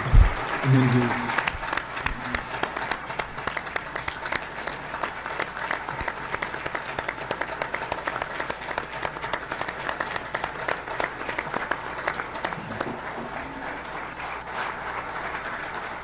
It's exceedingly hard for me to place a label on what we've heard other than racketeering. Good old-fashioned mobster racketeering. But on a grand scale, I know that President Trump, once he arrived at the swamp, said, okay, how am I going to clear this thing? I don't know that he realized that the plug is so deep there's not enough chain.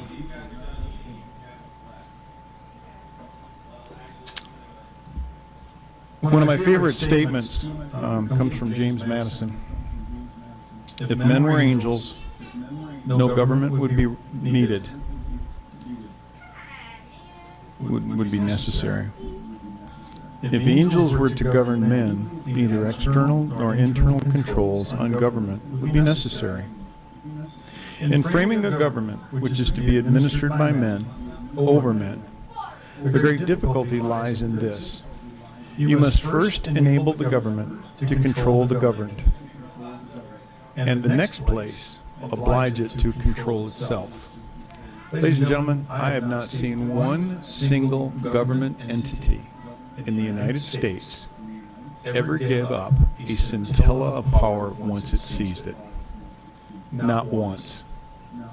We have endless executive orders from mayors, from governors, and I'm not hooting on our governor, I'm hooting on all governors. You don't have the authority to make me safe. That's my job.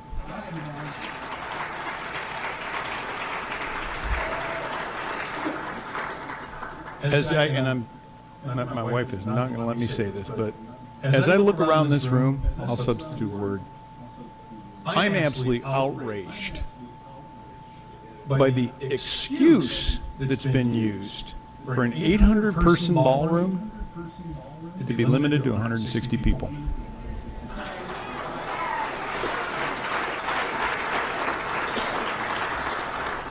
Now let me turn to the vote that, or the election that we've been talking about. It's interesting to me, I'm going to repeat this, why so many people call for civil rights. To be fortified, to be enforced, to be protected, but there's virtually no call for the most supreme civil right, and that is for our franchise to give the consent to be governed. That's what Mr. Madison was talking about. That's what our entire government, 5,000-year leap, if this goes away, God help us, because it will be gone. Because you will have to have at least a few men stand on a green and fire their rifles at the best military machine ever conceived in the 1700s. Think about that for a moment. They knew if there was going to be a war, let it start here. That was a conscious decision. Why? Because they were sick and tired of tyranny. What we're experiencing right now is a form of tyranny that is insidious. This is our nation. This nation doesn't belong to Belgium, doesn't belong to George Soros. Yeah, that's right, I said the Soros word. Okay?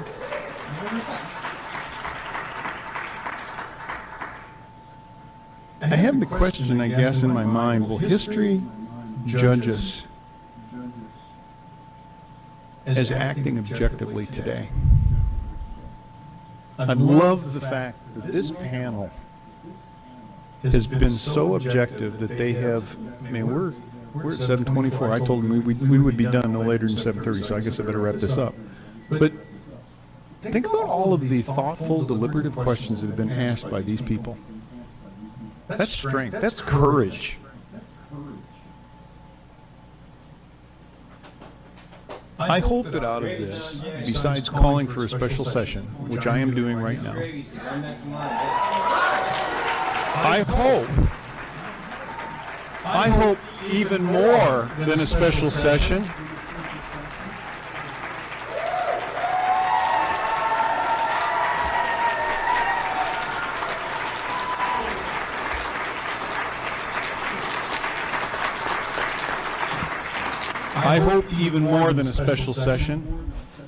we see a series of grand juries convened. There is so much criminal behavior that has gone on in this state and states around the country. I believe that it's time for our Attorney General and the U.S. Attorney to start perp-walking some people.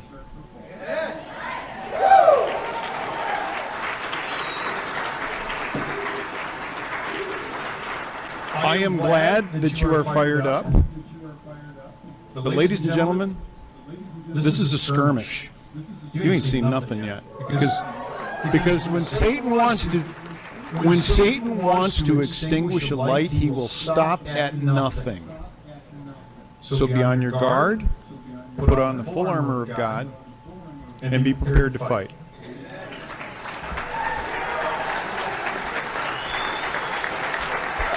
Thank you.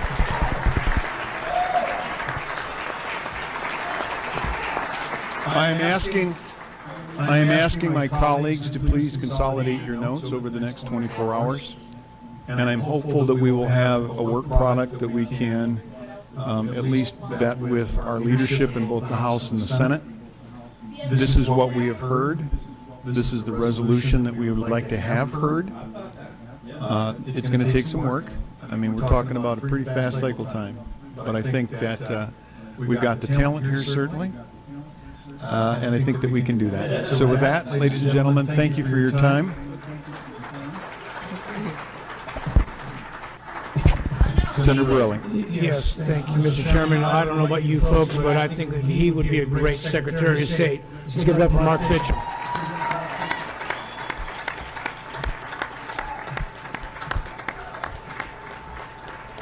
I think I'll have to have a conversation with somebody at home before that happens. Thank you, ladies and gentlemen.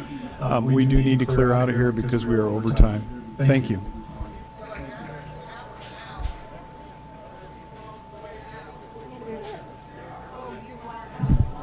But there's nobody, any substance inside. Like having a purple on the weekend, nobody's there.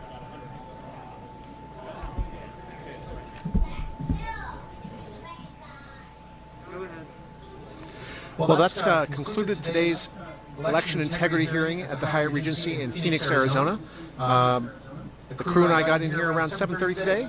We're just wrapping up, and it's been a long and eventful day. I can tell you right now, Liz is confirming, trying to talk with Rudy to see if Rudy's going to be at tomorrow's hearing in Michigan. But I can tell you this, there will be an RSBN crew in Michigan to cover the hearings up there. That's something we're not going to miss. And we'll be bringing that to you. I can tell you another thing too. There's been a lot of people speaking today, and we're going to go and recap some of them. But we had an unusual vantage point today. Instead of sitting at the back of the room, today we sat at the front. And one thing that enabled me to do is see the look on the faces of the Arizona voters. And as they heard the testimony and they saw the numbers and the realization came over them, they knew that this was stolen. And that's something that definitely something that came over to them. And to see that realization creep into their faces was something I'll take away from this hearing. So I'm going to turn around here. A lot of photographs being taken. You can see maybe perhaps if the camera moves just a bit, you can see all the people posing for the photographs. We'll go over the list of the people who were here again. Representative Fincham just called for the special session, but the attendees from Arizona were Sylvia Allen, Senator from Legislative District 6, David Gowan, Senator from Legislative District 14, Sonny Borelli, Senator from Legislative District 5, Mark Fincham, Leo Biasucci, Nancy Bartow, Brett Roberts, Kelly Townsend, and David Cook. And why don't you, as we're going to sleep, maybe give everybody an idea of what they could be sleeping on. Yeah, absolutely. Quickly, before I do that, were you able to talk about Michigan at all? I talked a little bit about it. Okay. We'll start with MyPillow. We want to thank our partners over at MyPillow.com. They've been absolutely incredible. A portion of all these profits from the sales actually come back to RSBN, and that is tracked through our code, RSBN, which coincidentally also saves you up to 66% off your entire order. MyPillow.com has hundreds of products that you can choose from. It's not just pillows, although they have an incredible deal right now. Their regular MyPillows, which start at $69.98, with code RSBN, the price goes down to $29.98. So huge deal on the pillows. However, there are hundreds of products to choose from, a wide variety. There's Giza Dream Sheets, mattress toppers, dog beds, plush robes, super soft, luxurious towels, and so much more. Check out their entire inventory over at www.mypillow.com. Mike Lindell has been incredible to work with. He's a true patriot, from rallying the crowds at President Trump rallies to supporting other conservative outlets and working with his own recovery network to help drug addicts. It's just really an incredible amount of work he does. He's also helping sponsor the March for Trump bus tour, which is going on around 20 cities. That information. It's changing every day. I'm actually going to have to check the website, and we'll keep you guys up to date via the website. We have to check that out. They're changing the dates to make sure that they get more stops in the state of Georgia. Georgia is ground zero right now, considering the Senate race on January 5th. So they're trying to really fight for Georgia as much as possible. That happened during this hearing, so it's okay. But we do want to say thank you. Our team is going to Michigan tomorrow. We've mentioned that a few times. There's going to be a hearing. It's very unlikely that Mayor Rudy Giuliani will be at that meeting, but his team will be in Michigan for a meeting on Wednesday. So President Trump also mentioned earlier today that Michigan and Georgia will both have cases dropped there soon. Big cases, he said on the phone when he called into today's meeting. So one can expect what's to happen at that meeting on Wednesday, but we will see. Regardless of whether or not Trump's legal team will be in Michigan tomorrow, RSBN will be at the Senate building where people are able to provide written testimonies. And that's exactly what we're going to be broadcasting for you guys tomorrow. You can see these anomalies statewide where voting irregularities are happening, and mainstream media doesn't care about your vote because they, quite frankly, didn't care enough to show up today. We've been here, All right, we're done with those people. I made myself a wrap. You know what that means? It means we got our work done. We were responsible.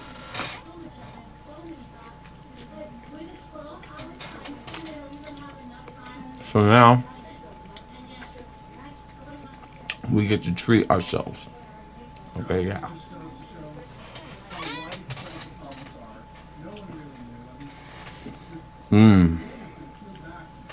Yummy. Hey, bud. What? Can you put something on the TV for the kids? The remote is here next to the tank.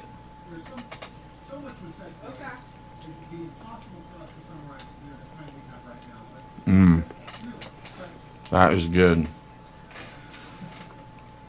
I did turkey, gravy, artichoke hearts, salsa, cream cheese, and guacamole. Did I already say turkey? So good.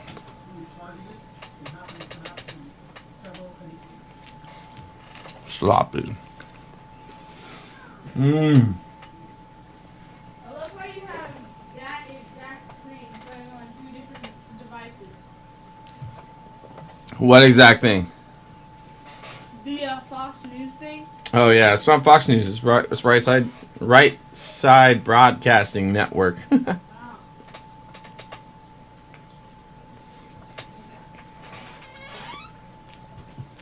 Well,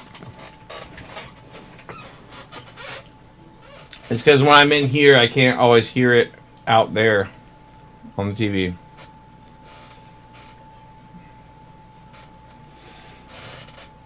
I should have put spiciness on this, so I didn't. Oh well, still really good.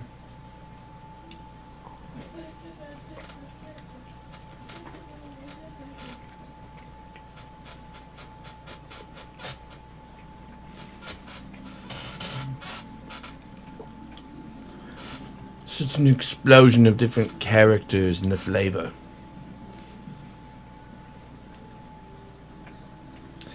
Like I'm eating a veritable Disney movie. Goofy's there, Donald Duck's there, Mickey Mouse, the whole cast. All in one wrap.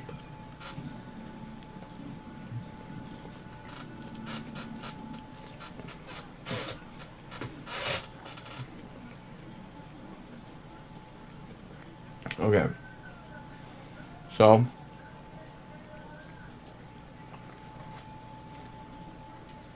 Let's see what the headlights are giving us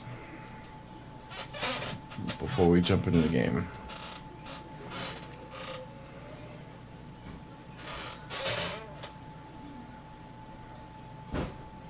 It died.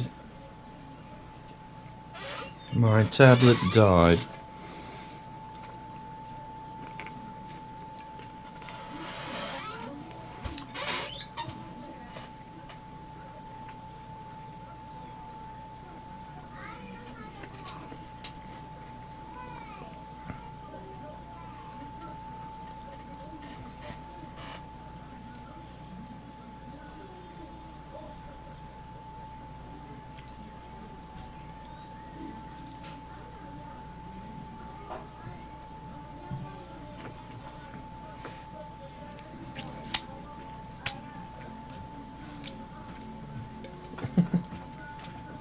So I'm done with homework, right?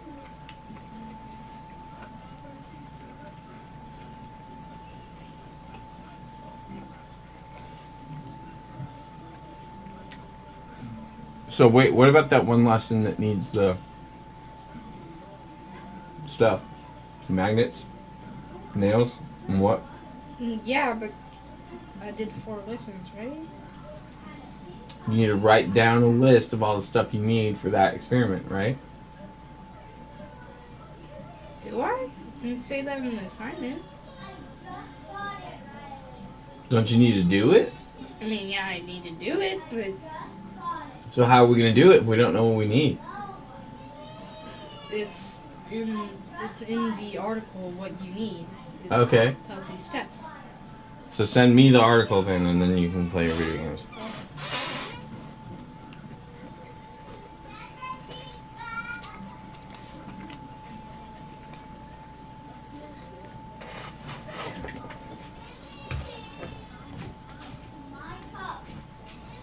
You've been drinking that all day.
Alright, before you get going.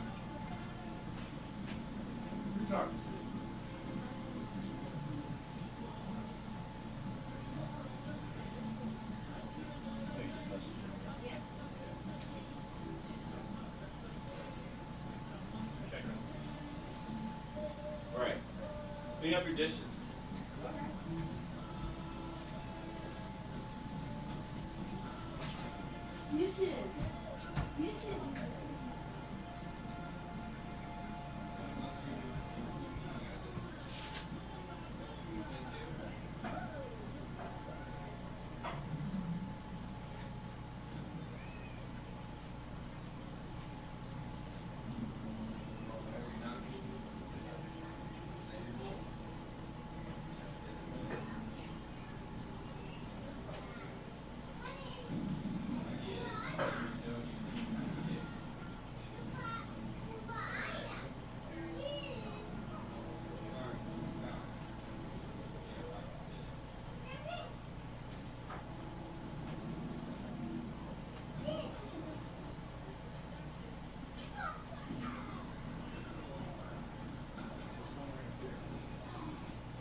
in.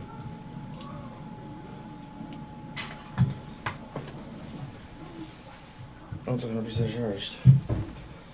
Okay. My bowl.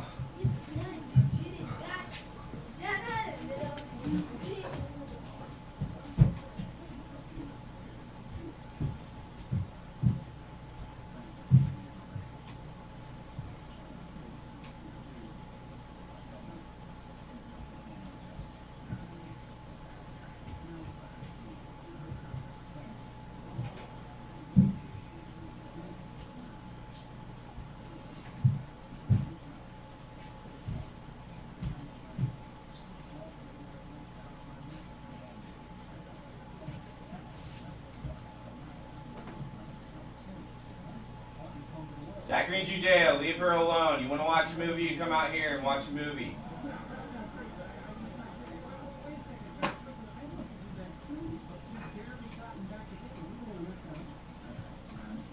Eamon, clean up your gravy.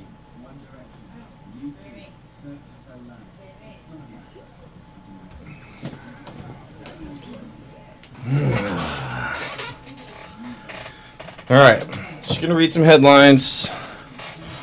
Then we'll get started.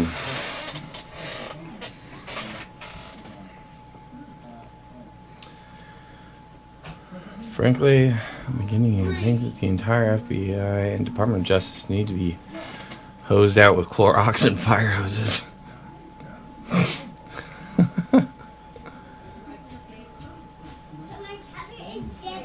Interesting. There's impeachment filed against Ohio Governor Mike DeWine over abuse of power during the coronavirus pandemic. Wow. Daddy, my tablet is dead. Bring it to me then.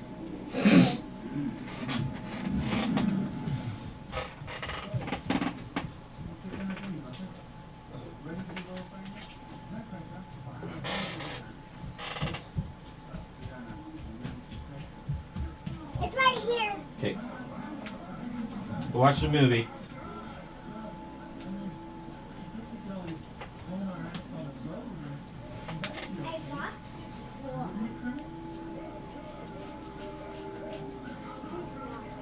Do it.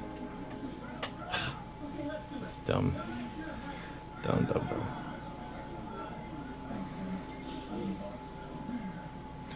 Donald Trump calls in to, yeah, okay. We heard the call in, all that.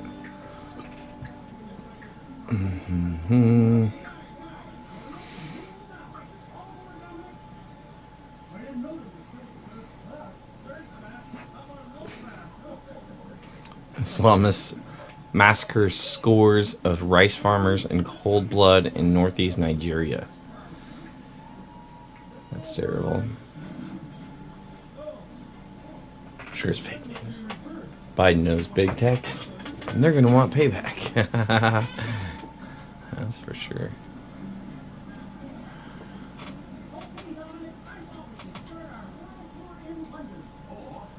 Army identifies 5 soldiers killed in Sinai UH-60 Black Hawk helicopter crash.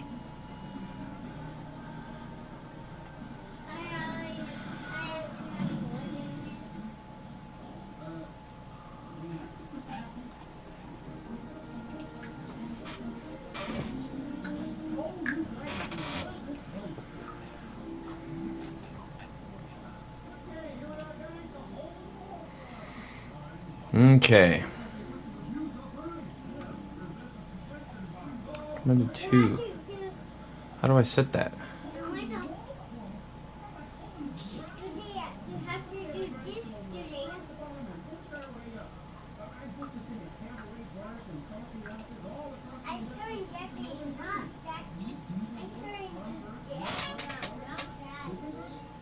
Ah. Well, let me change it in the middle of a thing. I just did. Does that make it better?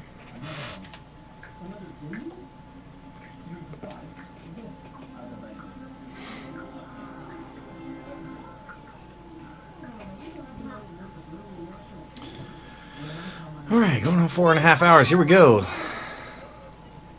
Let's play some Vigi games.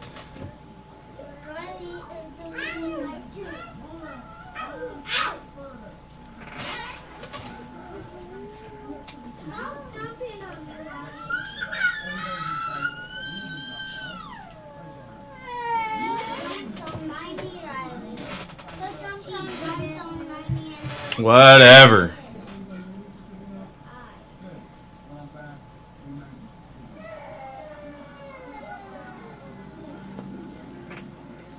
She always gets herself in trouble.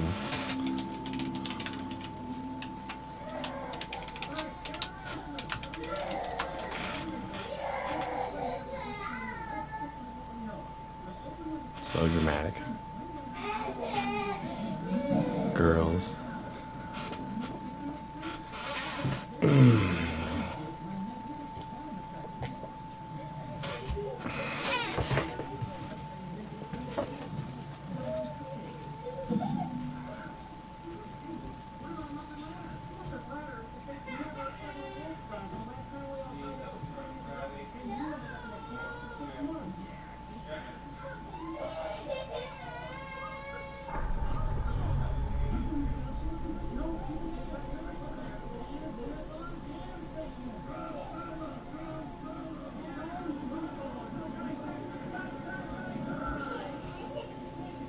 Oh, you putting on a mask?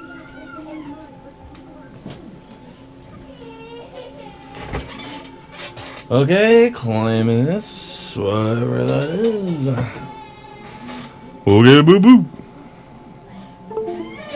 We got another picnic basket.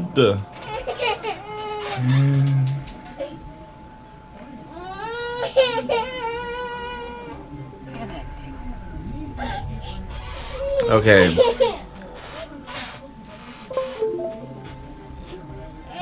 Come here, come on. Sit with me, Captain America. Captain Riley America. You sweet, sweet baby.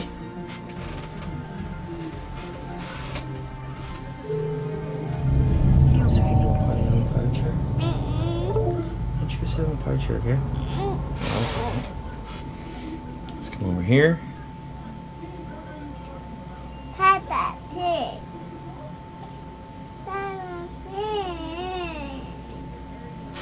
Nope, no Peppa Pig, baby. Peppa Pig. Interstellar credits. I want Peppa Pig. Alright, if you're gonna keep crying about it, Riley, I'm gonna have to put you in the crib. No, Peppa Pig. Hold on.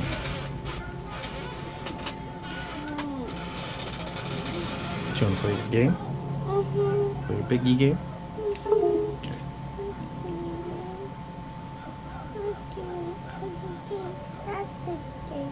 Here you go.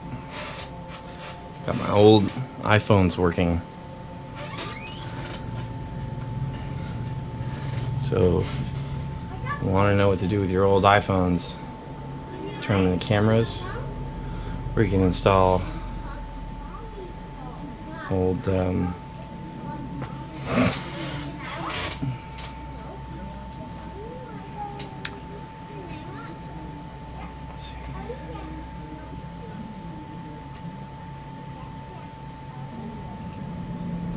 old video games on them. See, I haven't taken up. Oh, I do have two going on. Let's see here. Daily campaign.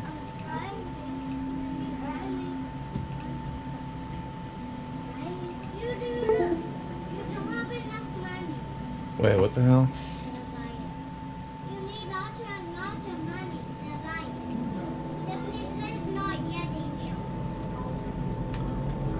Oh, you can't even see what I'm doing, you know what?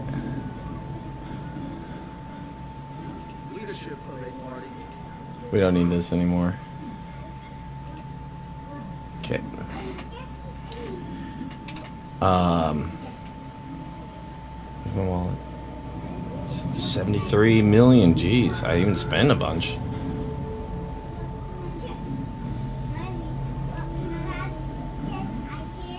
Hold the phone. Did I get robbed? I feel like I got robbed.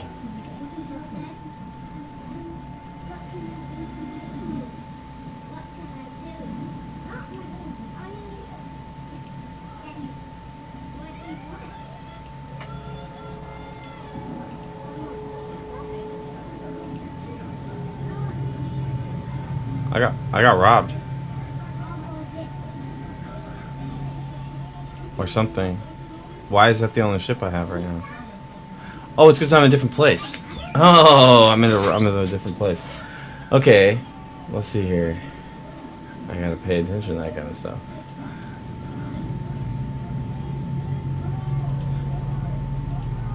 Let's see, activities.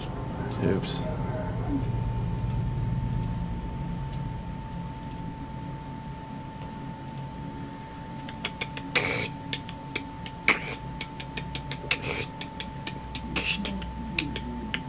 Okay, yeah, that's right. We were gonna try to finish it. We only got 2 more of these, so read details.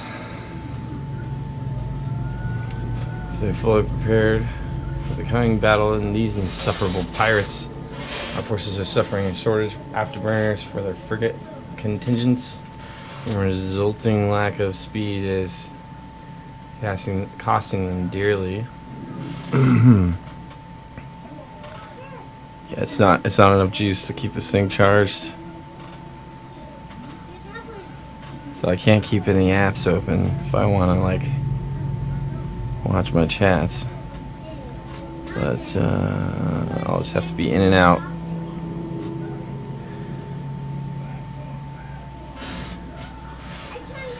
Okay, so 2, 1 MN afterburner 1.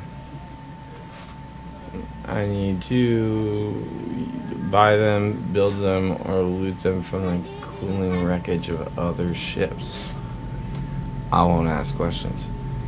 Okay, well, that's the one, right? I mean, yeah. So,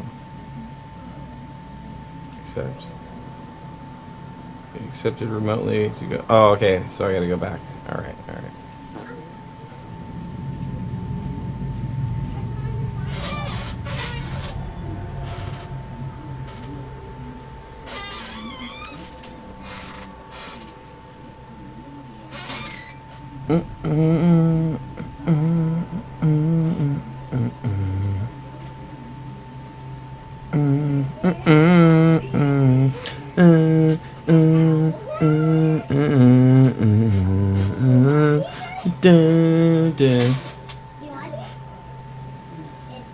Okay.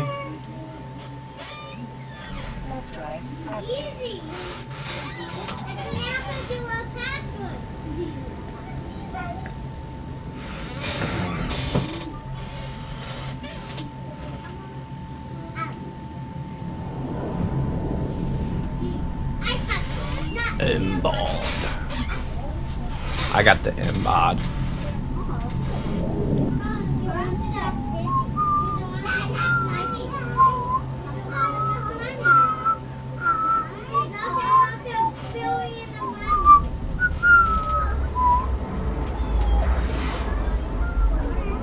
Core. Rookie. English.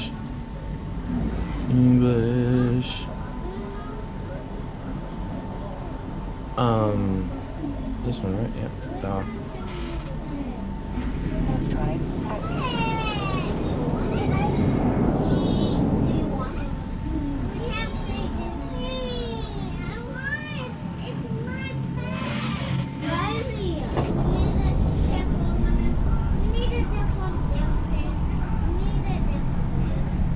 Do I gotta watch you like this all night long? Can't figure out how to get along with people? I have to watch you like a hawk the whole time, every little minute? Is that what I need to do? No? Why don't you find something else to go play with? It seems like you're doing just fine with that thing, right? Right? Yeah.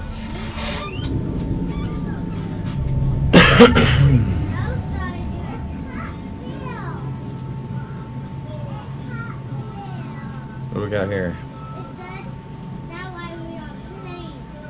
Limited social. This image processor implanted in the parietal lobe grants a bonus to a character's charisma. Huh, look at that.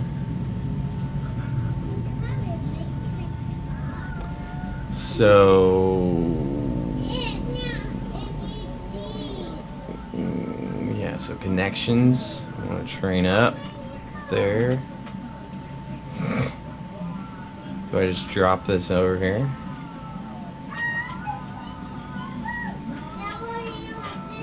Alright, here. Go like this. No? Kansas Street interactions. Plug in. Plants are lost when unplugged and when you die. So now.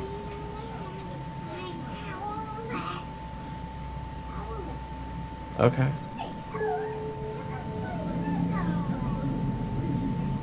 Okay, now it's plugged in. Nice. 8 days on that sucker. Fit training queue.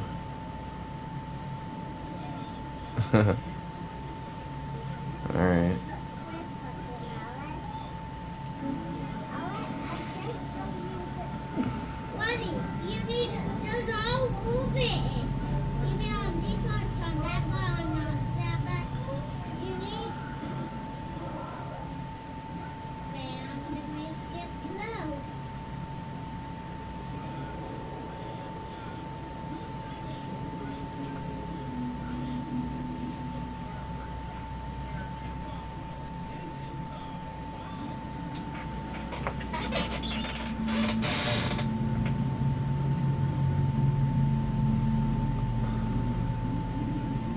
Phone state Omega. Okay. Huh. 12,500 unallocated skill points. Where I apply them.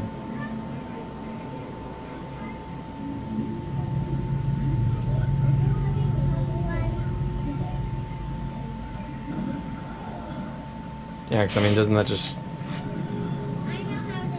get me there faster or what? Yeah.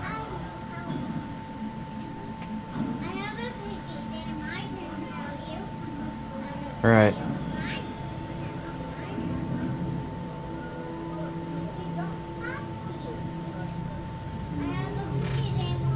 So we want to go here. Start a conversation. Accept the mob deal.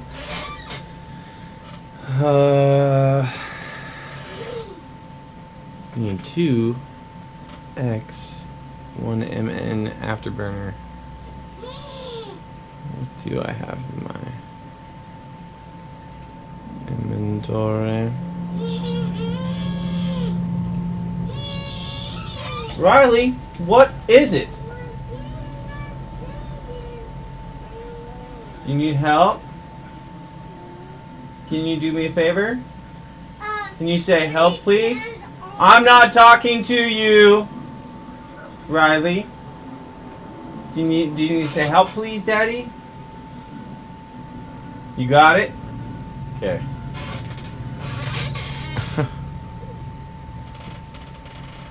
Overdrive projector, medium shield. Okay, so they want me to fit. Oh, you need help? Okay, give me just a minute. Is it gonna work? Alright. I like this chip. Okay, what do you need help, sweetie? Oh, it's not moving, huh? Yes, the car is not moving. Well, that's because you gotta put a fan on it. Use this fan right here.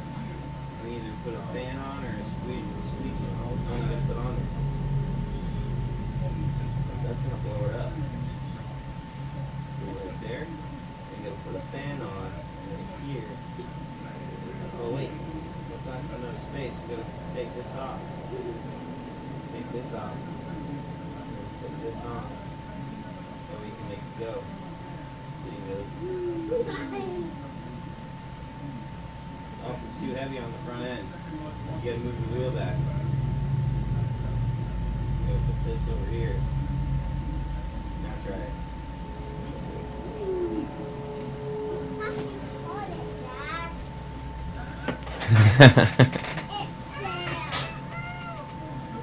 Okay. 2x1 mn afterburner. Okay, so I've got one.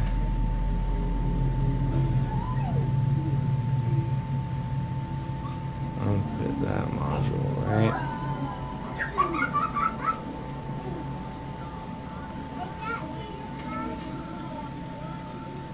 Oh wait, but I don't put it on my ship. I don't fit it on my ship. I gotta put it in my cargo hold. Okay, I'm just gonna buy 2 more because I don't want to do that. Because I like these suckers. Market details. Might as well just buy them. I got all that friggin' ISK. Okay.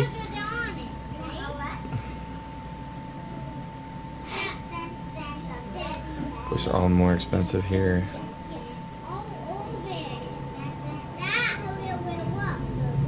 That's where I was.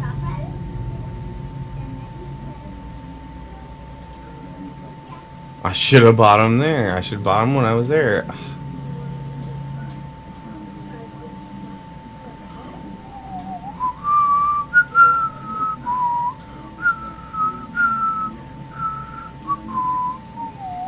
I don't know why that song came into my head.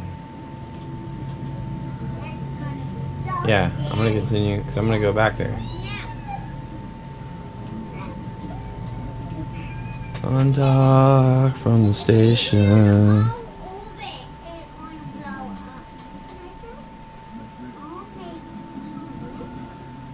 All day long. Anybody? Nope. Grooving right along. Grooving right along. Footloose and fancy free. Let's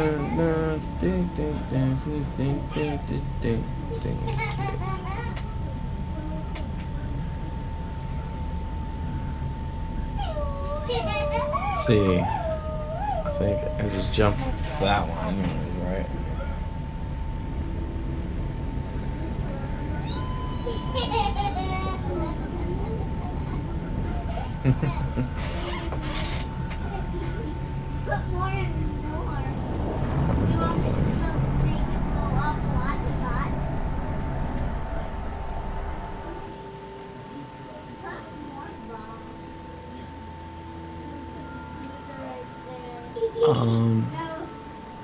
There's another jump, isn't there?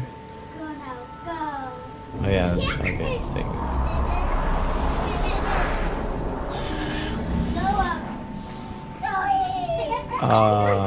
And from here I should be able to warp there, right? No, I can't. I'll make it go up lots and lots. Want me to make it go up lots and lots? Warp to. So we just set a destination.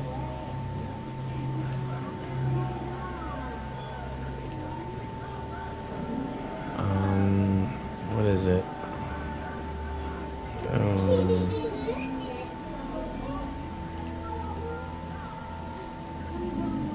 Transactions.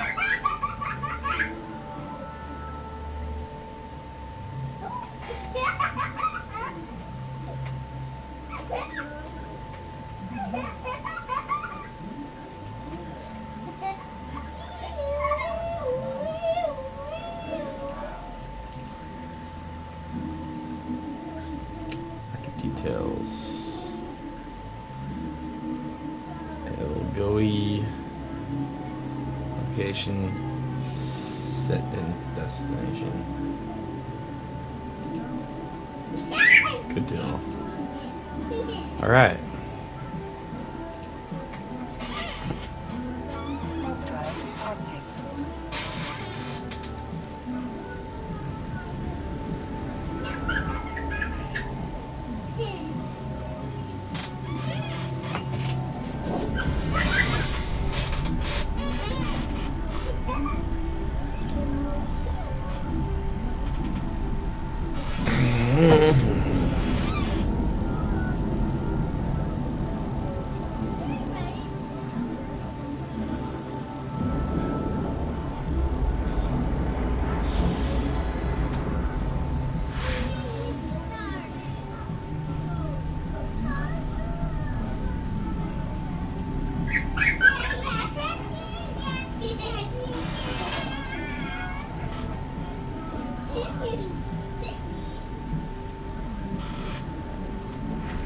Drive active.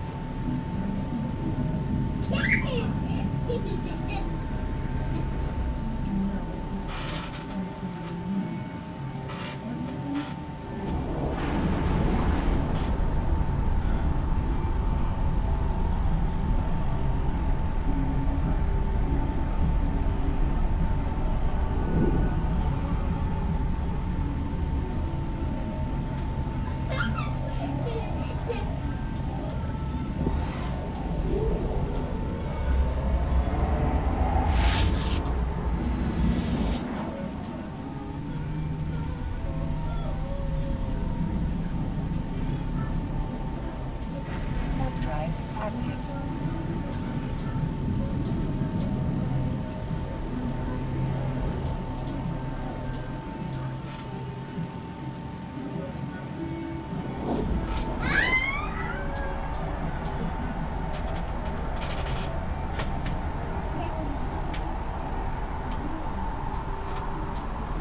Really? Just passes right through a planet?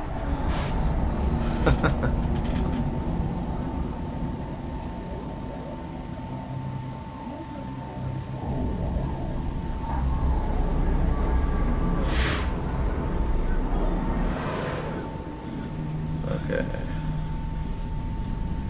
Dock. Drive active.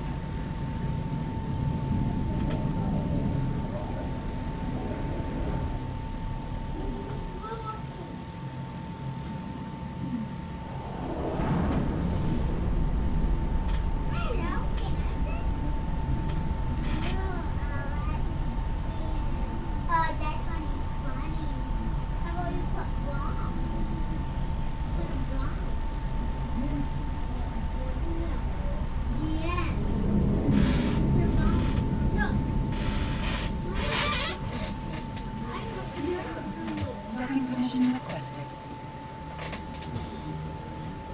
Docking request accepted.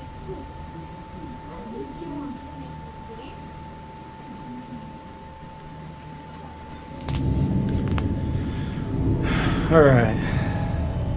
Docked. And does it just show right up? Cool.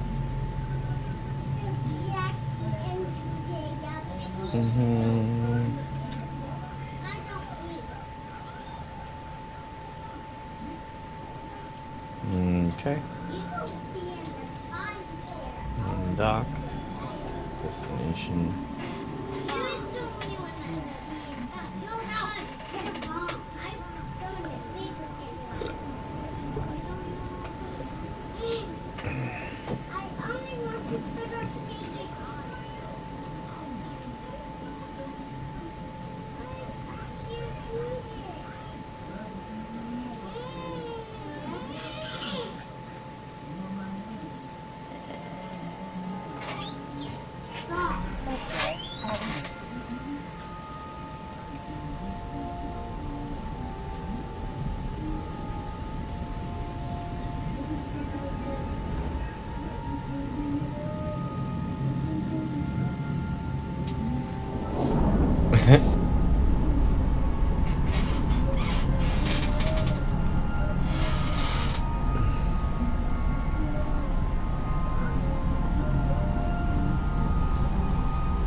Let's see. Oh, I got. Who knows how long ago I got this.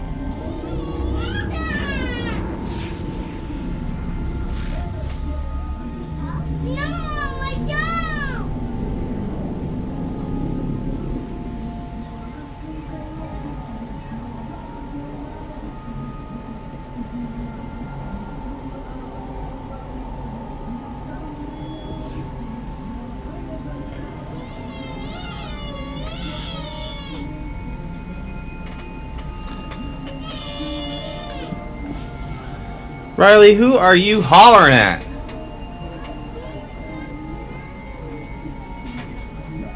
Do you need help? No. Go right ahead.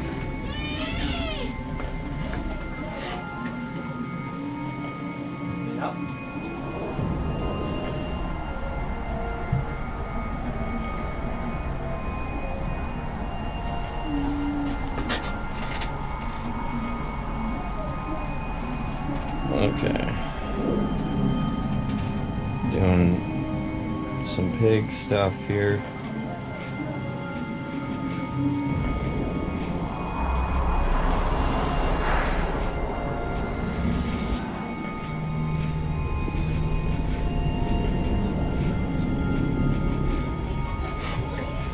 Try this one, Riley.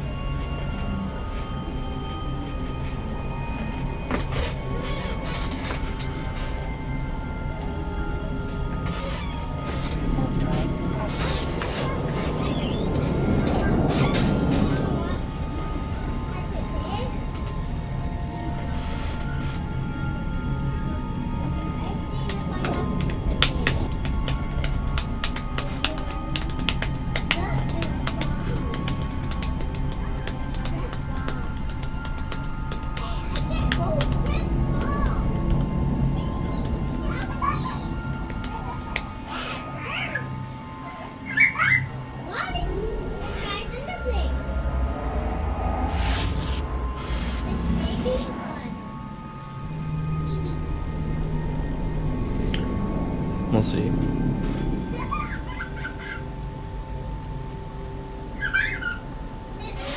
Just want to take care of that first, because this is taking me out of the way.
I love the warping and everything super fast. It's all zip there, zip here,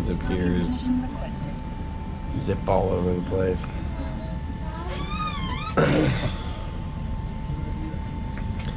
Space travel, really.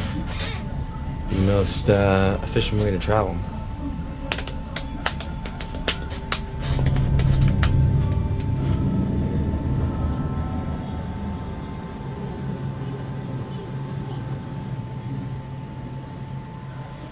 Be cool if I could just really matter. Complete the mission. Probably got the bonus on that. Alright, before I get going, what do I get? Advanced industry, okay. So now I'm gonna go back to this thing, which I never picked up. Location, set destination.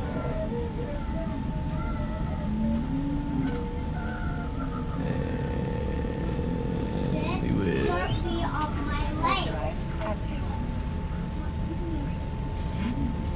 You got a problem with it? Sit someplace else. Sit someplace else. Get away from her. Get away from her.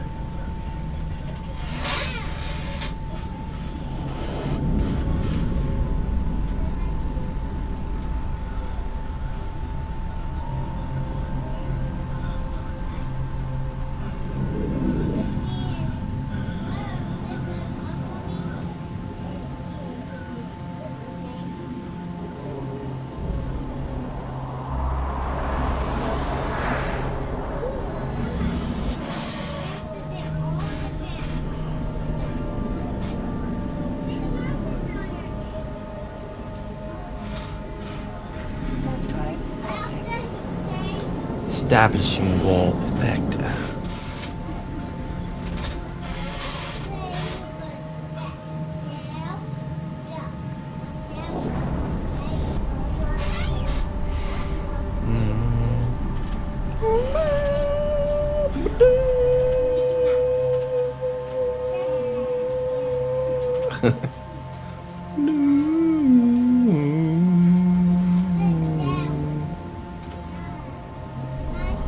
Oh, there it is. It's a different kind of gate there, isn't it? A little bit. Okay. These are different vectors. Let's see which way. There you go. This way. Okay.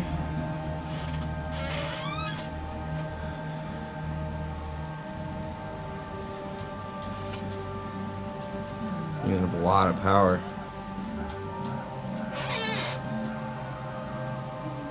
That's 84. Wow. Yeesh.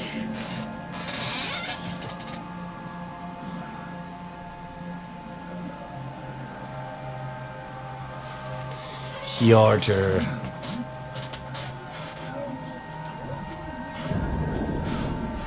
Your tour. That's what I pronounce that. Your tour.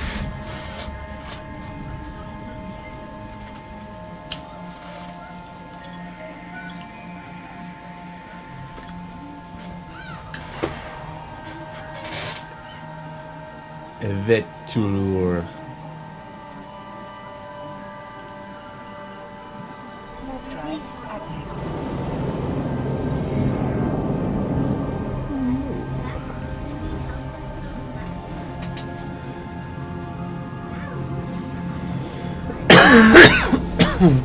Vetulur.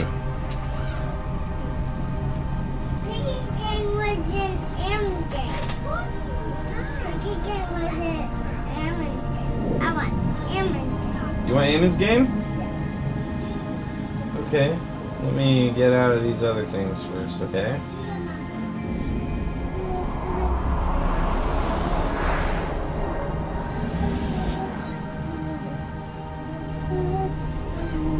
Here you go. Okay, give me just a moment. I have to dock at this Republic military school.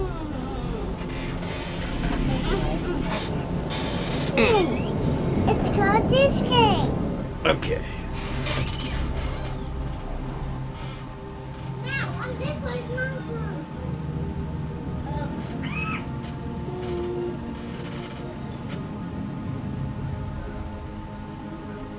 Docking permission requested.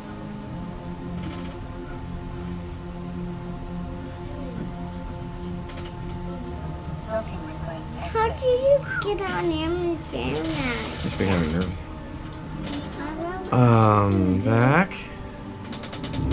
Back. How do you do like my Ammon's game? Let's call it Back. Riley's World. Okay.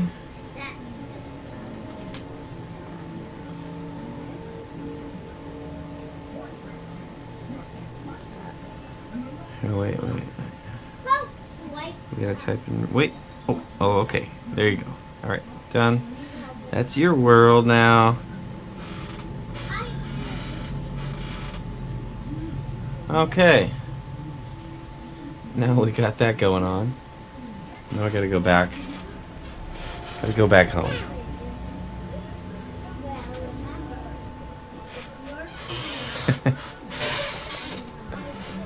My Riley thinks that I am a couch.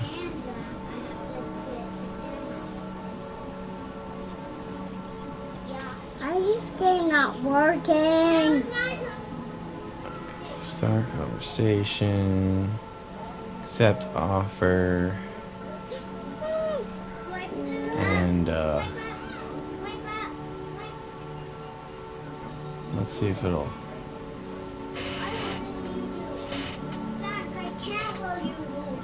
Can't I?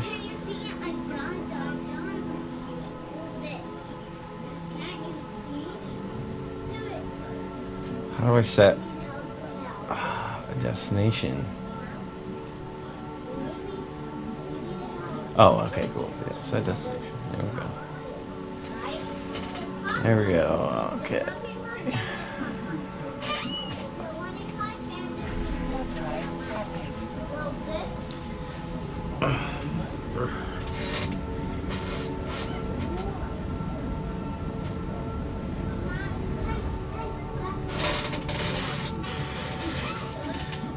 You're so heavy, Riley. Can I put you on the chair, please?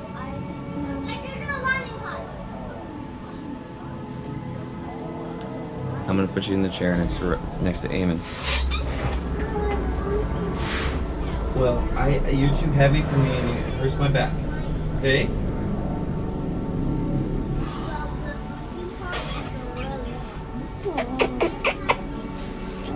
Okay. All right, I'll do this. For you, I will do this.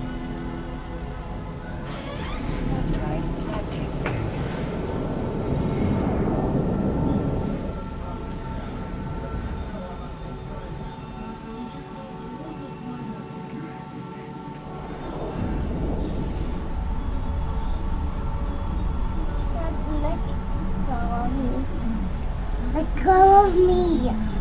All right, go sit on the chair then. Go sit on the chair. Go sit next to Eamon. On the chair next to Eamon. Riley, go sit next to Eamon. You're fine. Turkey.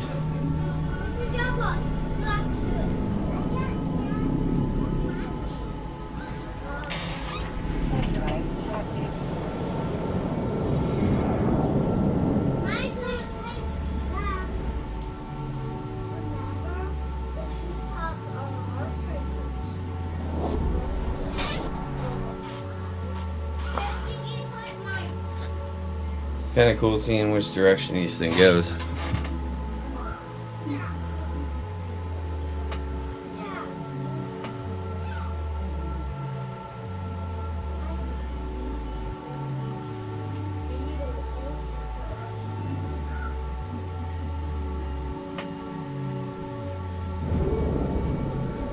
Shoot you out.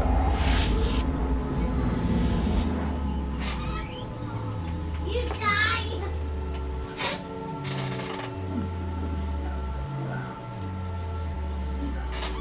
Drive active.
Permission requested. Request accepted.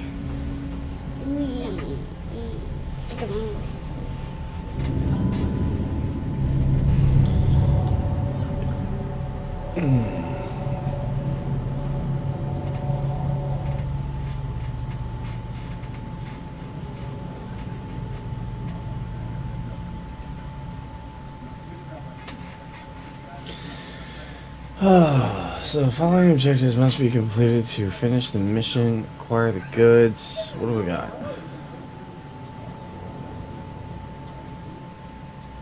What is it? AMPS blueprint.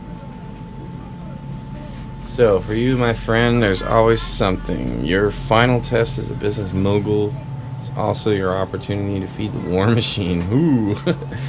You provided us with modules. Now it's the basic building blocks of violence and ammunition. I'm giving you a blueprint copy with which you can fulfill my quota. No buying, looting, or bargaining. You have to build the ammo from scratch. The rest of the production runs are yours. As is this industrial class ship I'm going to reward you with. Are you ready to pass your final test? Swan. Solo. So I get the blueprint. Following rewards. It's bonus 6 hours. Done well, Swan Solo. You should enroll in other training courses and learn as much as you can before making any long-term plans. Okay, well, show info. What do we got here? Copy to combine various materials into products. Material efficiency research. Optimizing blueprint original to consume fewer materials during manufacturing. Time per run. Outcome. Current skills 1. Industry.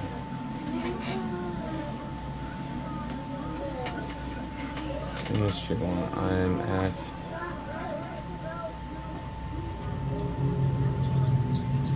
I can't add it, but I'm already there. So minerals. 24 titanium. Daddy, move your back. Advanced industry.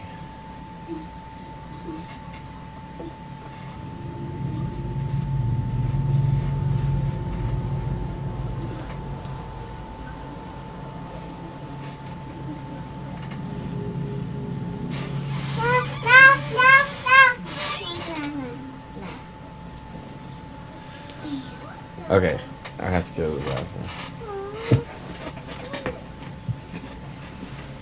You're being ornery.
You little munchkin. You ornery little rascal. You go sit on the potty chair. Go sit on the potty chair. Go sit on the potty chair or take away the phone. You want me to take the phone away? Go sit on the potty chair.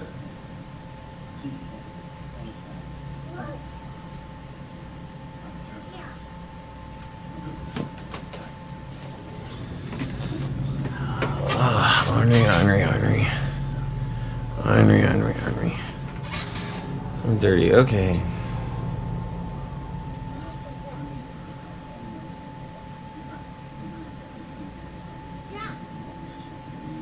Show info.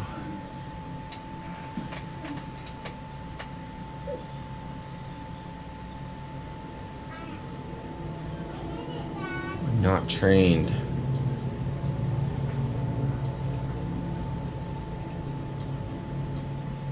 These are mushrooms. I did it, Daddy.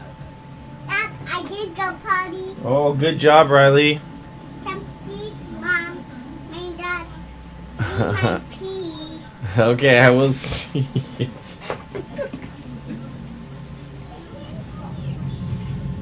Okay, good job. Now what do you do? You're gonna dump it in the toilet, flush it, wash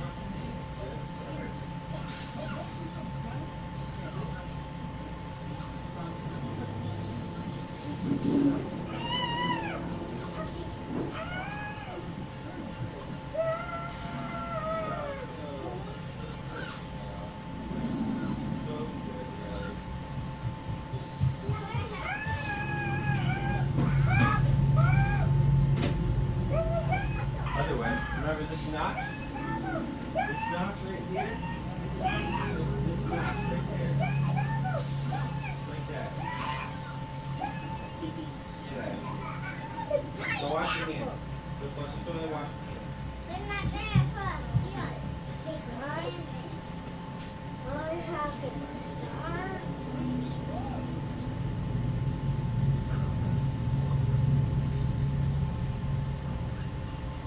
Let's do a different thing. Yeah. No pause right there. No, it's not that. If I got us all the way over there, I could do it. This is where all your games are.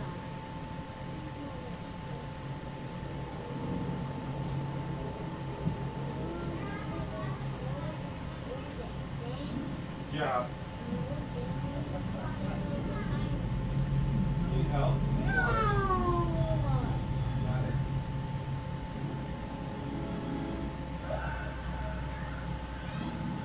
Just making sure it works.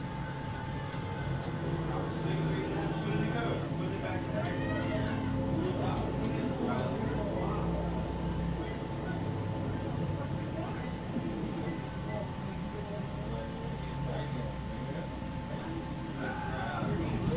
Turn it like this.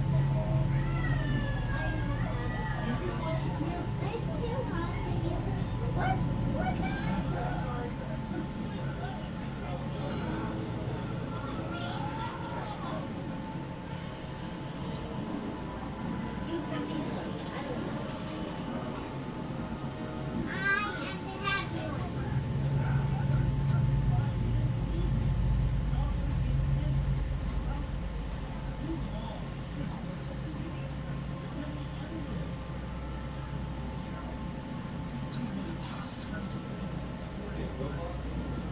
What?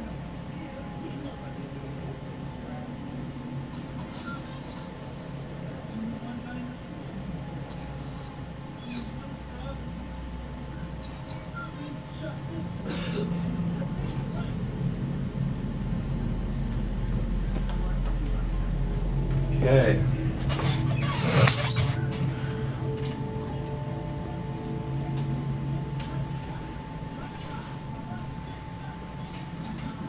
It's on the training queue.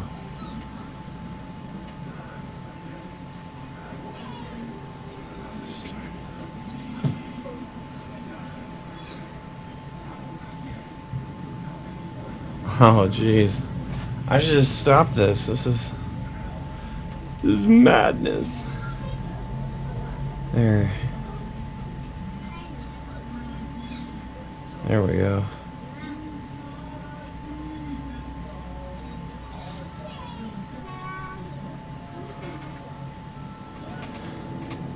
Okay. So I have to wait to start that next thing because I didn't train in the right order. I got so confused by you guys bombarding me with your donations and, oh, you gotta do this. Overwhelmed. Hey, did you actually message me? No.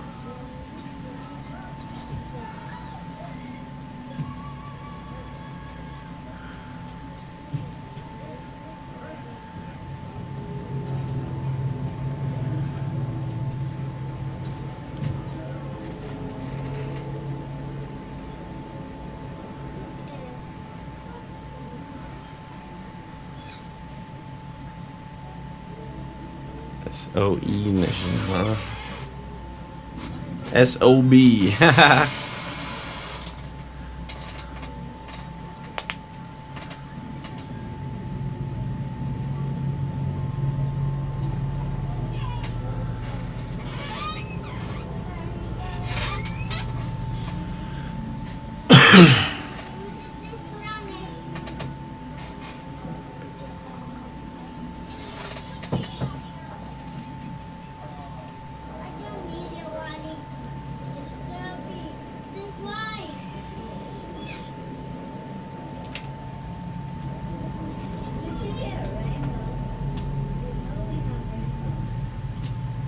The game is not starting.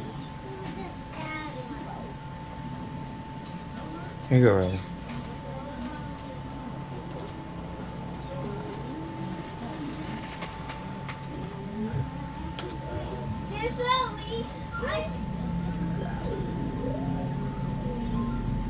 Okay.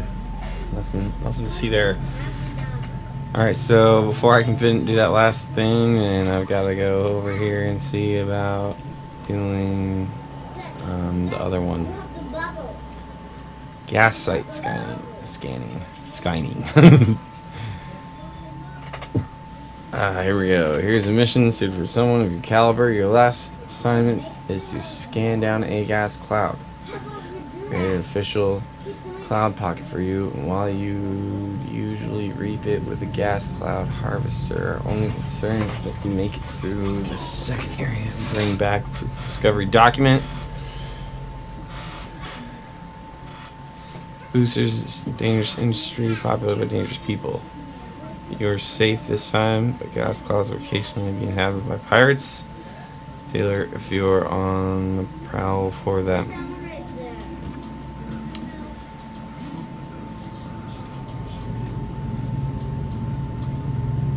Usually reap it with a gas cloud. I'm really concerned. Okay.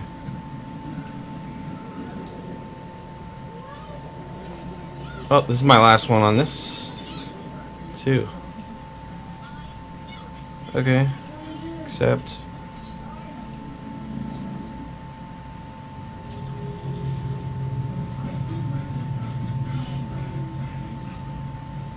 Gas passkey. I assume that probably has to be in my...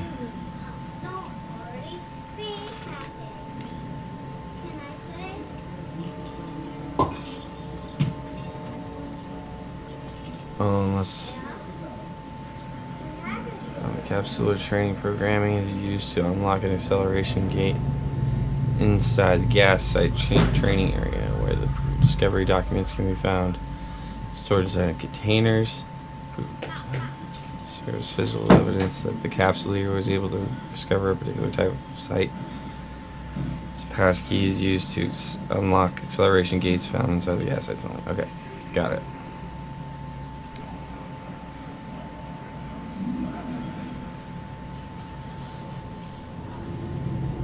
And I'll probably need...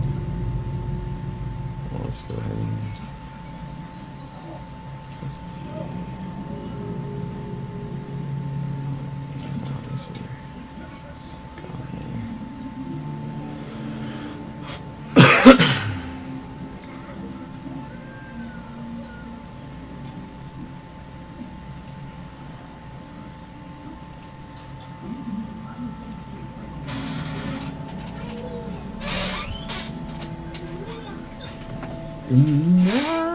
Nothing I feel.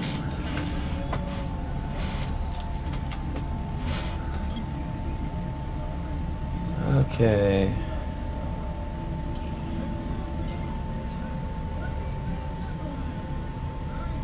Do I already have one? No, I don't. Lounge.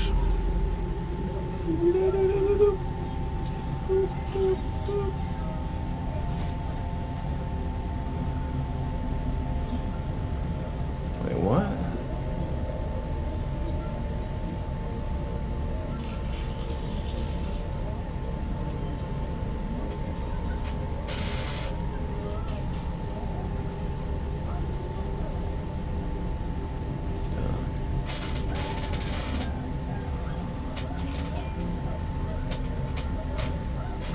Who are these suckers? Okay.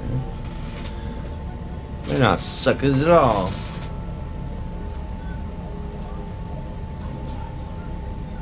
Local.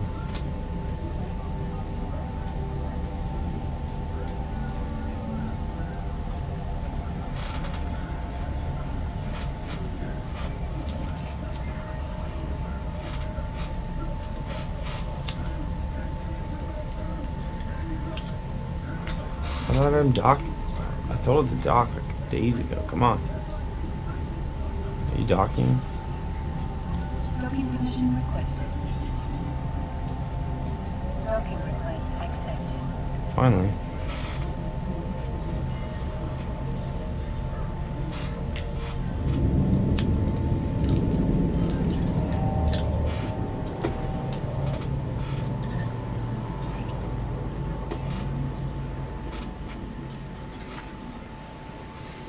Let's see here.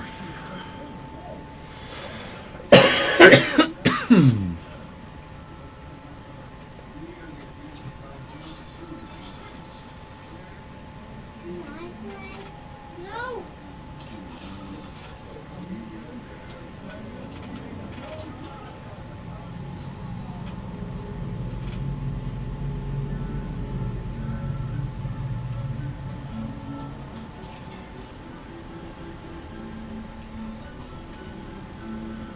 Weird. I don't know why it does that.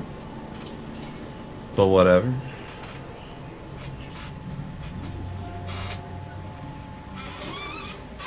It's like each time you dock, it like unloads them from your probe launcher. I've been making sure to bring those back in every single time, but whatever. So, I hit F1, right? Woo. Some of your modules have been left partially loaded or empty.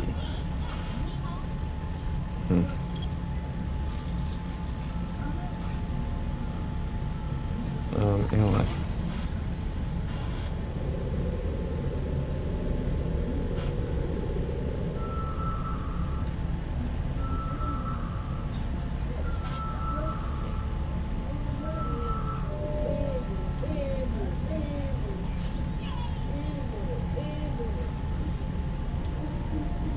We got here.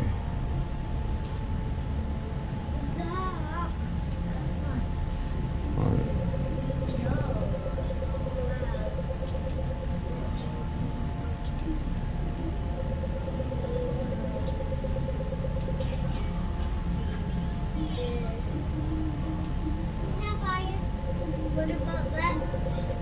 There. What about that flower?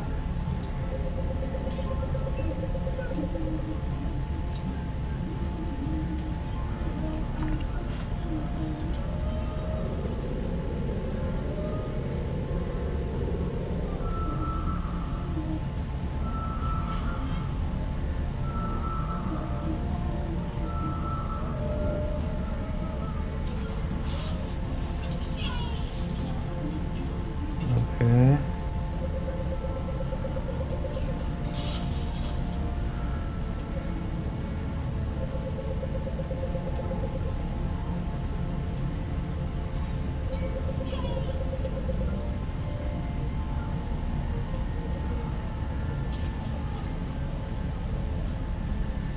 Okay, bring it in here. It's a little tighter.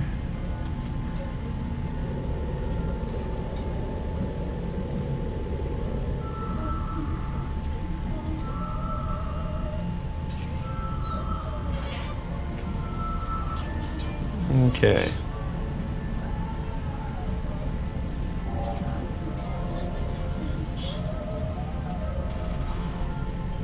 Third drive active.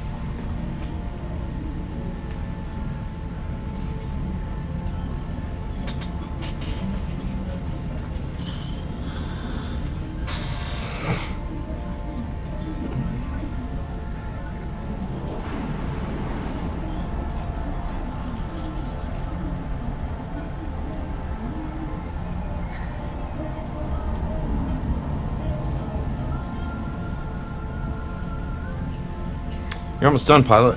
This is the last site. Glad to see you made it this far. You're now inside the gas site training area. Ahead of you, you should see another acceleration gate. To access the second room, you will need to have the pass key at your agent placed inside your item hanger. Yeah, okay.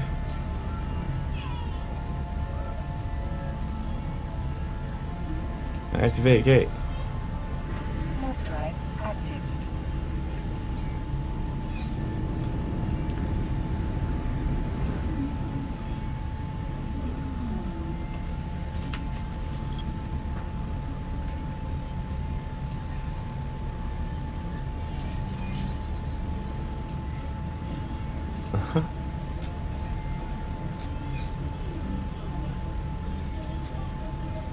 Whatever.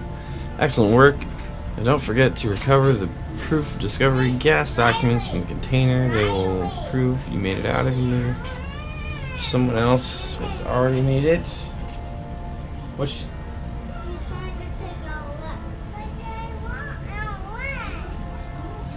No, he's been playing with Owlette. Let him play with it. No, you keep it up and you're going timeout. Nope.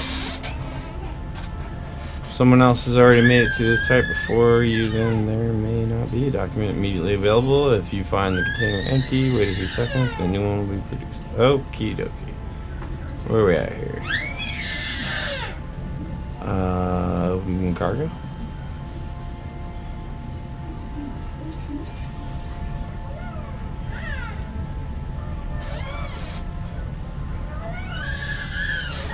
Okay. Oh.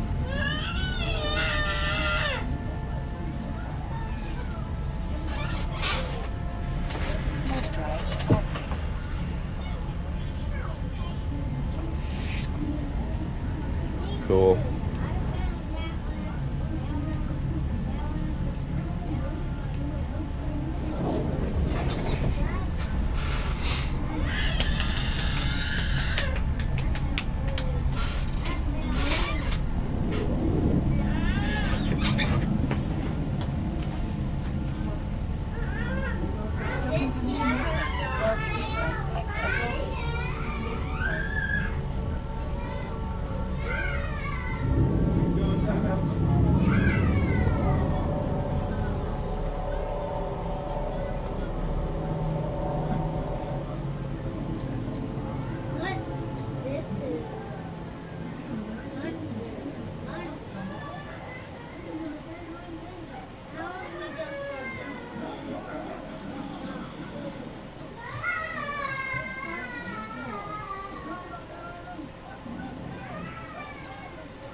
Oh boy.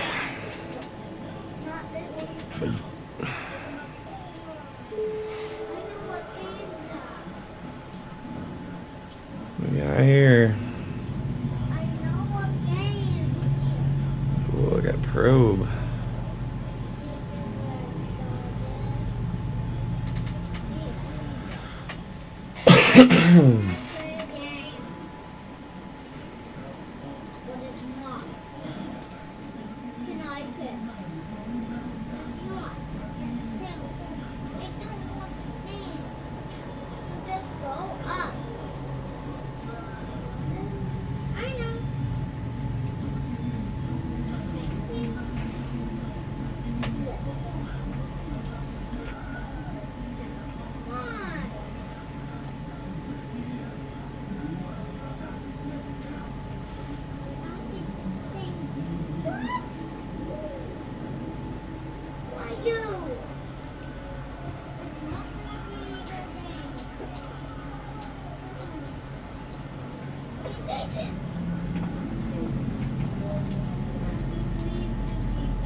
I got 2 pros now.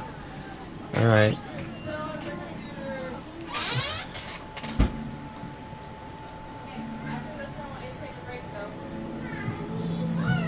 Excellent work, Swan Solo.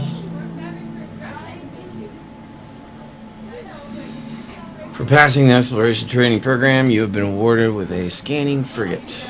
Hopefully you'll make good use of it. There are many corporations that would be happy to land themselves a rookie capsuleer with good knowledge of scanning. But if not, the ISK you'll get in exchange should help you with the purchase of some exploration-related skill books.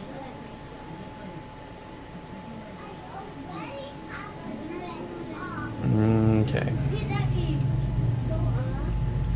Scanning. I am officially a scholar. Don't think I can do this one yet.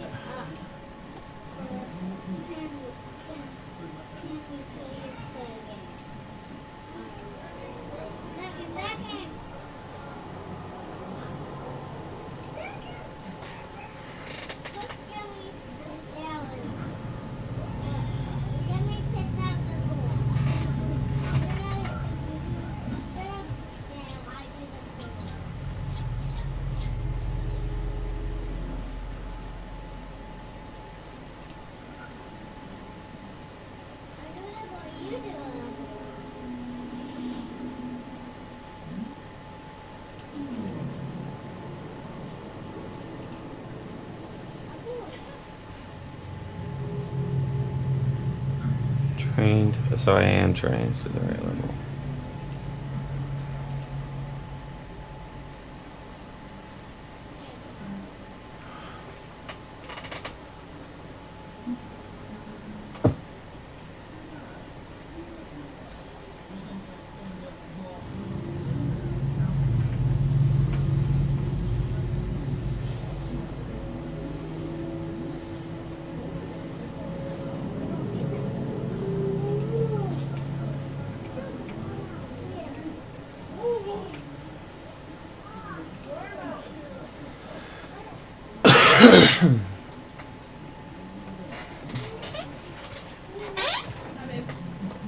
Hi.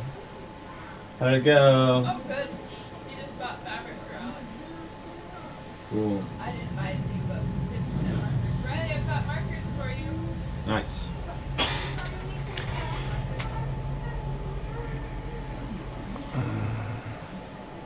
Following ores and their variations.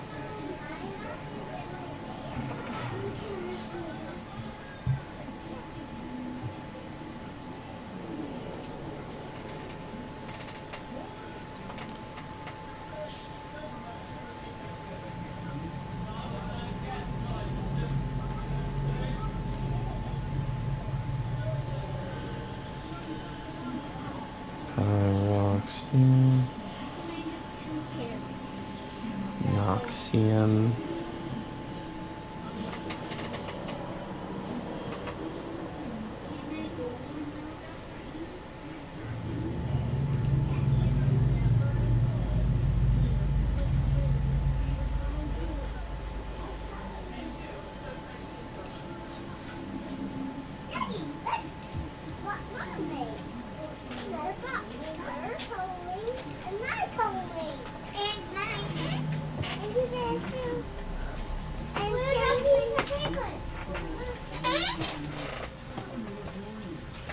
Got 50-cent markers. They're that big. 50 cents.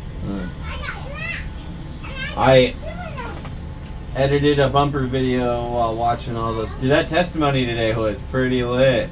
It was wild.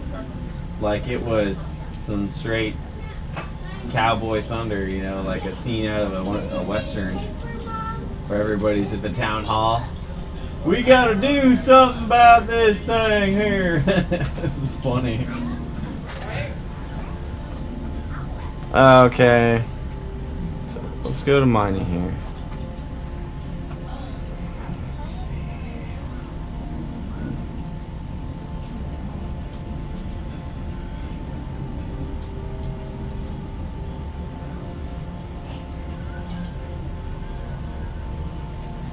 So do we have a way of scanning this stuff and find out what they have there? Show info. NAS.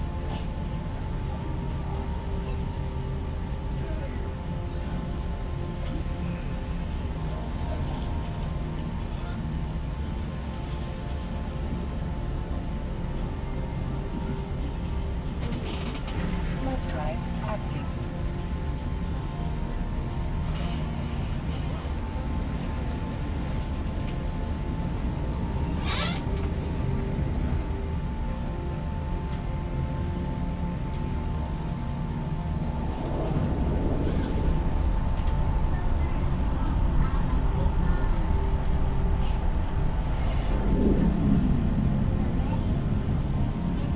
Okay.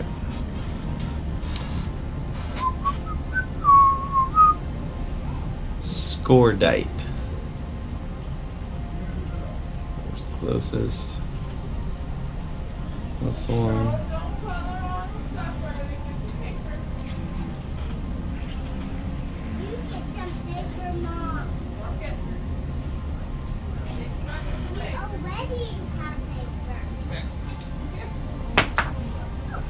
And we're gonna go ahead and hit F2 and get it mining.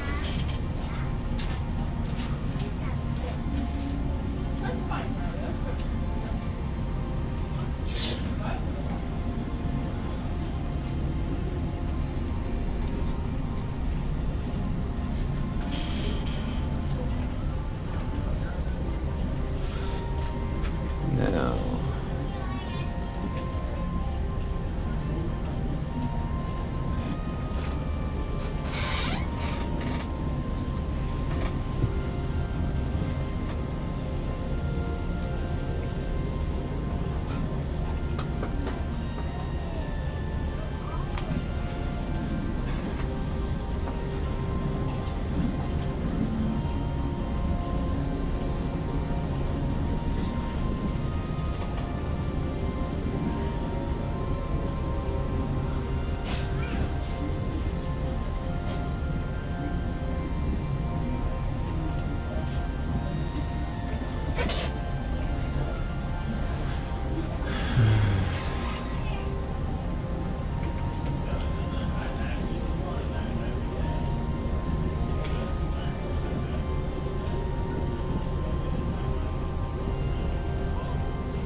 I really need to keep track of which settings have like the dopest bass here.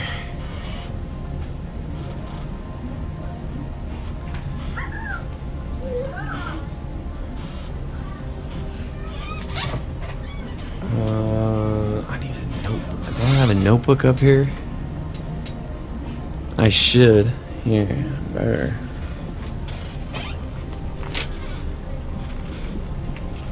Old ass notebook.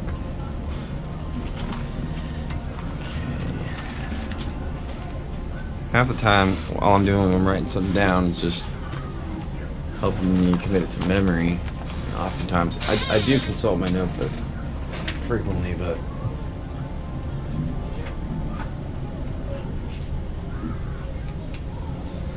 until I don't have to anymore, you know, of course.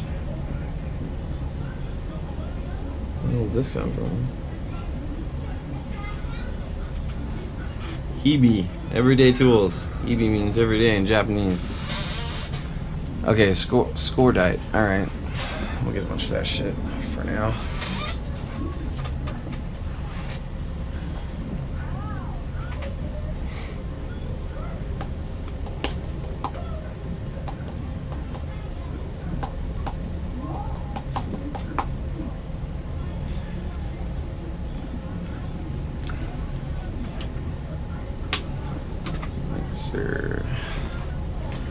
Yeah.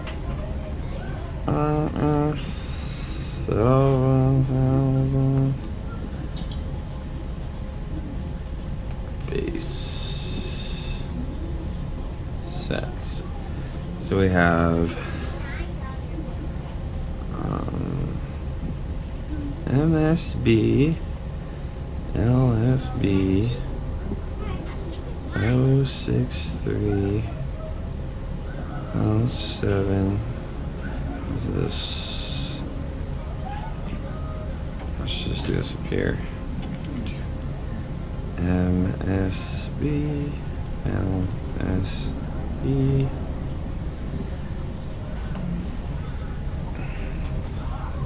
Okay, so that's good. We don't need to keep doing this. Let's go to the next belt here. That was belt 1.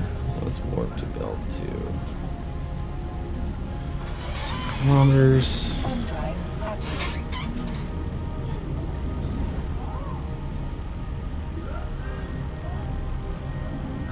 Somebody showed up right as I'm peacing out.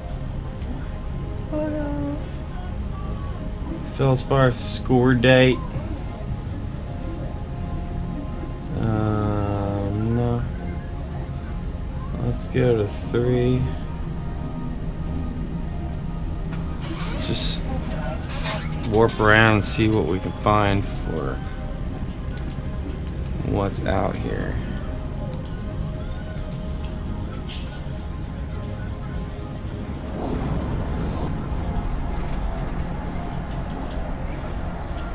Pyrite. So the Scordite, we'll do the Pyrite.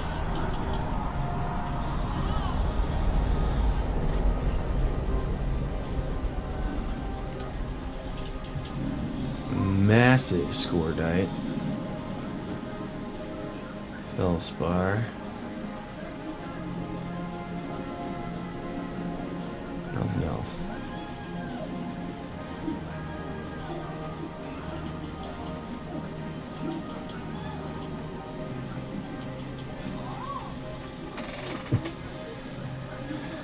Okay. Where's closest?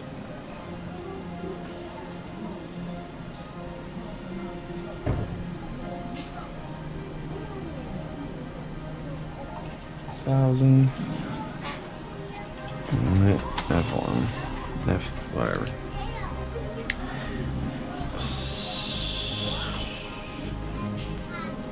Need 2. So this is the FM base 4. We got 4. Okay, 6. D base.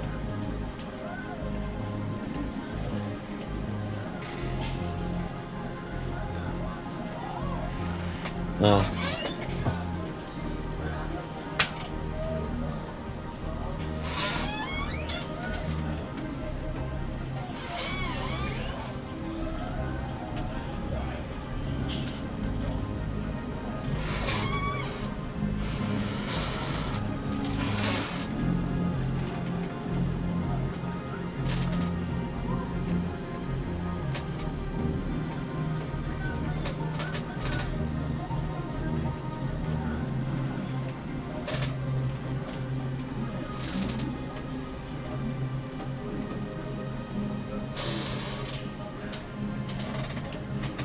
Oh, I gotta tell it.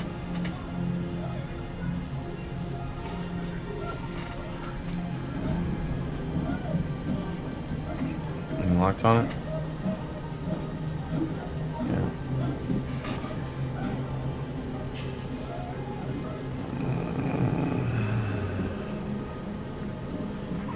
$63. Synth, bass, and lead 1. Deep bass.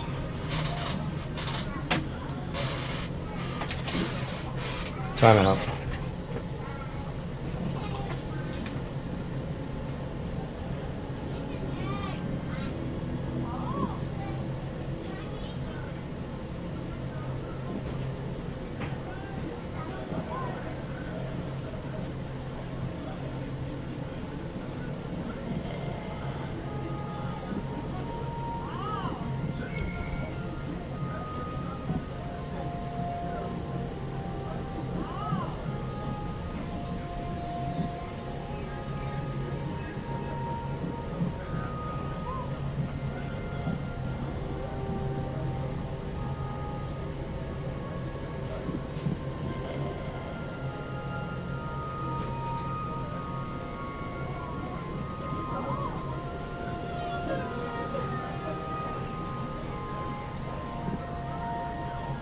all these pages to color on. I should not be sad about anything. There's a concert at Velspar. I don't want to do that. I want concentrated. I guess condensed.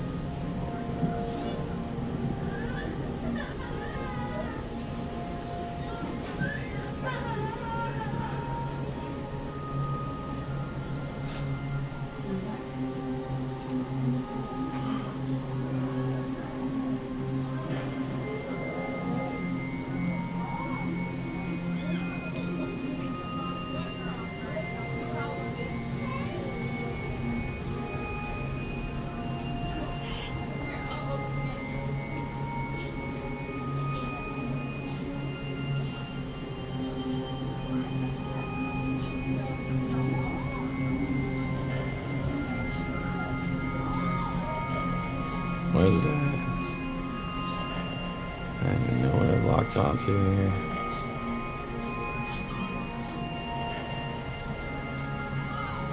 Oh, is it orbiting or what? There we go.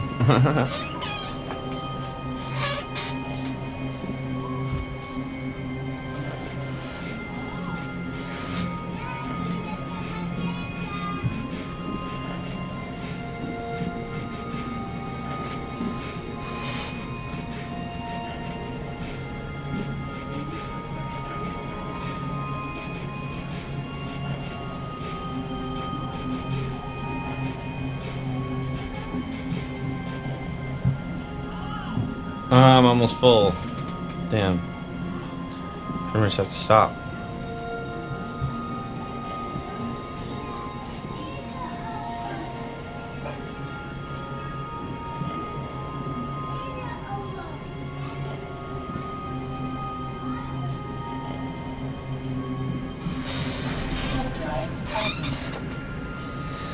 Okay. Deep bass.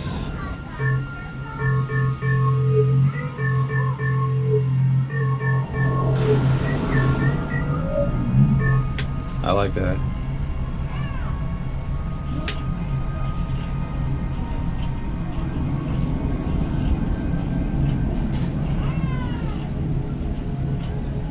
Docking permission requested.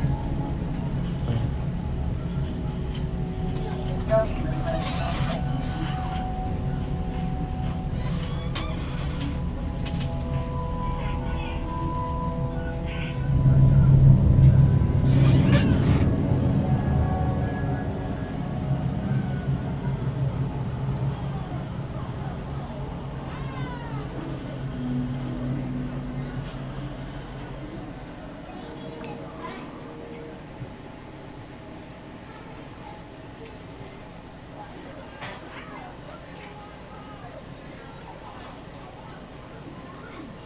What?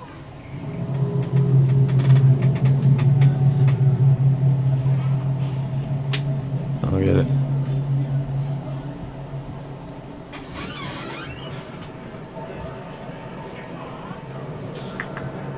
Oh. That's why.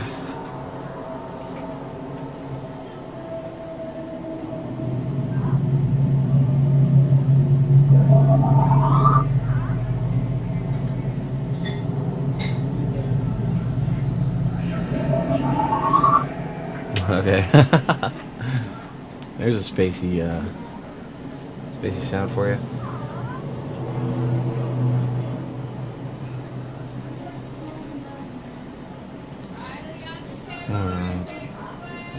Reprocess. Okay. Okay.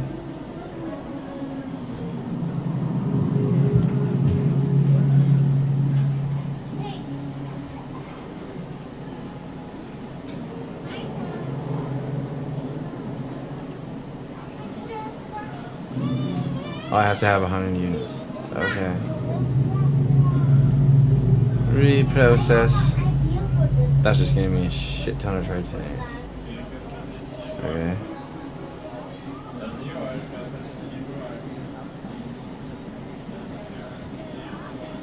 Okay.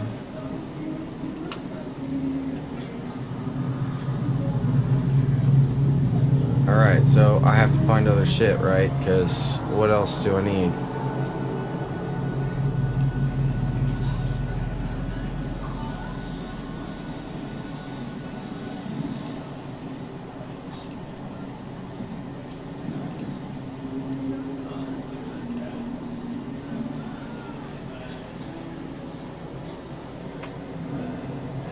Info. Because I gotta get this stuff. Noxium. Is it a gas? Or Hemerphite, Jaspit, Hedbergite, Dark Ochre, or Crocite?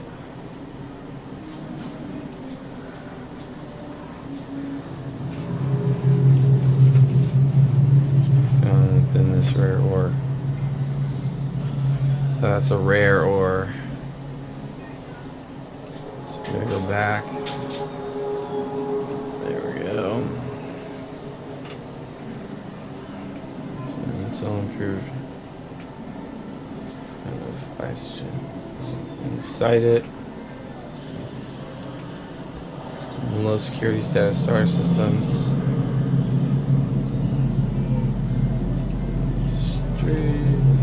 Attributes, market details. Okay.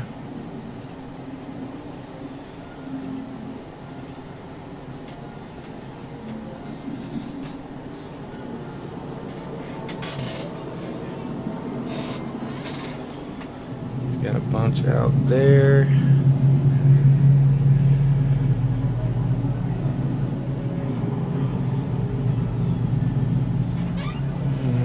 Good finds, common enough that even novice miners can expect to run into it.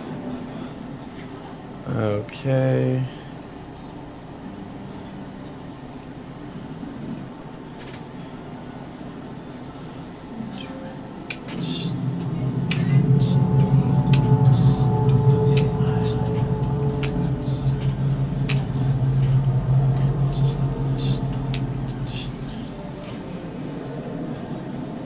Okay, I'm gonna keep looking out there.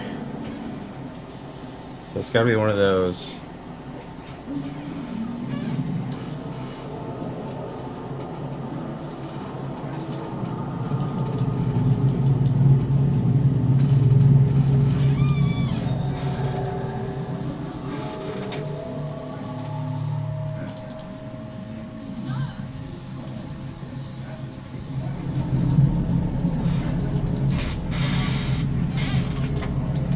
I know where I'm going. Do you wanna come too?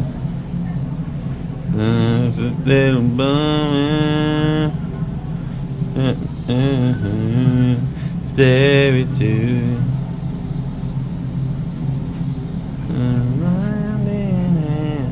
Hold on to. Okay. Morning. Let's check this out. Maybe look at it.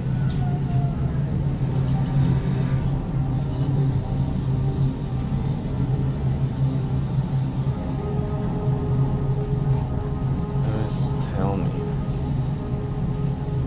Just says asteroid well. Okay, fine. Everything. Drive active.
to find anything other than scordite. Because, I mean, that's all there is. Feldspar and scordite.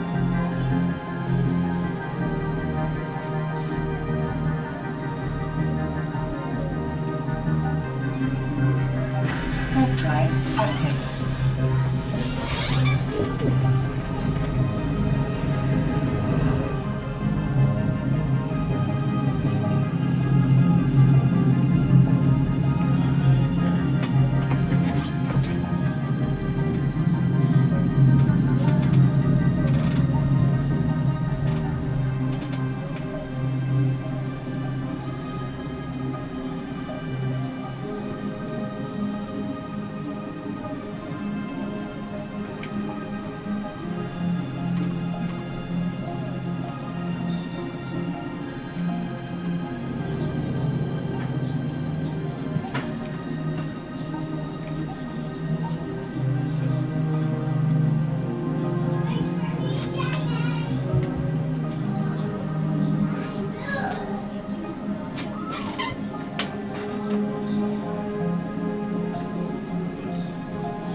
Fun stuff.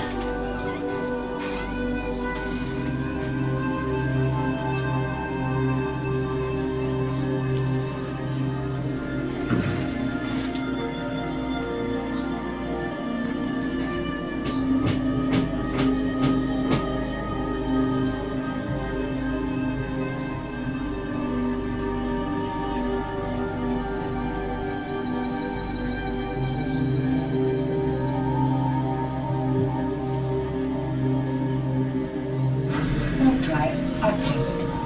So 8. This is the last one.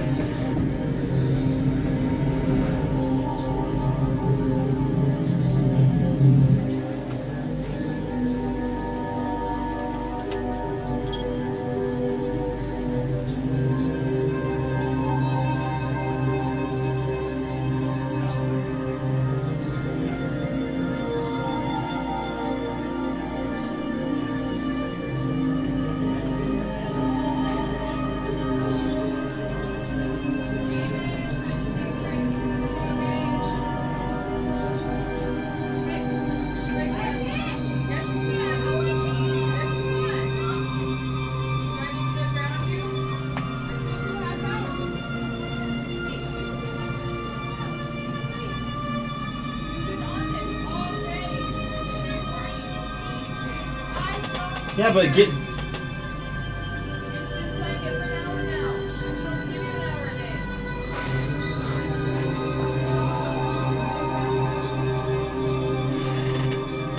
Okay. All right. Say okay.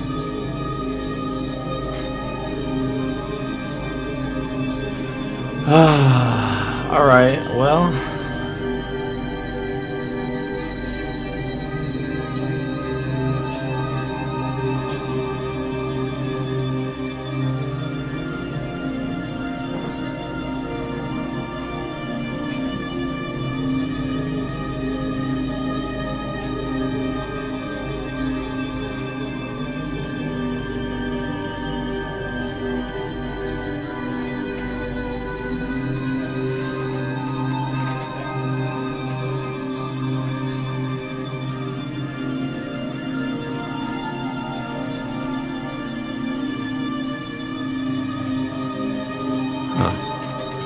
Warp drive active.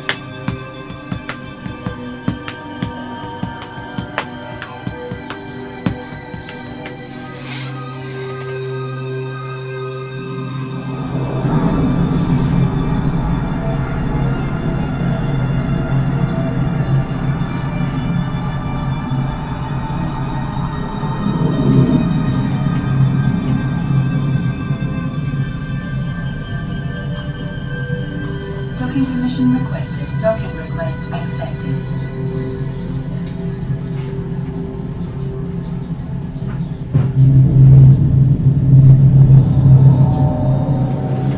Yeah, that's right. I'm digging at it. No, I am.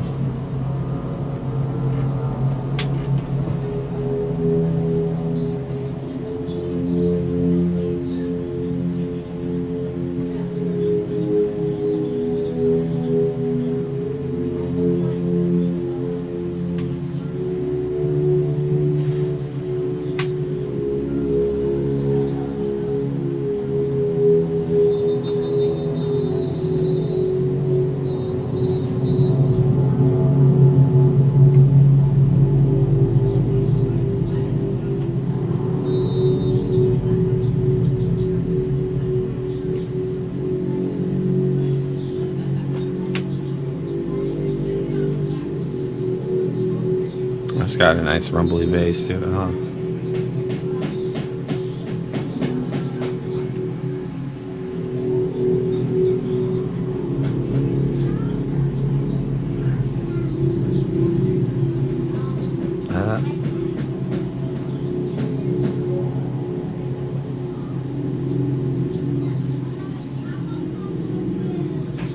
Just gets more growly.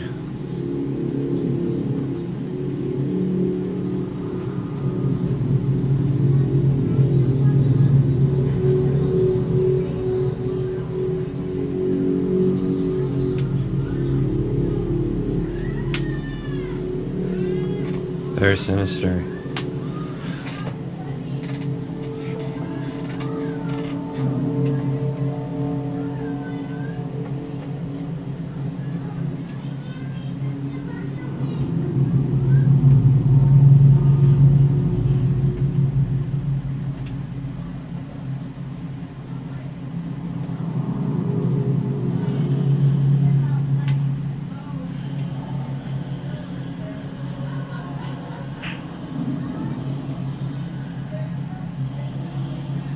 There we go.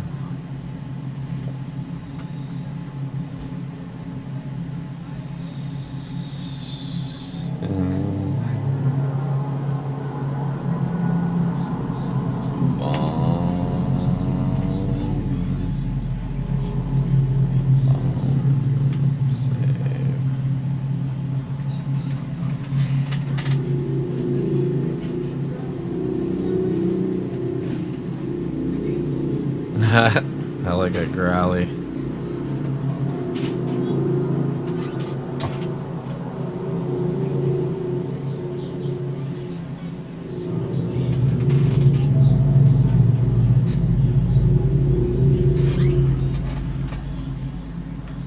That comes into you here.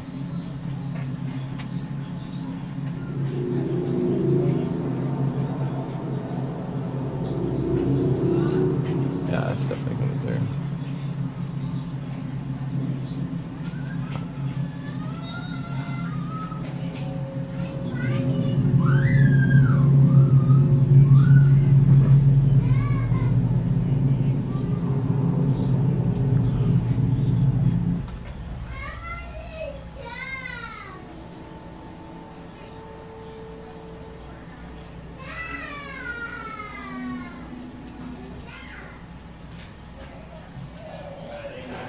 It's not coming in there anymore.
Okay, but you can still hear, you still see their signal coming out to you here.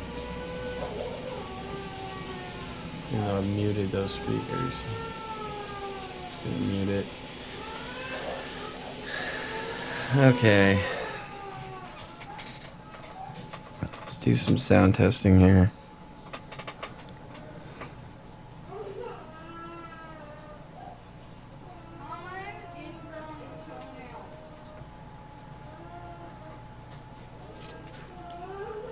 Yeah, that's a crying little baby in the background.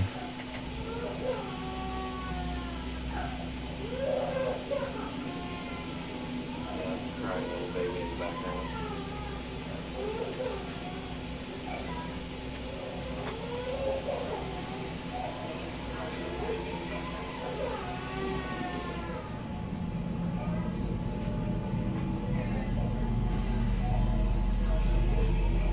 Some serious delay. Okay. Some serious delay. Okay. Some serious delay. Okay.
He's having a very moody day today.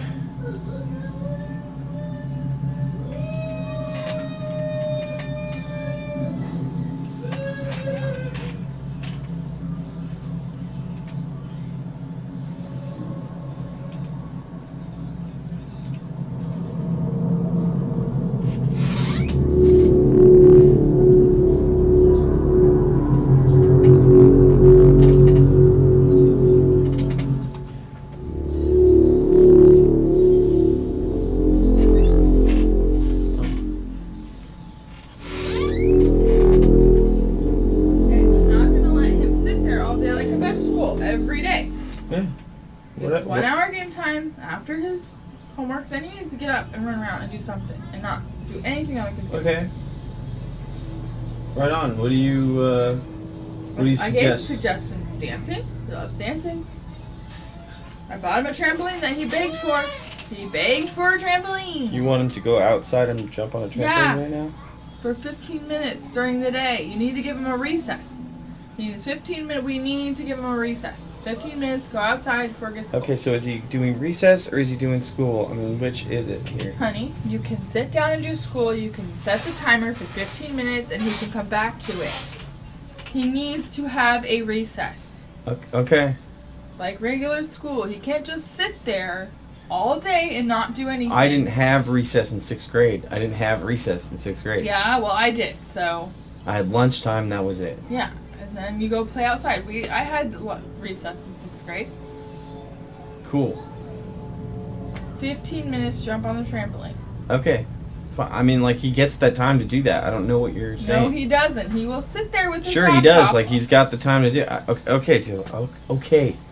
I don't know what you suggest. I don't know why you gotta argue. I'm just not suggested arguing. stuff. I don't know why you don't know why.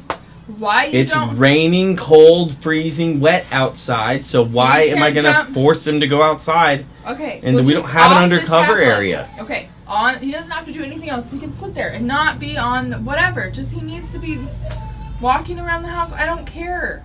He's not going okay. to turn into a vegetable. All My right. son is not going to sit there and get fat. Yeah.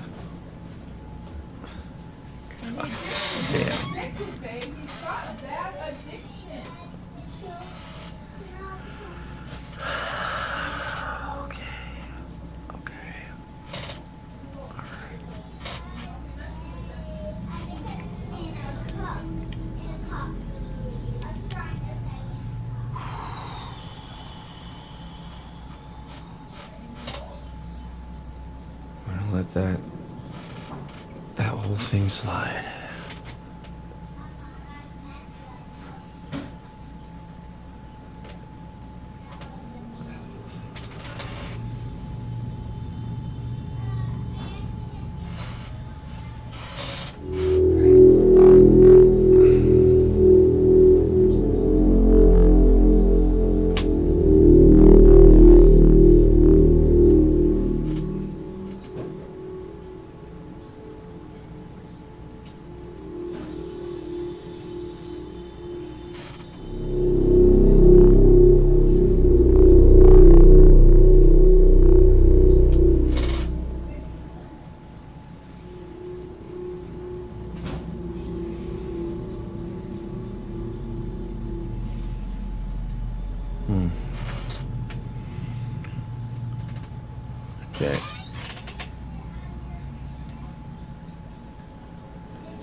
Oops.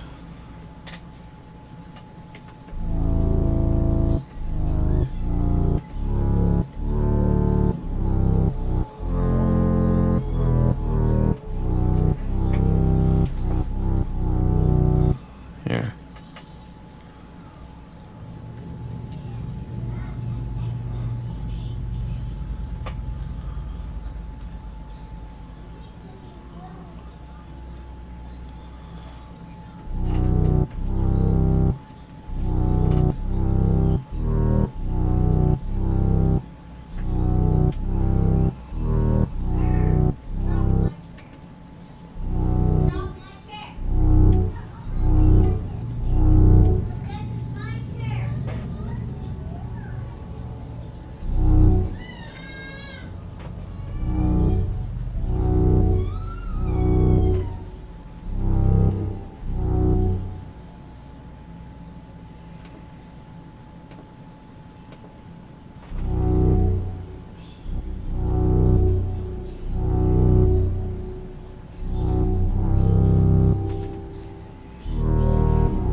Okay, let's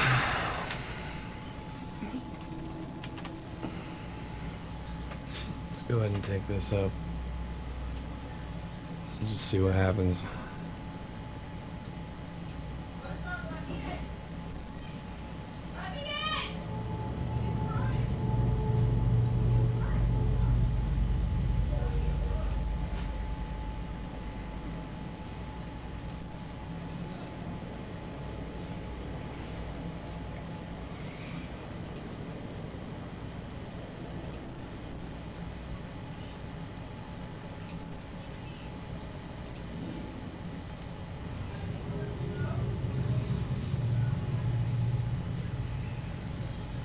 Use blueprint.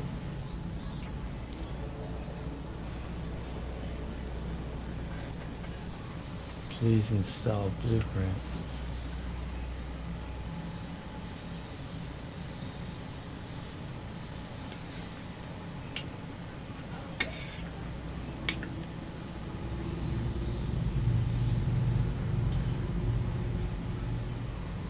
Input material requirements not met. I'm getting him in the bath to calm him down, and Riley's, I want to take a bath too. He's like, Alright, come on. Making them both bathe in their underwear. Well, he is not getting enough sunshine, that's He's to not. be sure. He's eating But like it is crap. very dreary outside. It's I know. hard to be like, go outside and play in the I'm shitty not fucking gonna grab weather. all night. I just want him to get a couple hours off the computer. I mean, he's not on the computer as much as you think. No, Like, he when you're is. not there, he's not. Like, he's really not. I know you don't think so, but I mean, I make him take breaks. Okay. And when he takes breaks from food, he's not on in front of a computer. He's usually doing something else. Okay. And you know, we could be going down to the park maybe, I guess, but it's just really cold and nasty. I don't have a car. You know, if I had a battery in my van, I would take all the kids down I'm gonna there. get paid soon. In fact, I'll check my account. It might have gone in today. I don't know, but So, but I understand the need to want to keep him active. That's yeah, because totally he falls understandable. asleep I'm with just the saying computer on his lap and then gets up and plays it like he doesn't drink he water. he did that once the other day, but I've been making him go to bed with me, and we got to get bed at a pretty decent hour last night. So I mean, I think we're okay.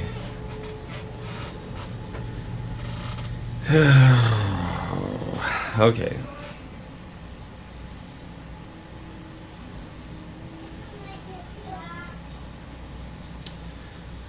Let's just see.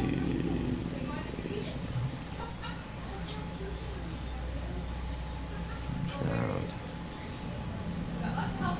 Contracts.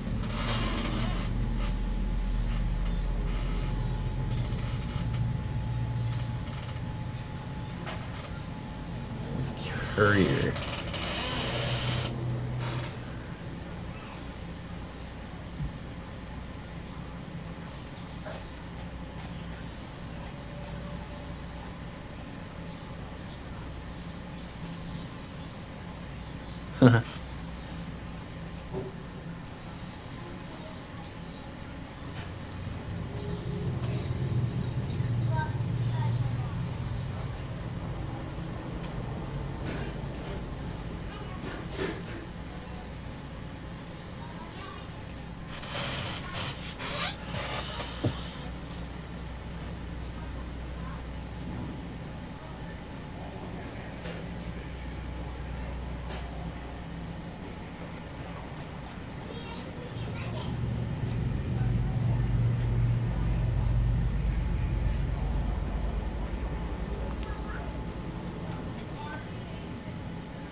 Okay, they're just Oh, nice.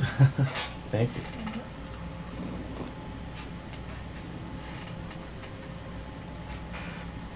That's also why we have him do the drums. You know, yeah. No. which he does do.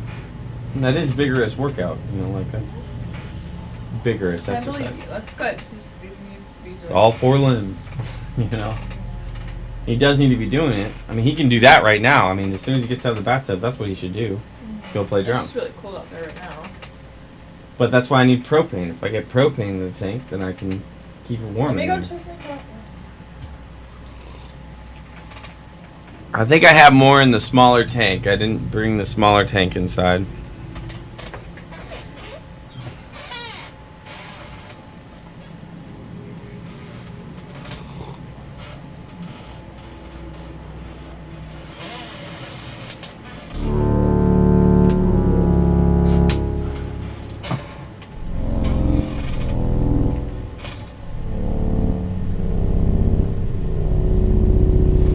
gets growlier and growlier.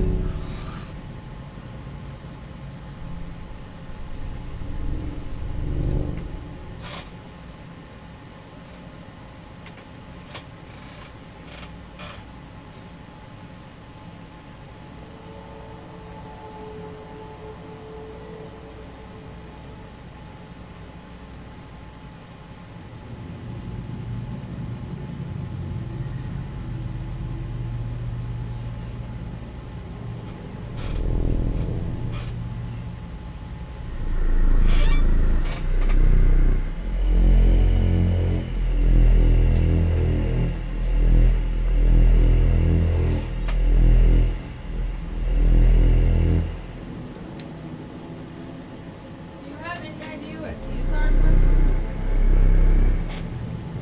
It says 000, but temporary help pay. Nope. That might be my paycheck. I don't know.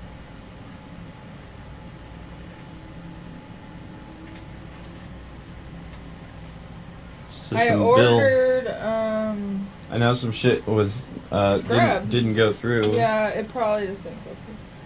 I don't know. I ordered scrubs, but I don't think it. I don't want no scrub. Scrub is a guy that can't get no love from me.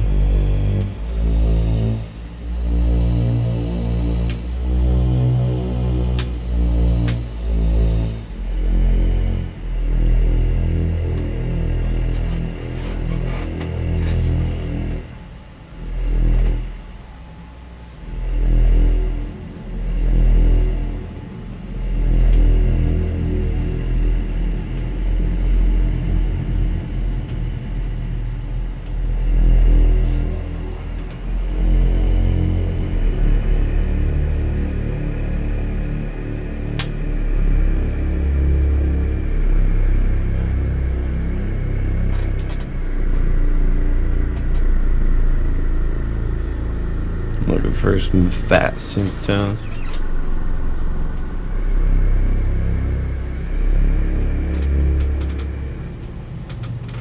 I mean, that's pretty cool.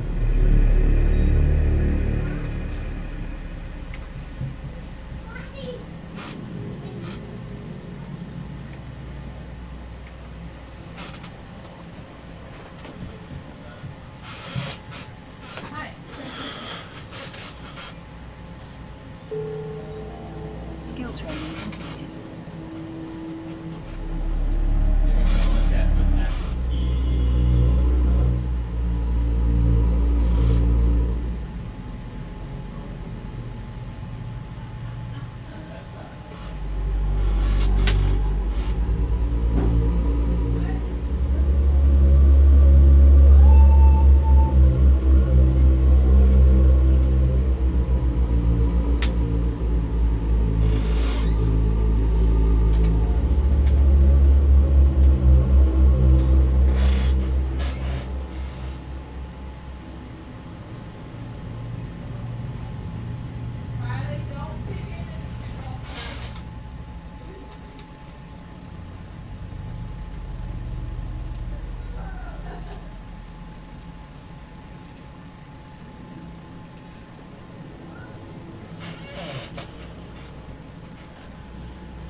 All the MIDI cables I need to get.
Right here. 3,000.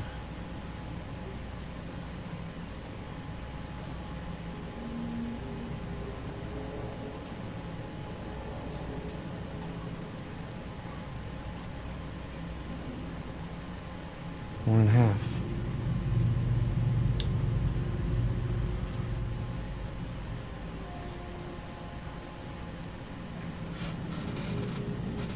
Above regional average? 1,500?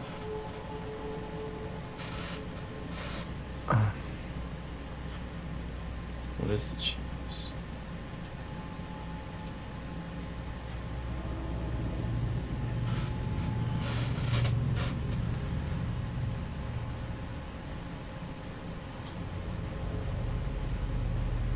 Okay.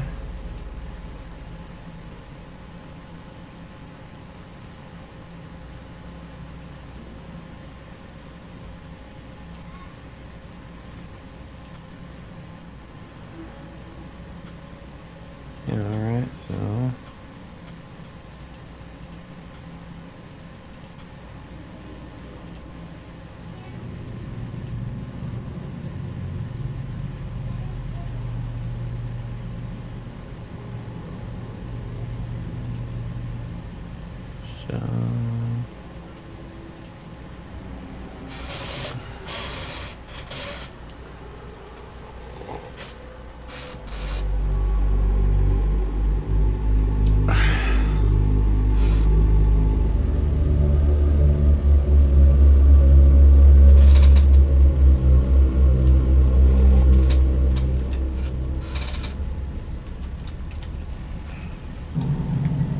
we're good.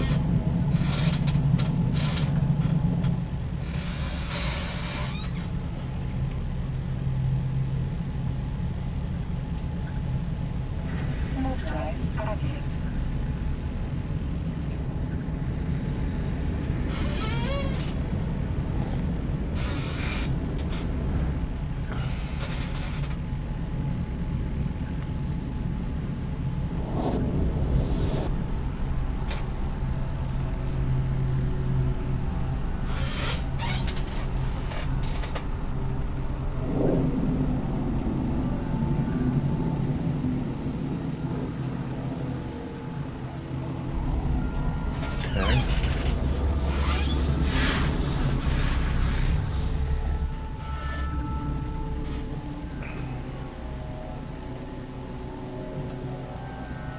Remote drive active.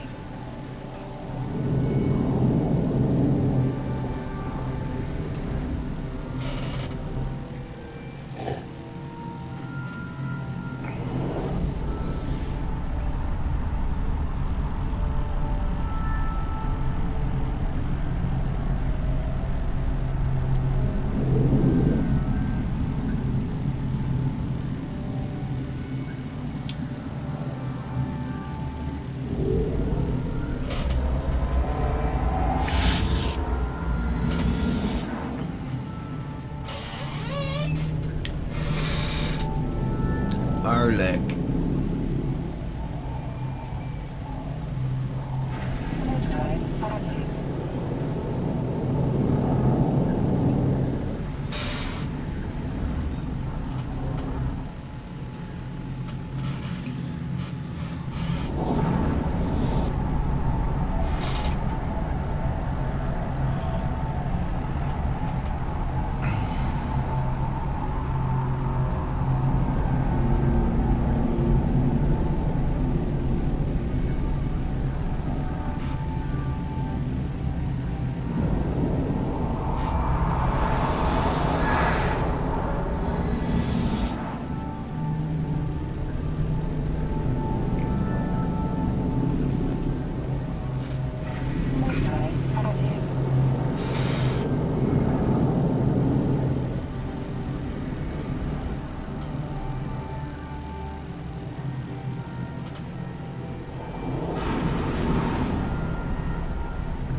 Zoom, vroom, vroom.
Oh, shit.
Heck.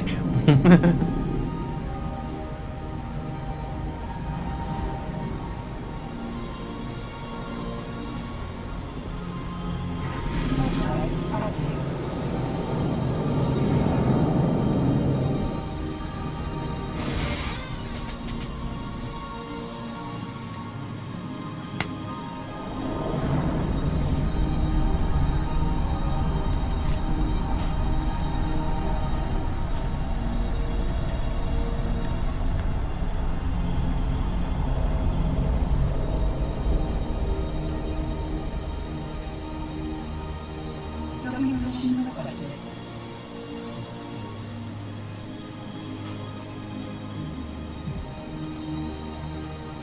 Document request accepted.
How do I do it?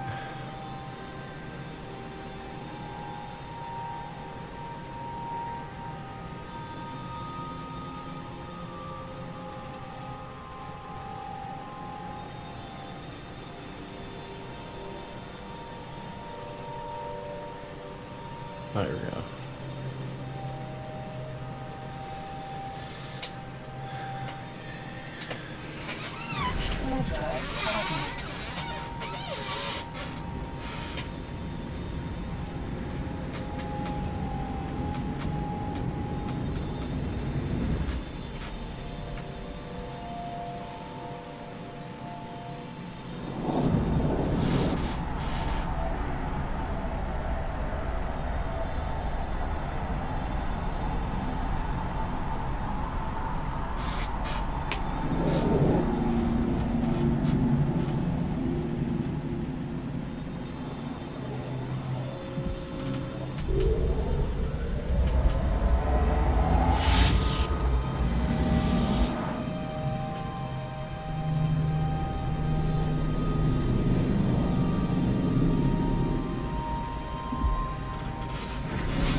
Chubby.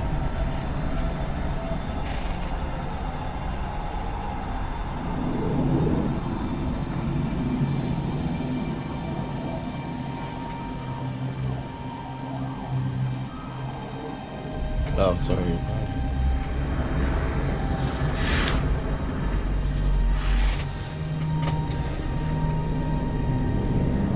Almost there.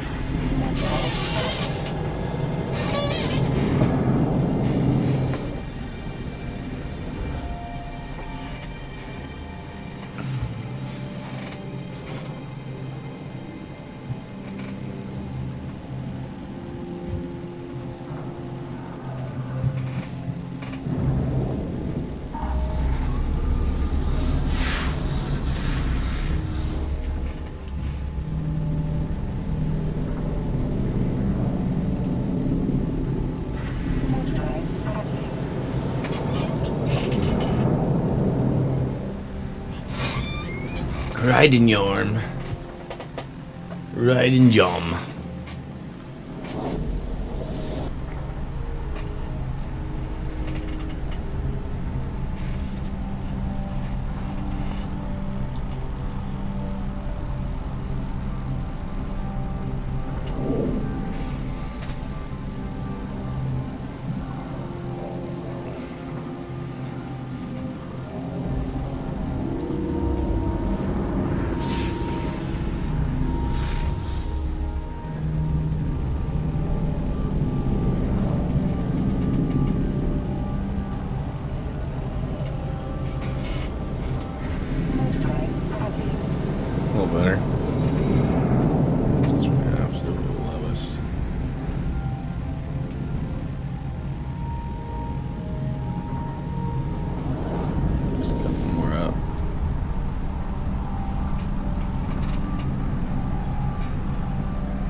see. I think it's under industry.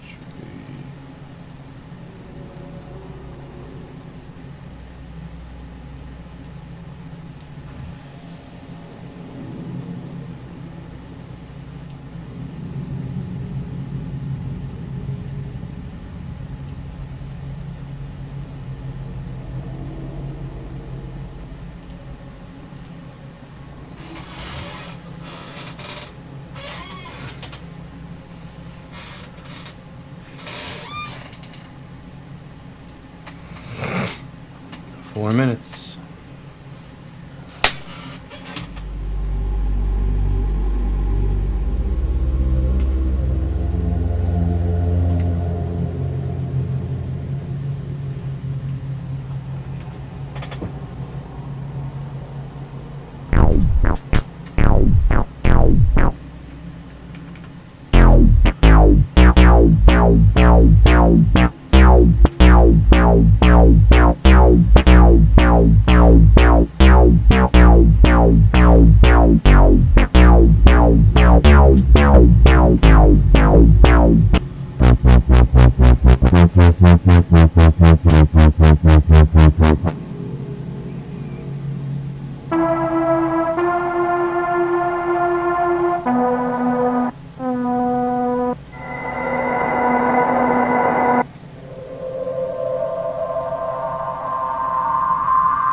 I have to do 100 of those?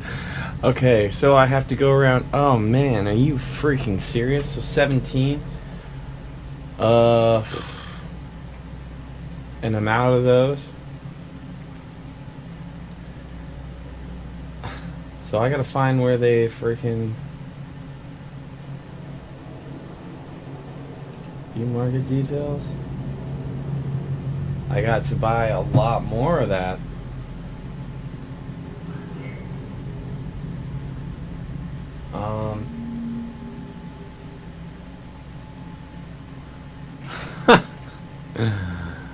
Hey.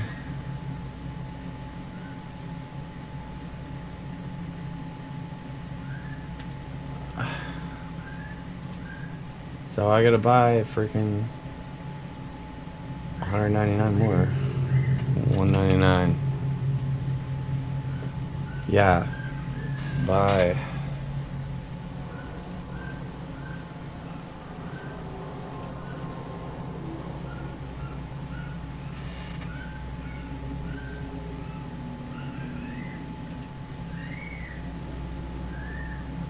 So I gotta work back there and get the rest of that. How much time do I have left here?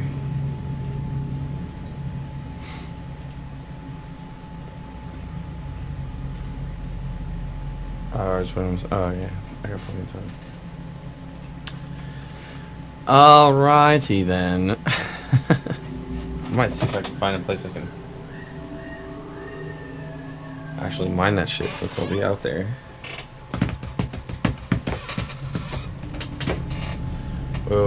Wait, you know what? I'm gonna redock. Docking permission requested. Docking request accepted.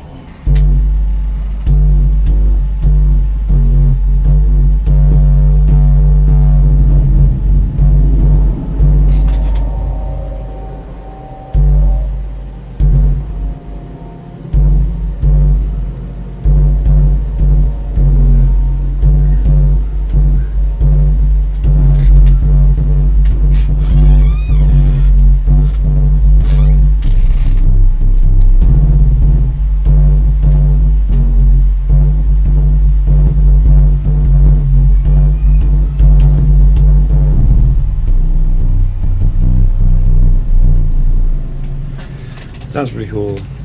Let's go to number 6.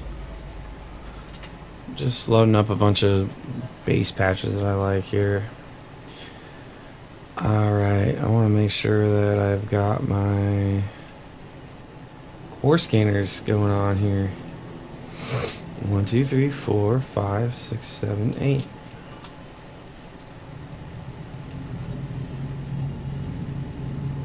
Okay. Okay.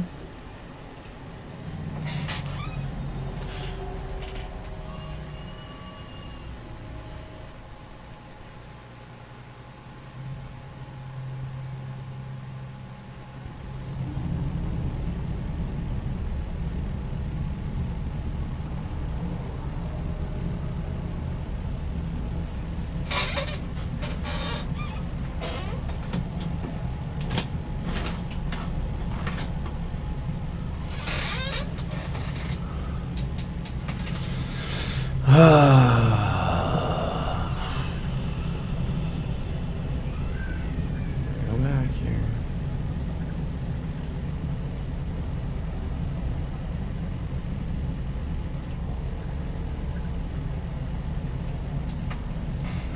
Hard drive active.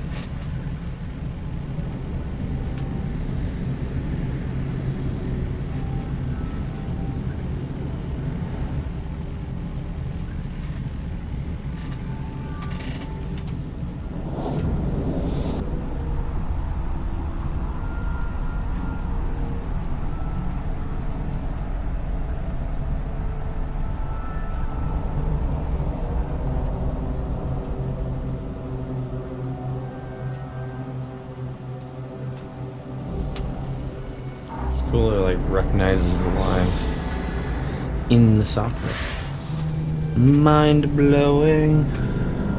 Blowing mind.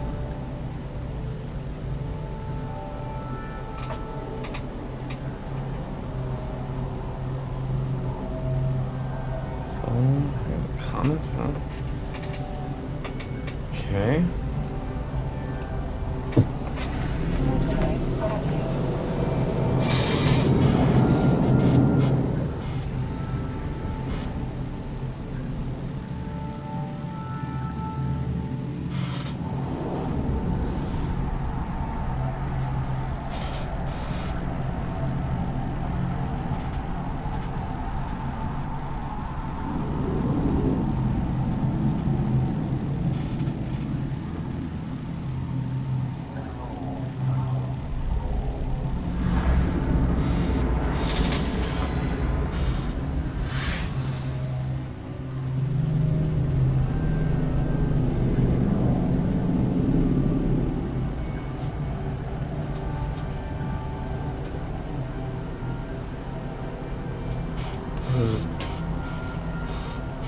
Oops.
Science is gonna make me rich because I boosted this.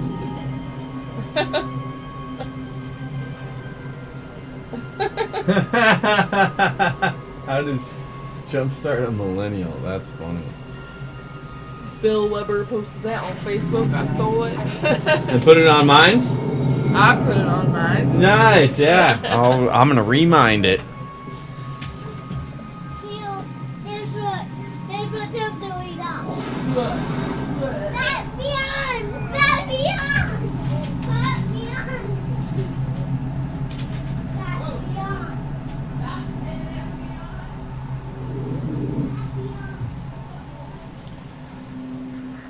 Alright, so what we're gonna do when we get to heck. What we're gonna do when we get to heck, we're gonna scan for mines, because they've got mines out here, dude. And we didn't have to pay. Well, by golly.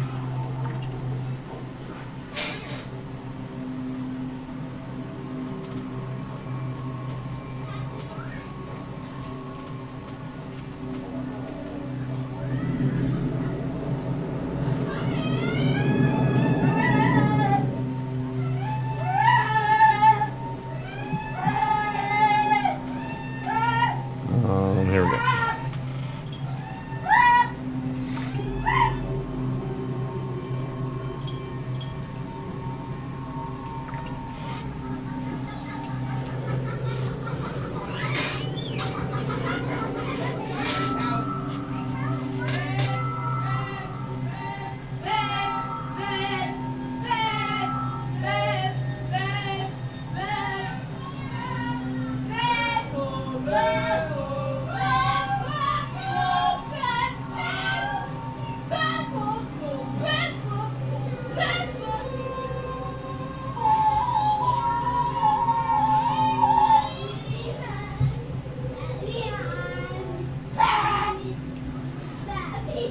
I still don't know what that means.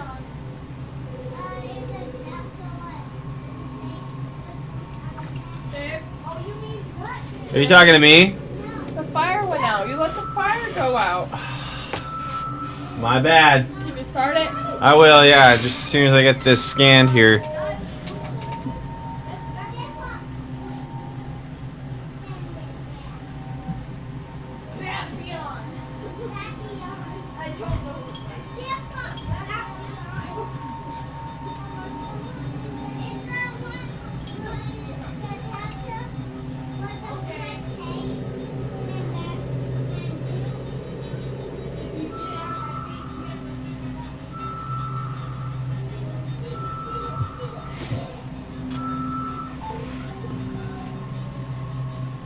No signatures. Okay. Well, fine then.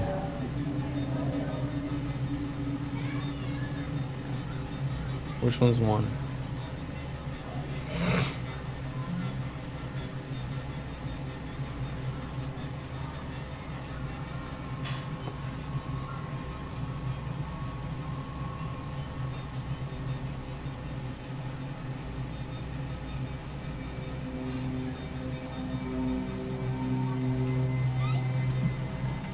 Warp drive active.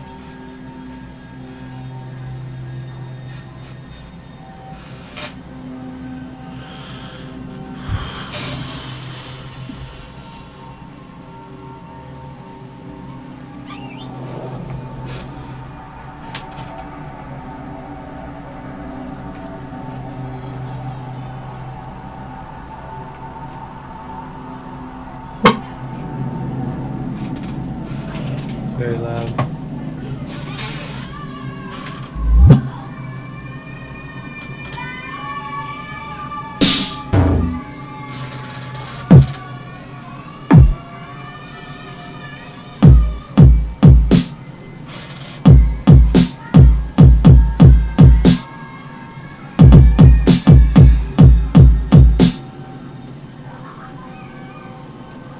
Look at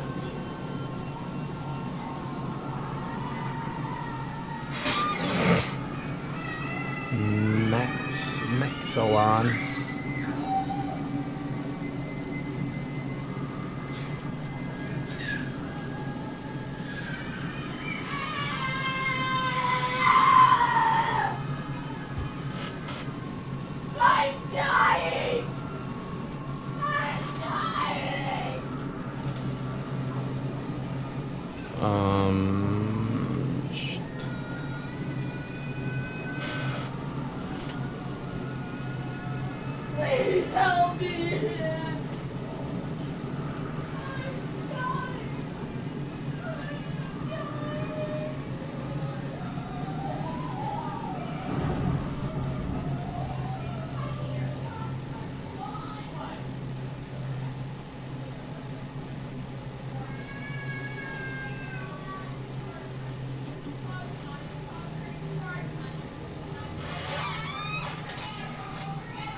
drive active.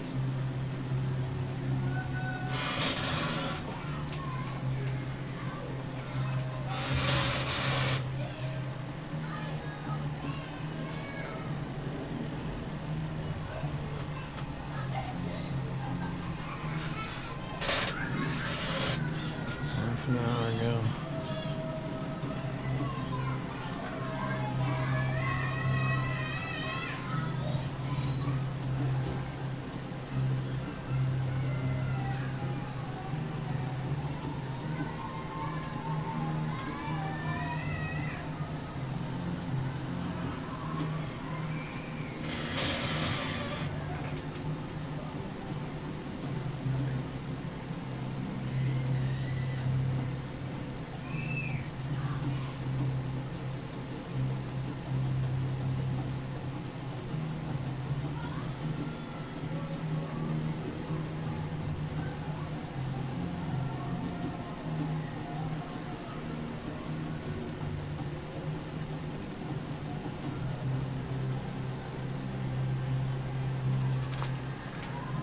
Full drive active.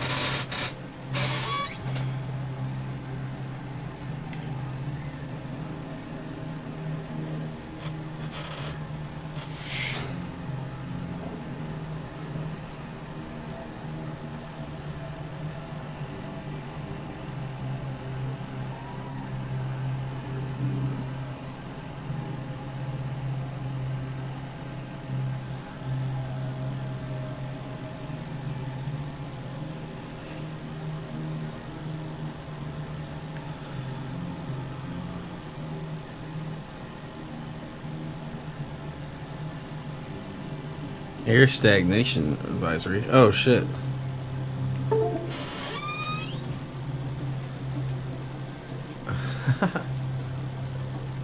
It's 40 minutes ago.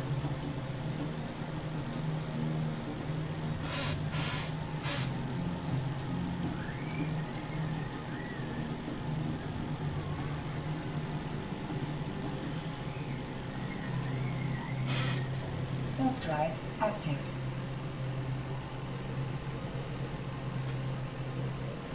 Hey, Chris. Hey, what's going on, man?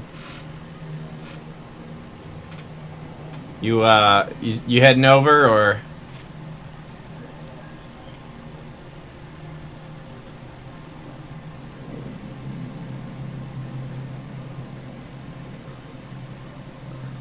Oh well.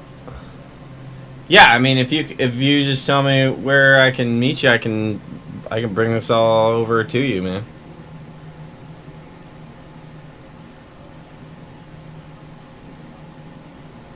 Okay. You just want to send me a text with your with the address? Let's put it in GPS, no problem. Alright. Right on. I'll see you in a bit then. Alright, peace.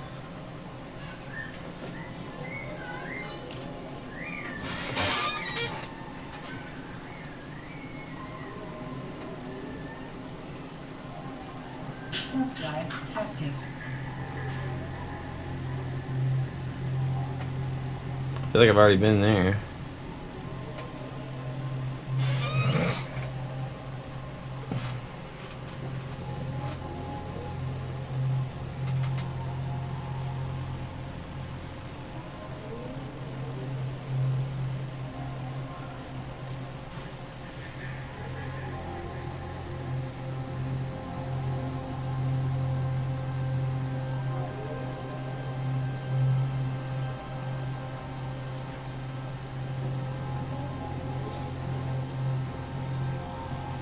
Full drive active.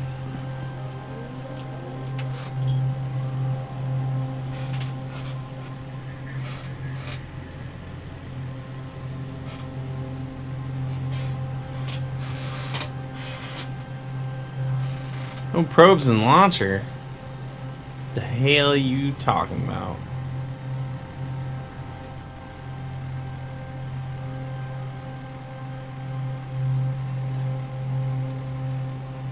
Yeah, I just don't think that there is.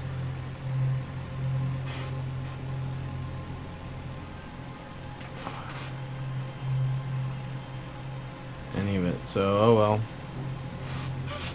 drive active. They were in my drawer, so who cares?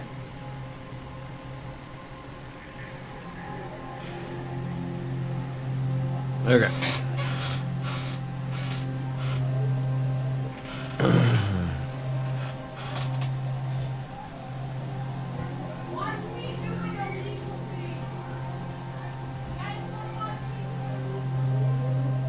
Docking permission requested.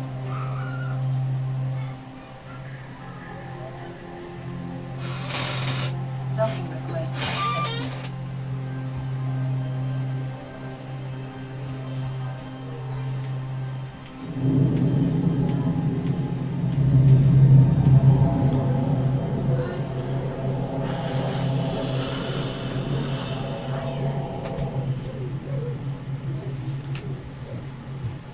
We are warriors now.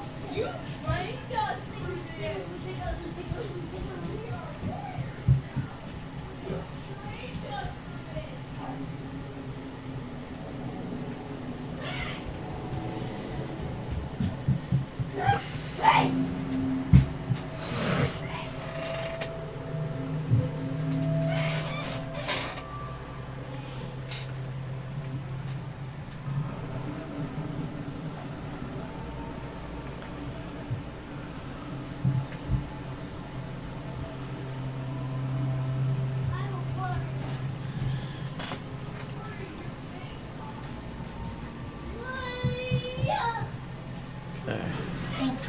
Let's finish my mission, and then I'm gonna head out.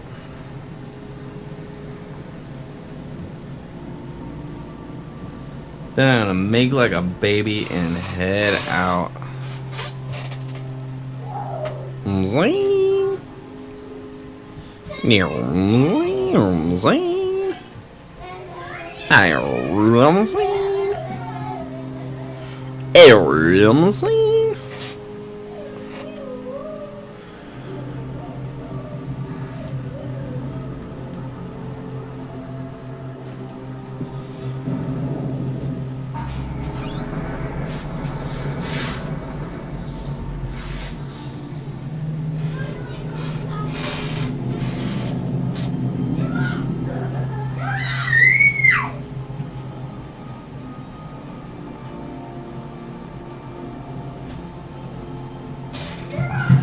Drive active.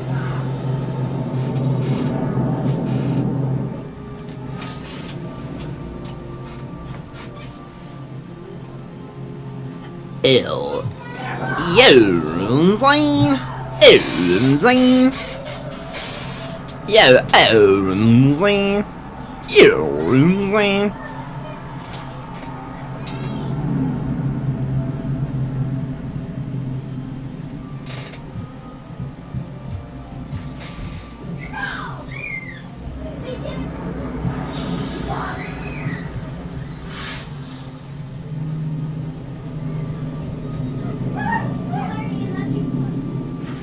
Drive active.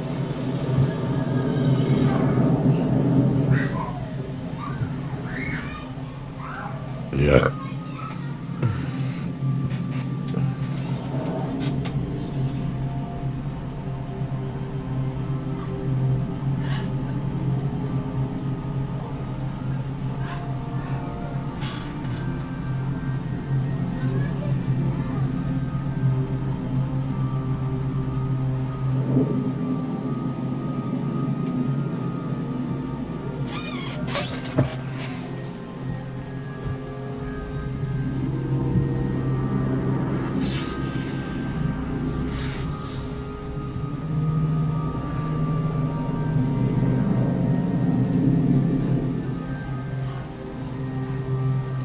Look at it.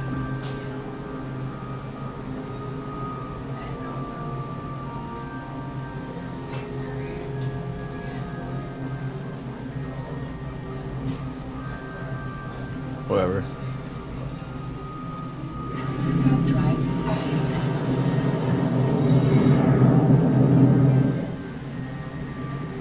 Go ye.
hilarious how the warp drive's just like, fuck it. Something in the way, it doesn't matter.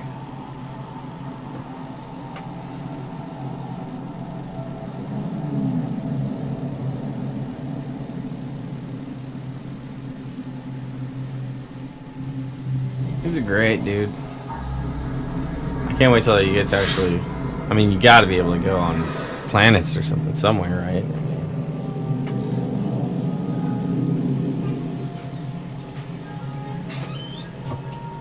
Drive active.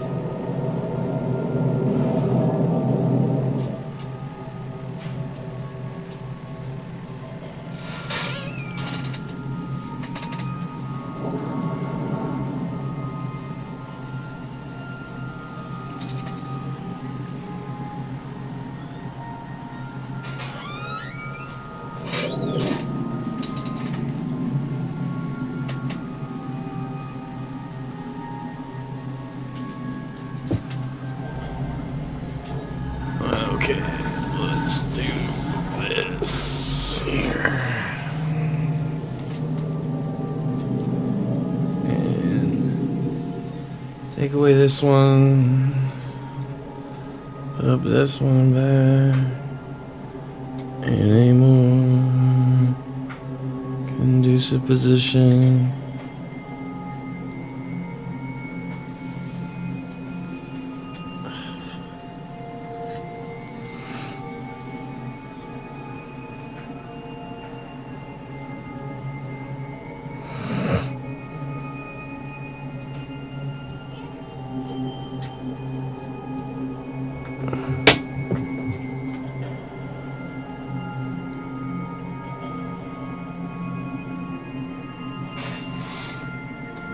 Here we go.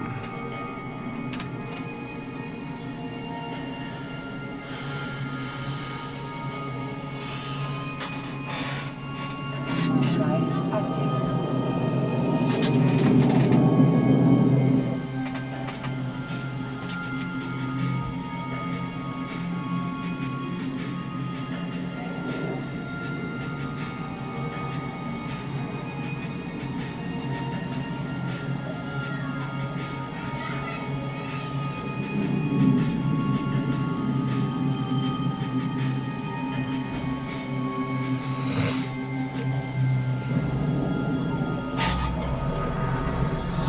All right.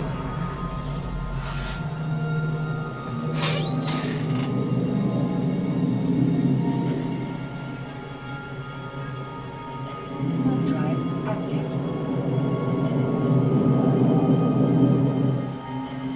Restricted access.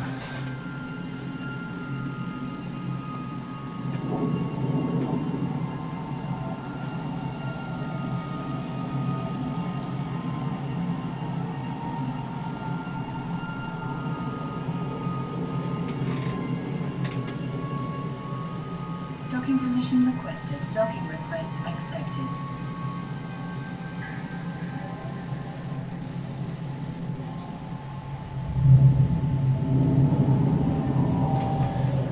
Okay.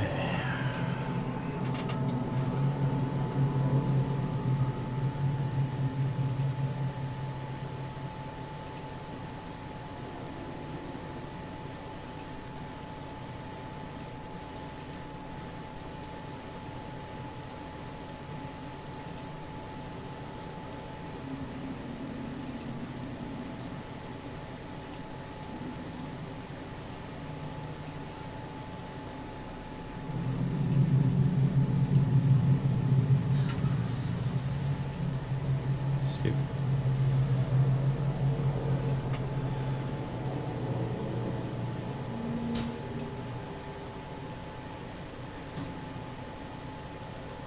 Oh wait.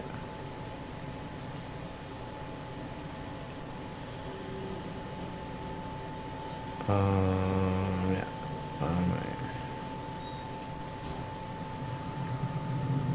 Job runs 199.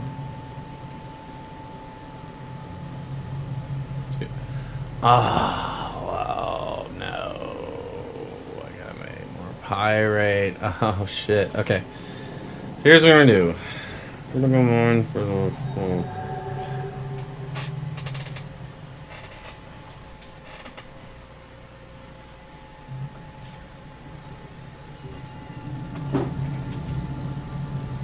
Okay.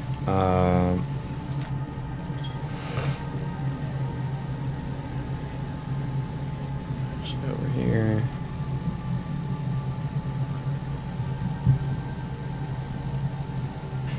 I think they had it right there.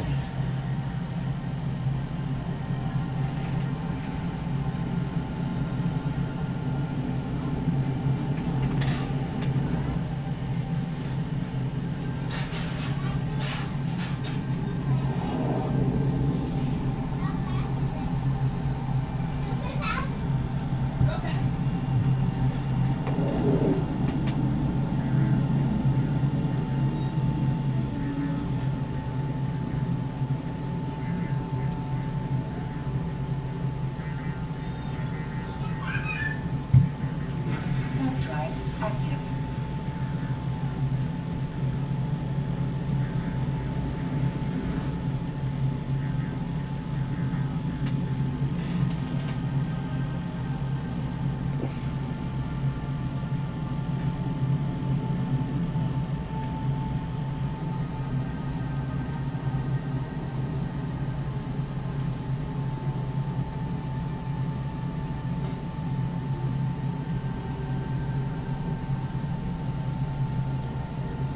Lock target.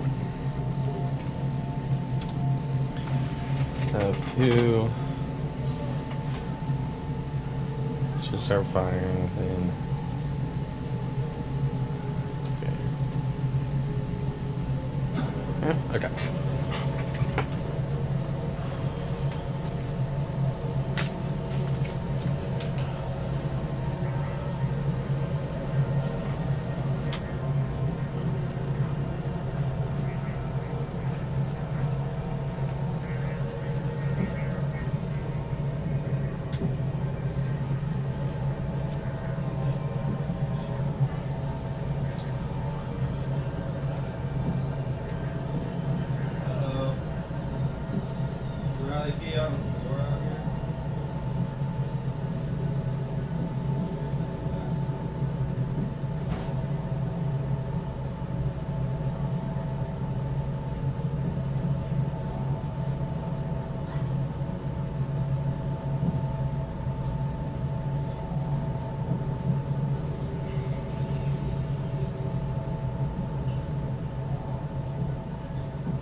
Chocolate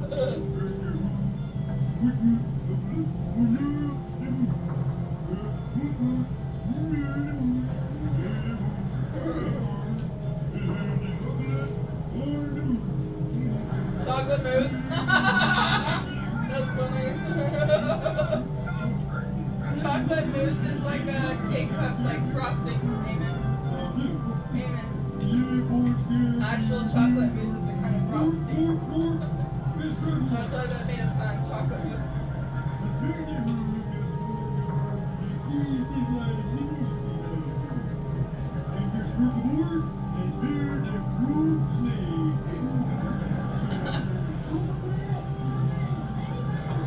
Oh my god.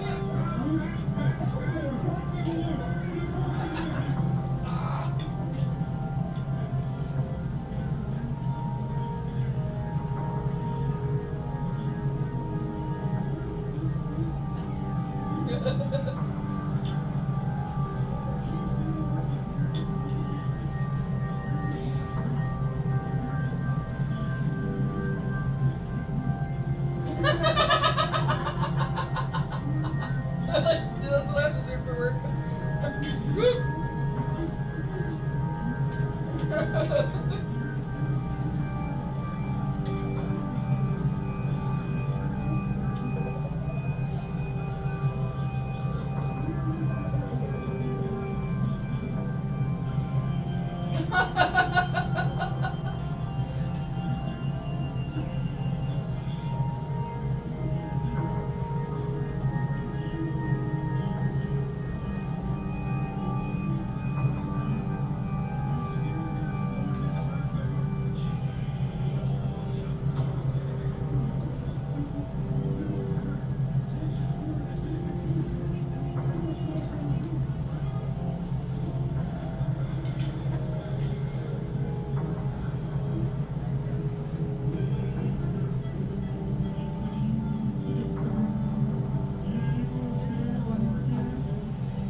From farm to fork.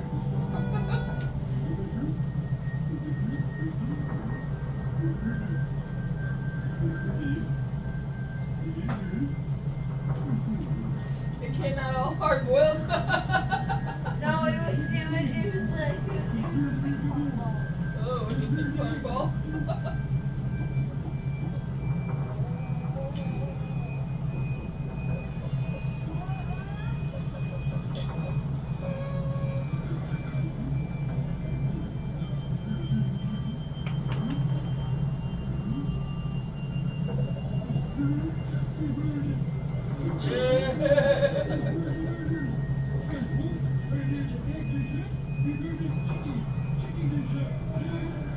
Chicken.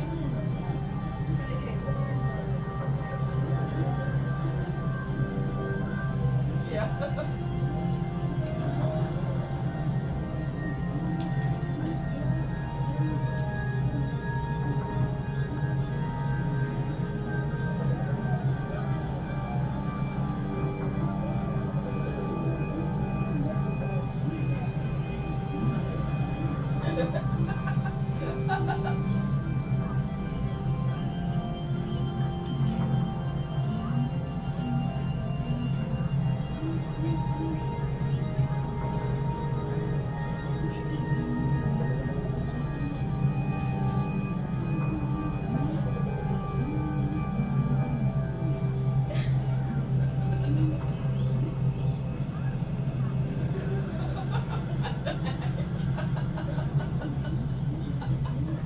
That's one way to do it.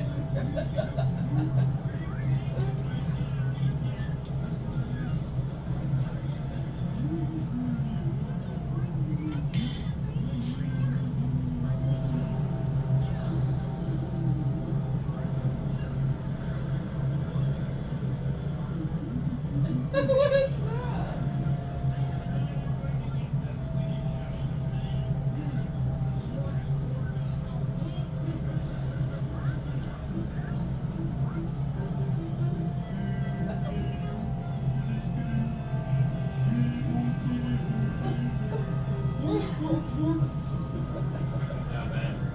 I've never actually watched these.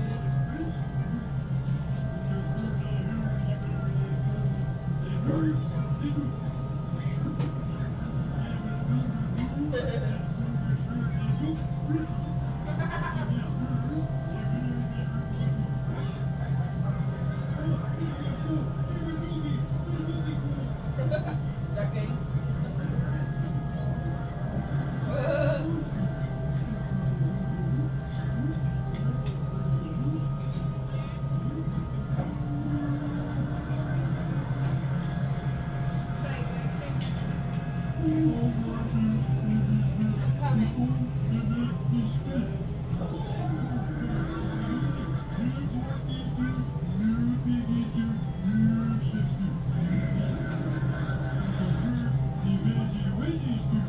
Veggie wedgie stew. You want a veggie wedgie stew, Aiden?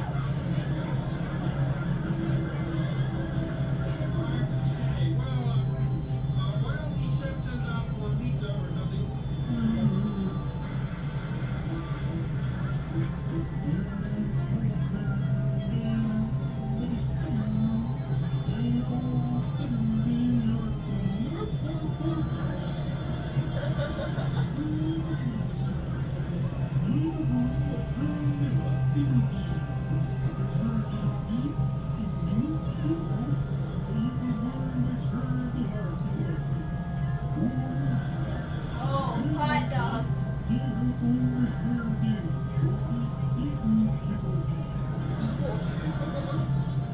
Is there a dog in there?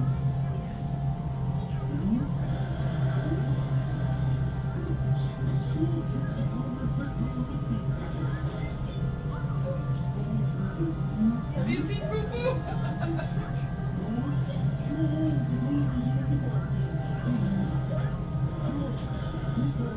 Fufu's vegan.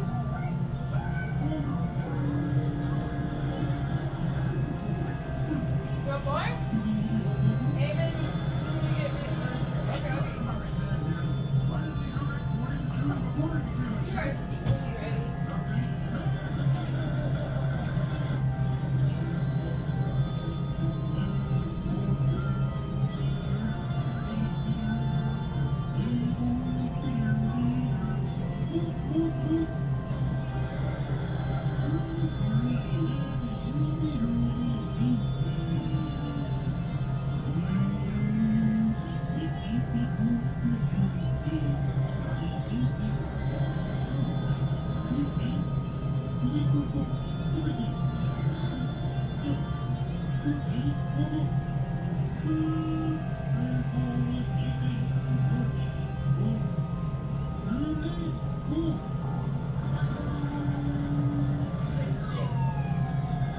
Ready, you poopy.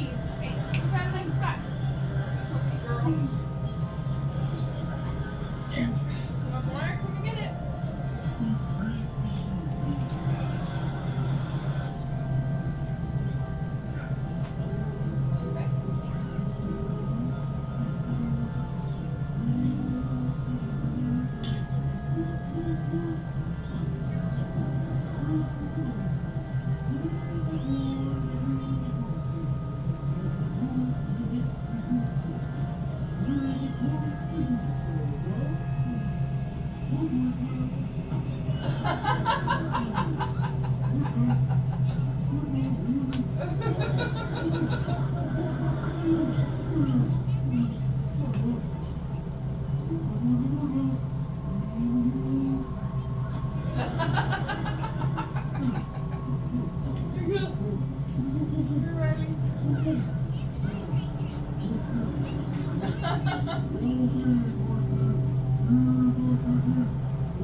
Like a tank.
Okay.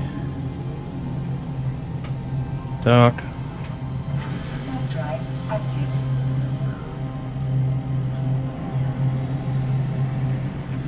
Okay.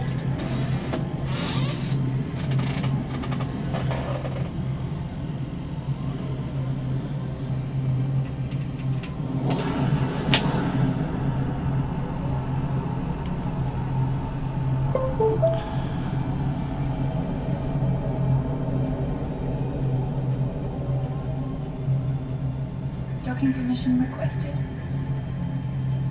Docking request accepted.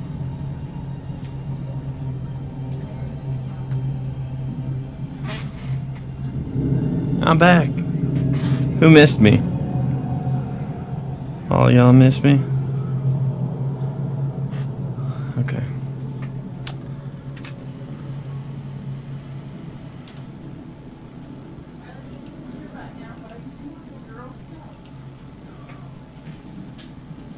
Where are you running to? There's nowhere to hide.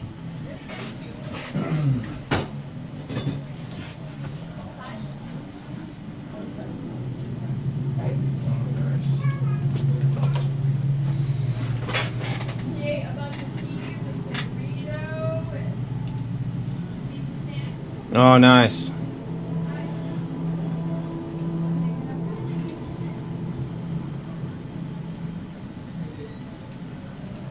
don't know who you. Gee whiz.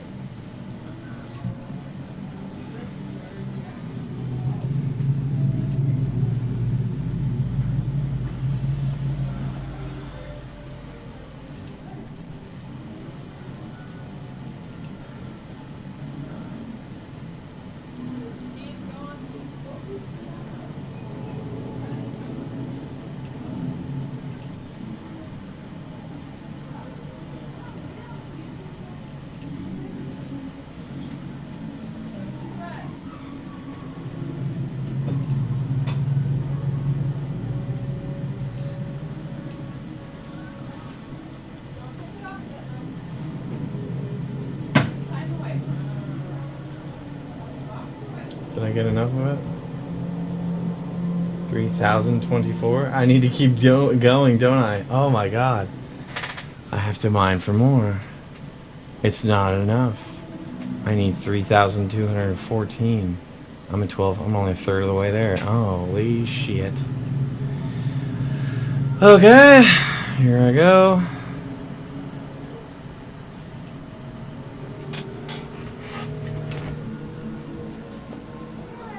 That was intense, dude. He's not good. Yeah. Yeah. He's cool, dude. We met once at the house. He was Jason Angel, a bunch of plants. That's the plants that went down in the fire. Is this mine or is this what? Maybe it is, but this is mine.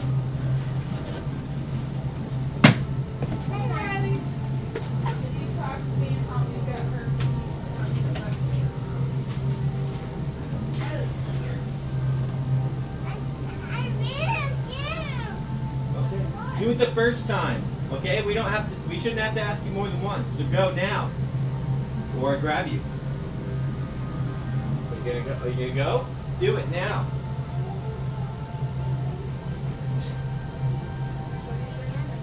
Let's go. Oh, I put him up there on the mantle.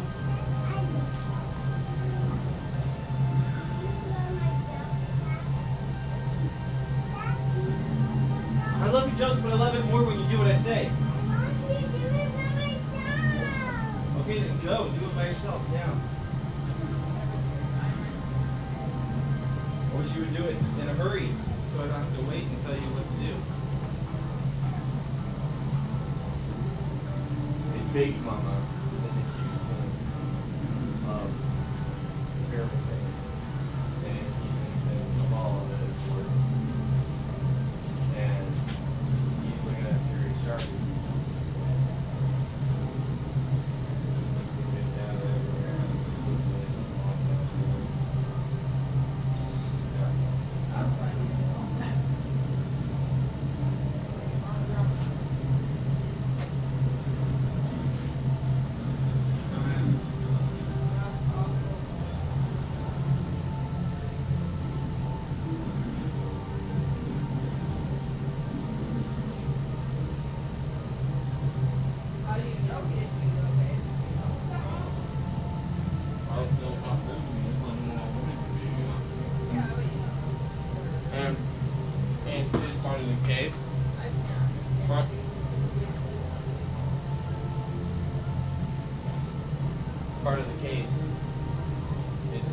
she doesn't want him to go to prison.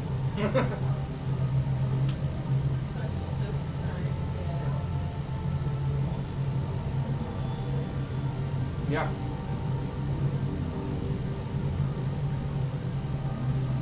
Like he says, she wants her cake. Have her cake.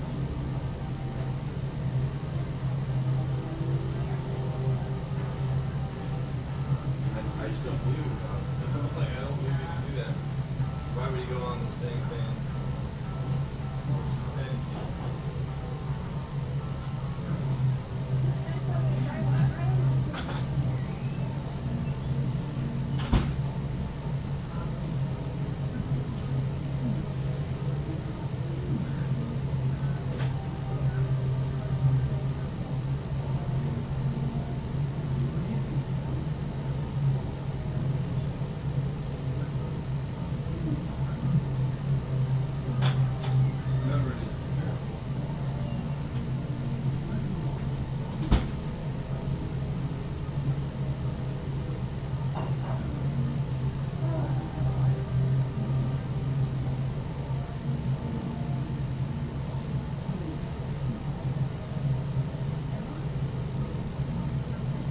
Yes, buddy. Your jumps are magnificent. They're the best jumps of all. Okay, show me your jumps.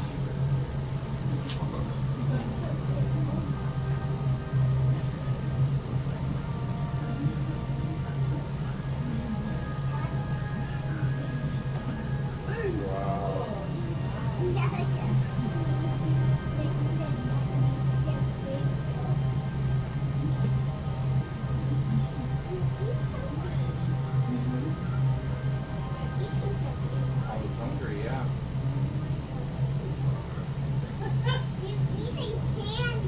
I'm not eating candy. Yeah. Good job, Riley. So cute.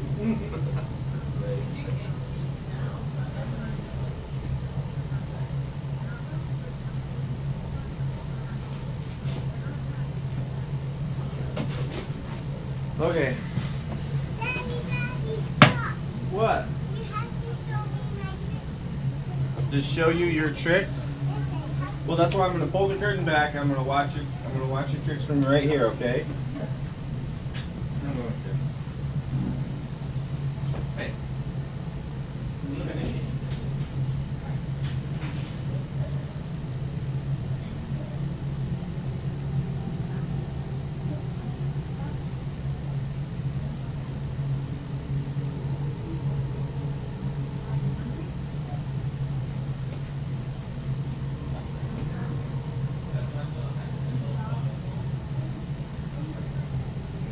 I'm like, yeah.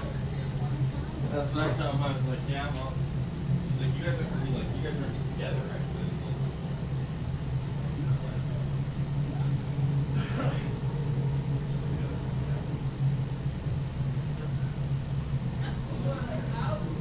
Well, I told him, I was like, you like the way your relationship?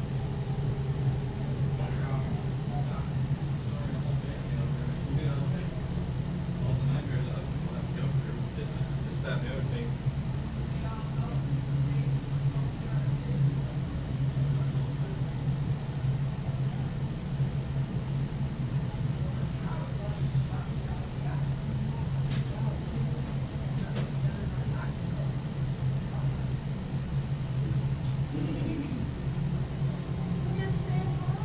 I do. I'm following my dreams. Mm-hmm.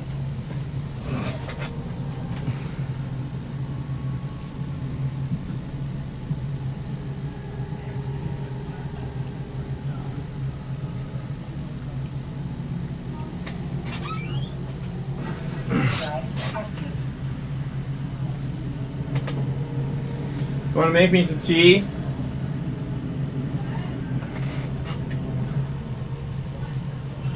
feel like making me some tea?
Okay.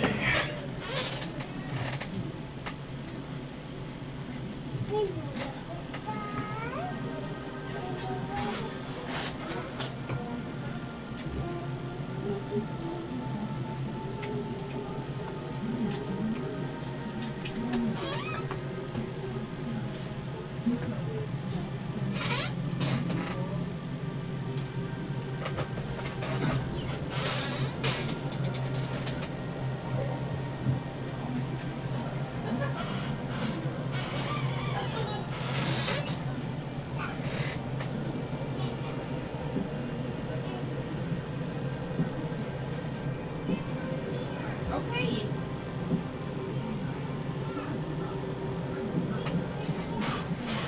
So itchy and I have bumps right here, babe. Oh no. Is it because you got lice? Maybe. Ooh, I don't feel like my head. I'm just joking. I've been checking my head for lice regularly and I don't have any.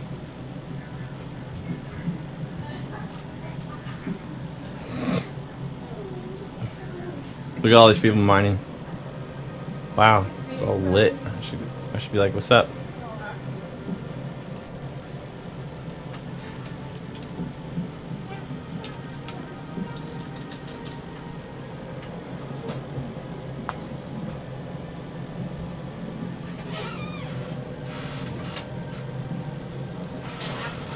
Should be, but I'm not gonna. I'm gonna take my lighter.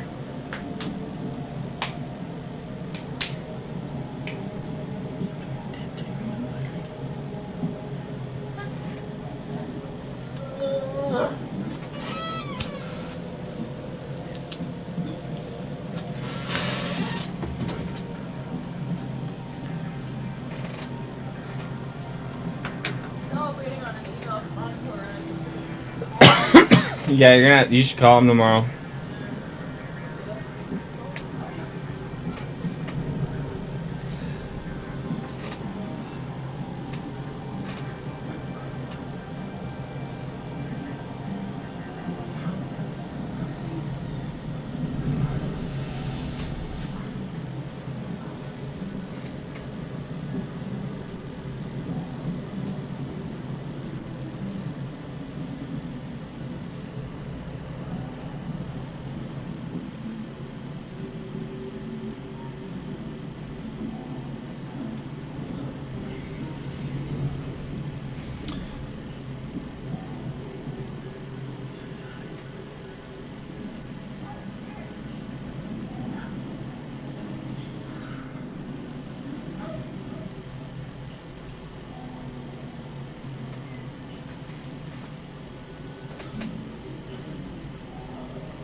Yeah. It's broken. They need to do something about that.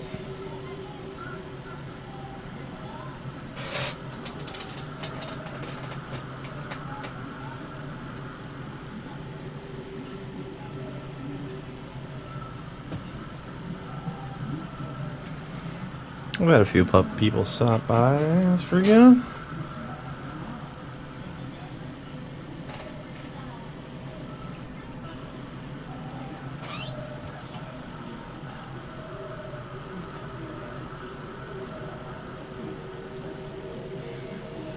Oh, I need to sell my tracking computer.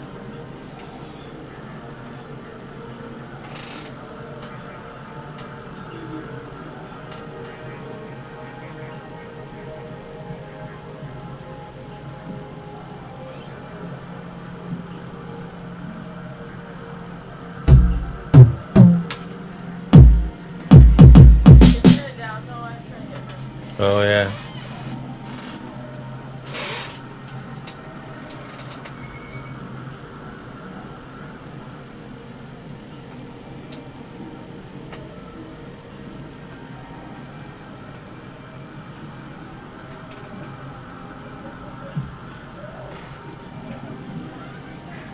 I wonder if I can put these right to.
Does not take long to do this shit.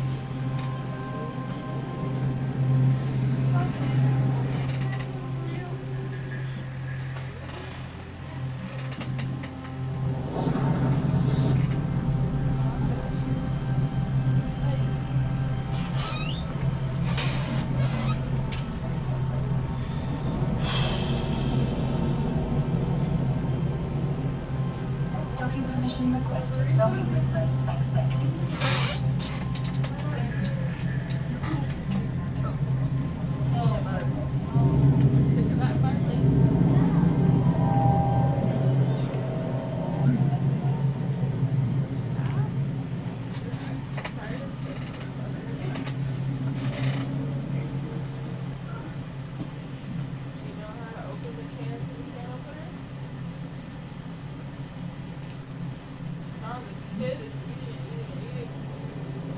Not our boy.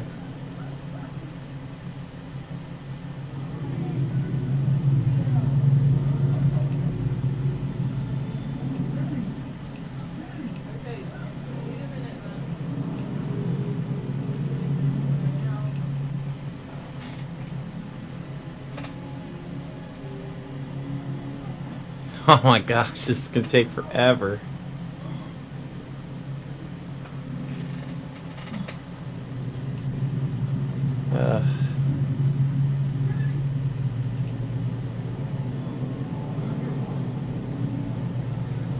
Okay, let's.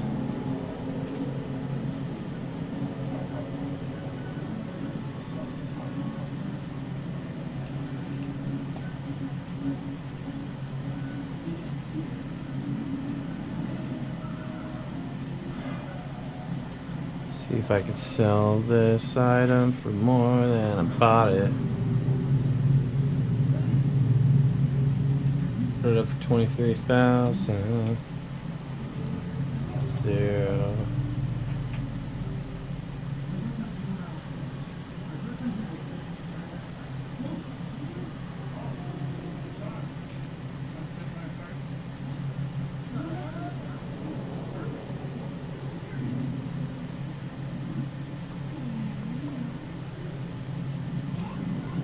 Oh, that's yeah, 2,300. Originally I have 28,000. Okay.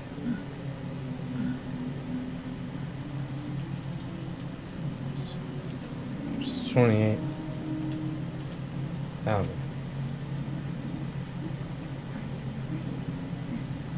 Yeah.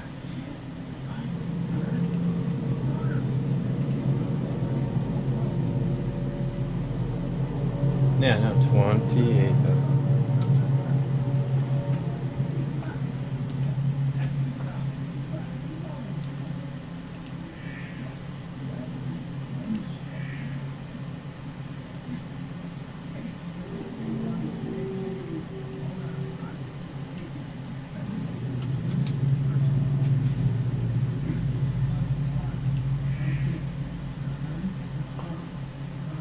So what's the most you're gonna do then?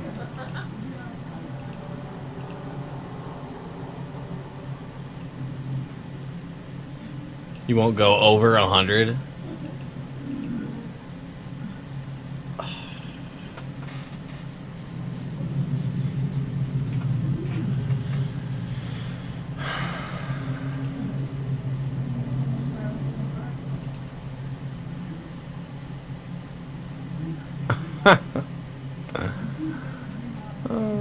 Okay, cancel.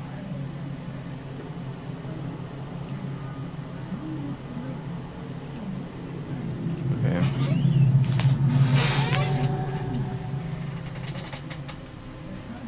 Let's do that like 6 more times.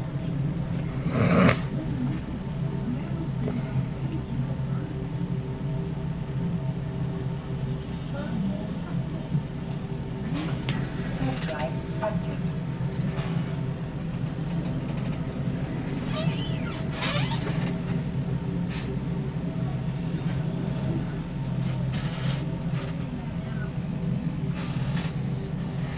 She's out, isn't she?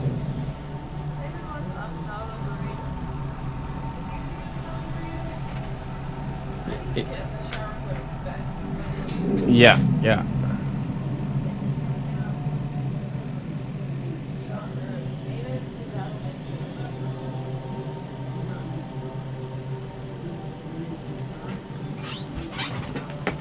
There's frozen one that'll be ready for tomorrow, just microwave, but we'll save those for tomorrow. Oh, there's your hot water. I guess.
Yes, Terry. I do. Terry. Whenever you do the, do you know? Oh, not Terry. I'm like, yeah, Terry.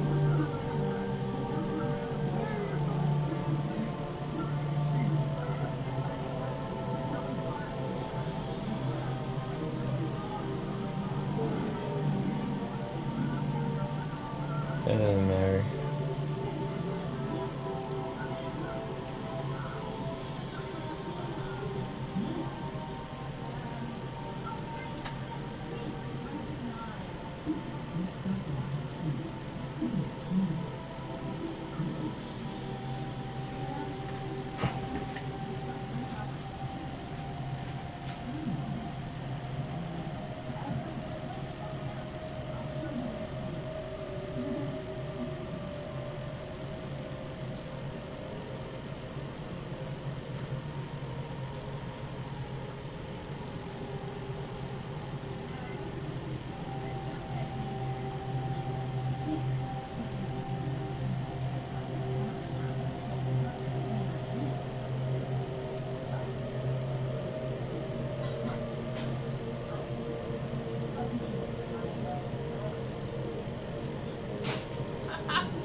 That's not the right.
drive active.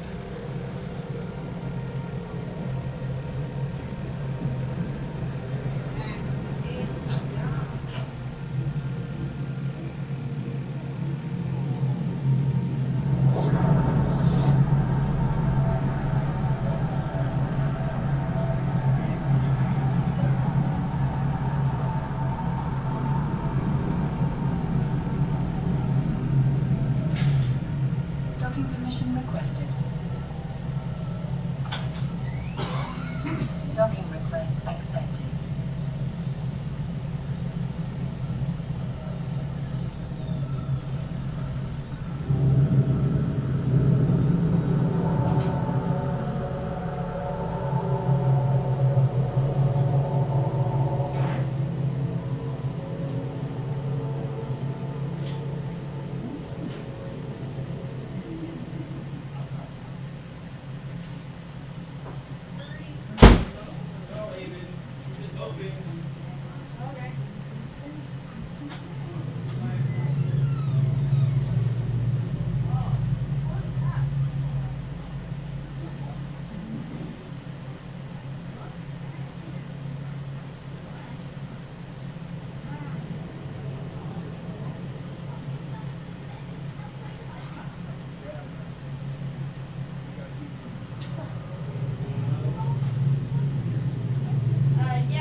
Do it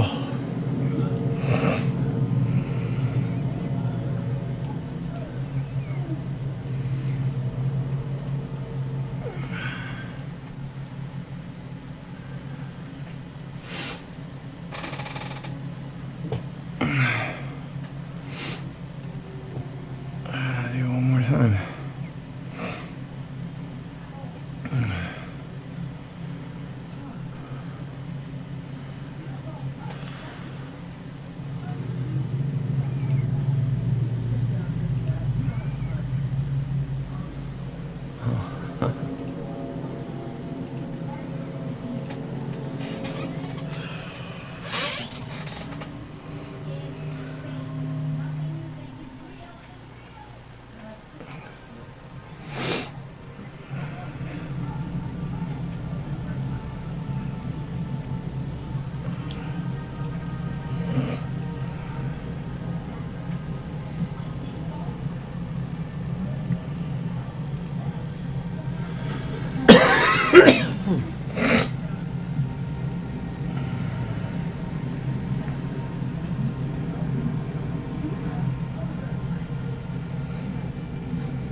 Okay, so while I'm doing that, I'm gonna figure out how to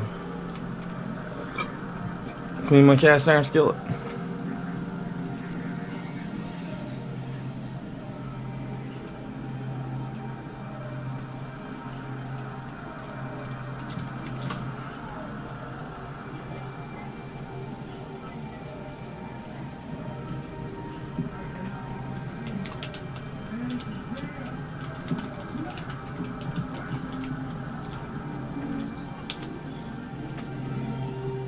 This dude. Hey, you know, folks is always asking me, what's your favorite way to clean cast iron after you cooked it?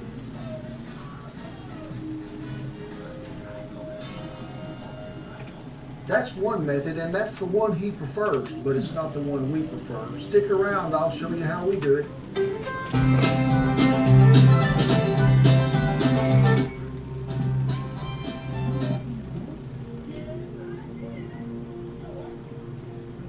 Gonna dissolve some of that salt. That's why it ain't hurting your iron. Rinse her out a good. There we go. Be sure that you with your coarse salt, because we're not wanting to scratch the finish of that iron. We're just wanting that to loosen that debris that's on there, them stuck on eggs or something like that. We rinsed it out. We took a rag, we dried out the excess moisture. Now we've got to figure out again which one of these turns on the burner. We're going to bring it back till it's hot enough to reseason, because every time you use it, you reseason. That's what's going to give you that good finish all the time. Not once a week, not twice a week. Every time you cook out of it, every time you clean it, re-season it. I prefer olive oil or flaxseed. We're going to get this hot enough to season, and by that, when you can't put your finger on it and hold it, and mine have been burnt a lot, it's hot enough to season. You can't do this cold, because the pores aren't open and you'll just have oil shit. But you can't do this too hot, because you're burning the oil before you make your season, to make your finish. Now, this is ready to go. I got a little olive oil here. It don't take much, about that much right there. Now, I'm going to use this needle on one of the fingers. Bottom, sides, everywhere really good. Make sure you don't leave any excess oil in there. Docking permission Get requested. that good coat. You can see that shine. I was ready to go next time. Hey, done job. Slicker to finish. But make sure you always check this. It don't ever hurt to give it just a little coat there. Just what's left on the rag. Now, don't you know this thing you've been eating out of your entire life? Piece of iron. You absorb iron by eating from iron. Like Shan said one time, ain't nobody gonna fight in the wheel for I want the Teflon. Cast iron. Way to go. Alright.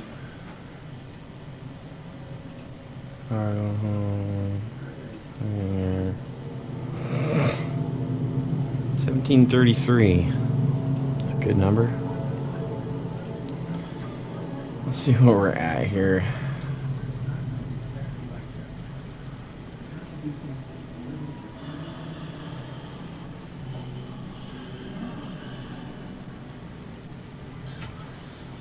Do I have enough? I've got enough.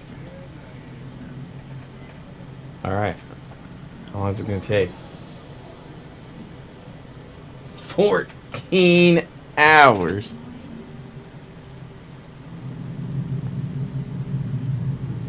Are you fucking serious, dude?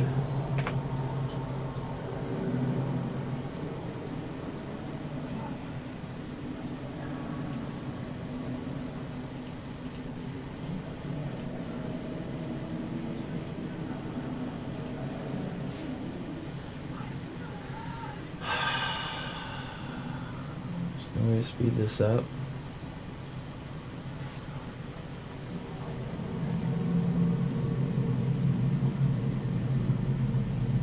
I'm not gonna finish that in 6 hours. How the hell do they expect you to make something happen in 6 hours? It takes 14 hours to do.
done?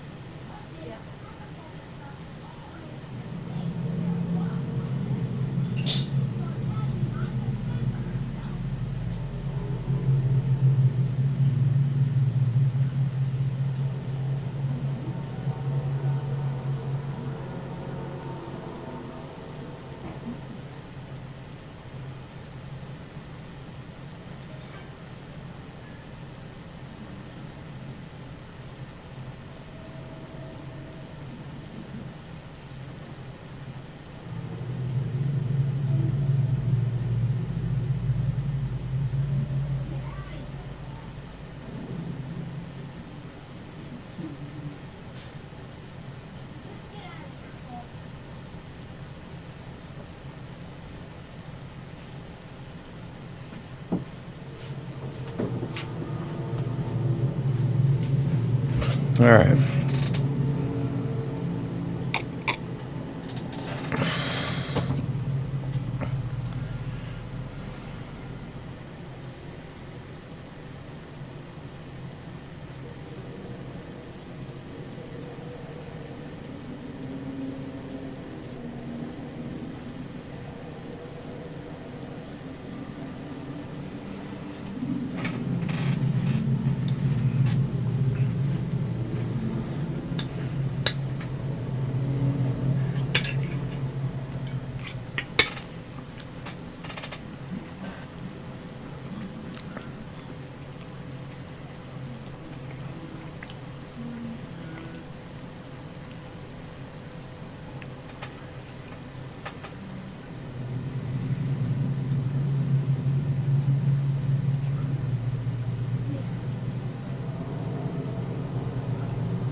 Okay. Well, there we go. That's it for me on that front. I'm done. Not really much more I could do there. That was pretty good.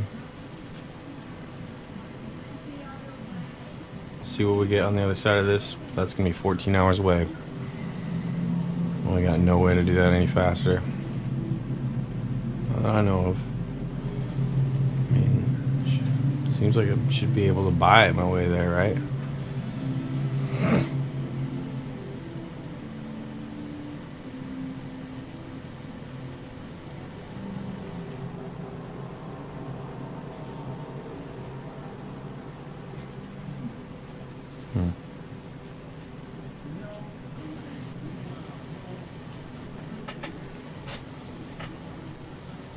I'm in the middle of training on it.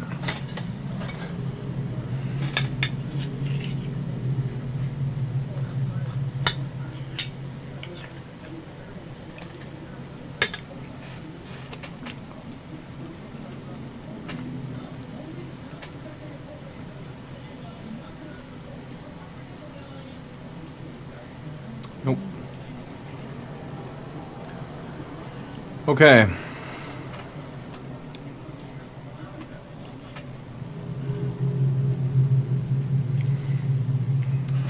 I hope y'all had a great time watching my stream here, following along all the things. It's been an action-packed day.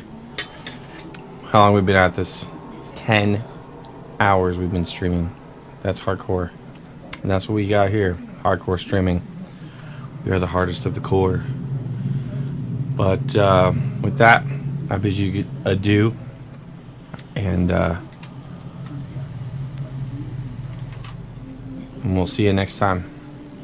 Probably tomorrow. Bye-bye.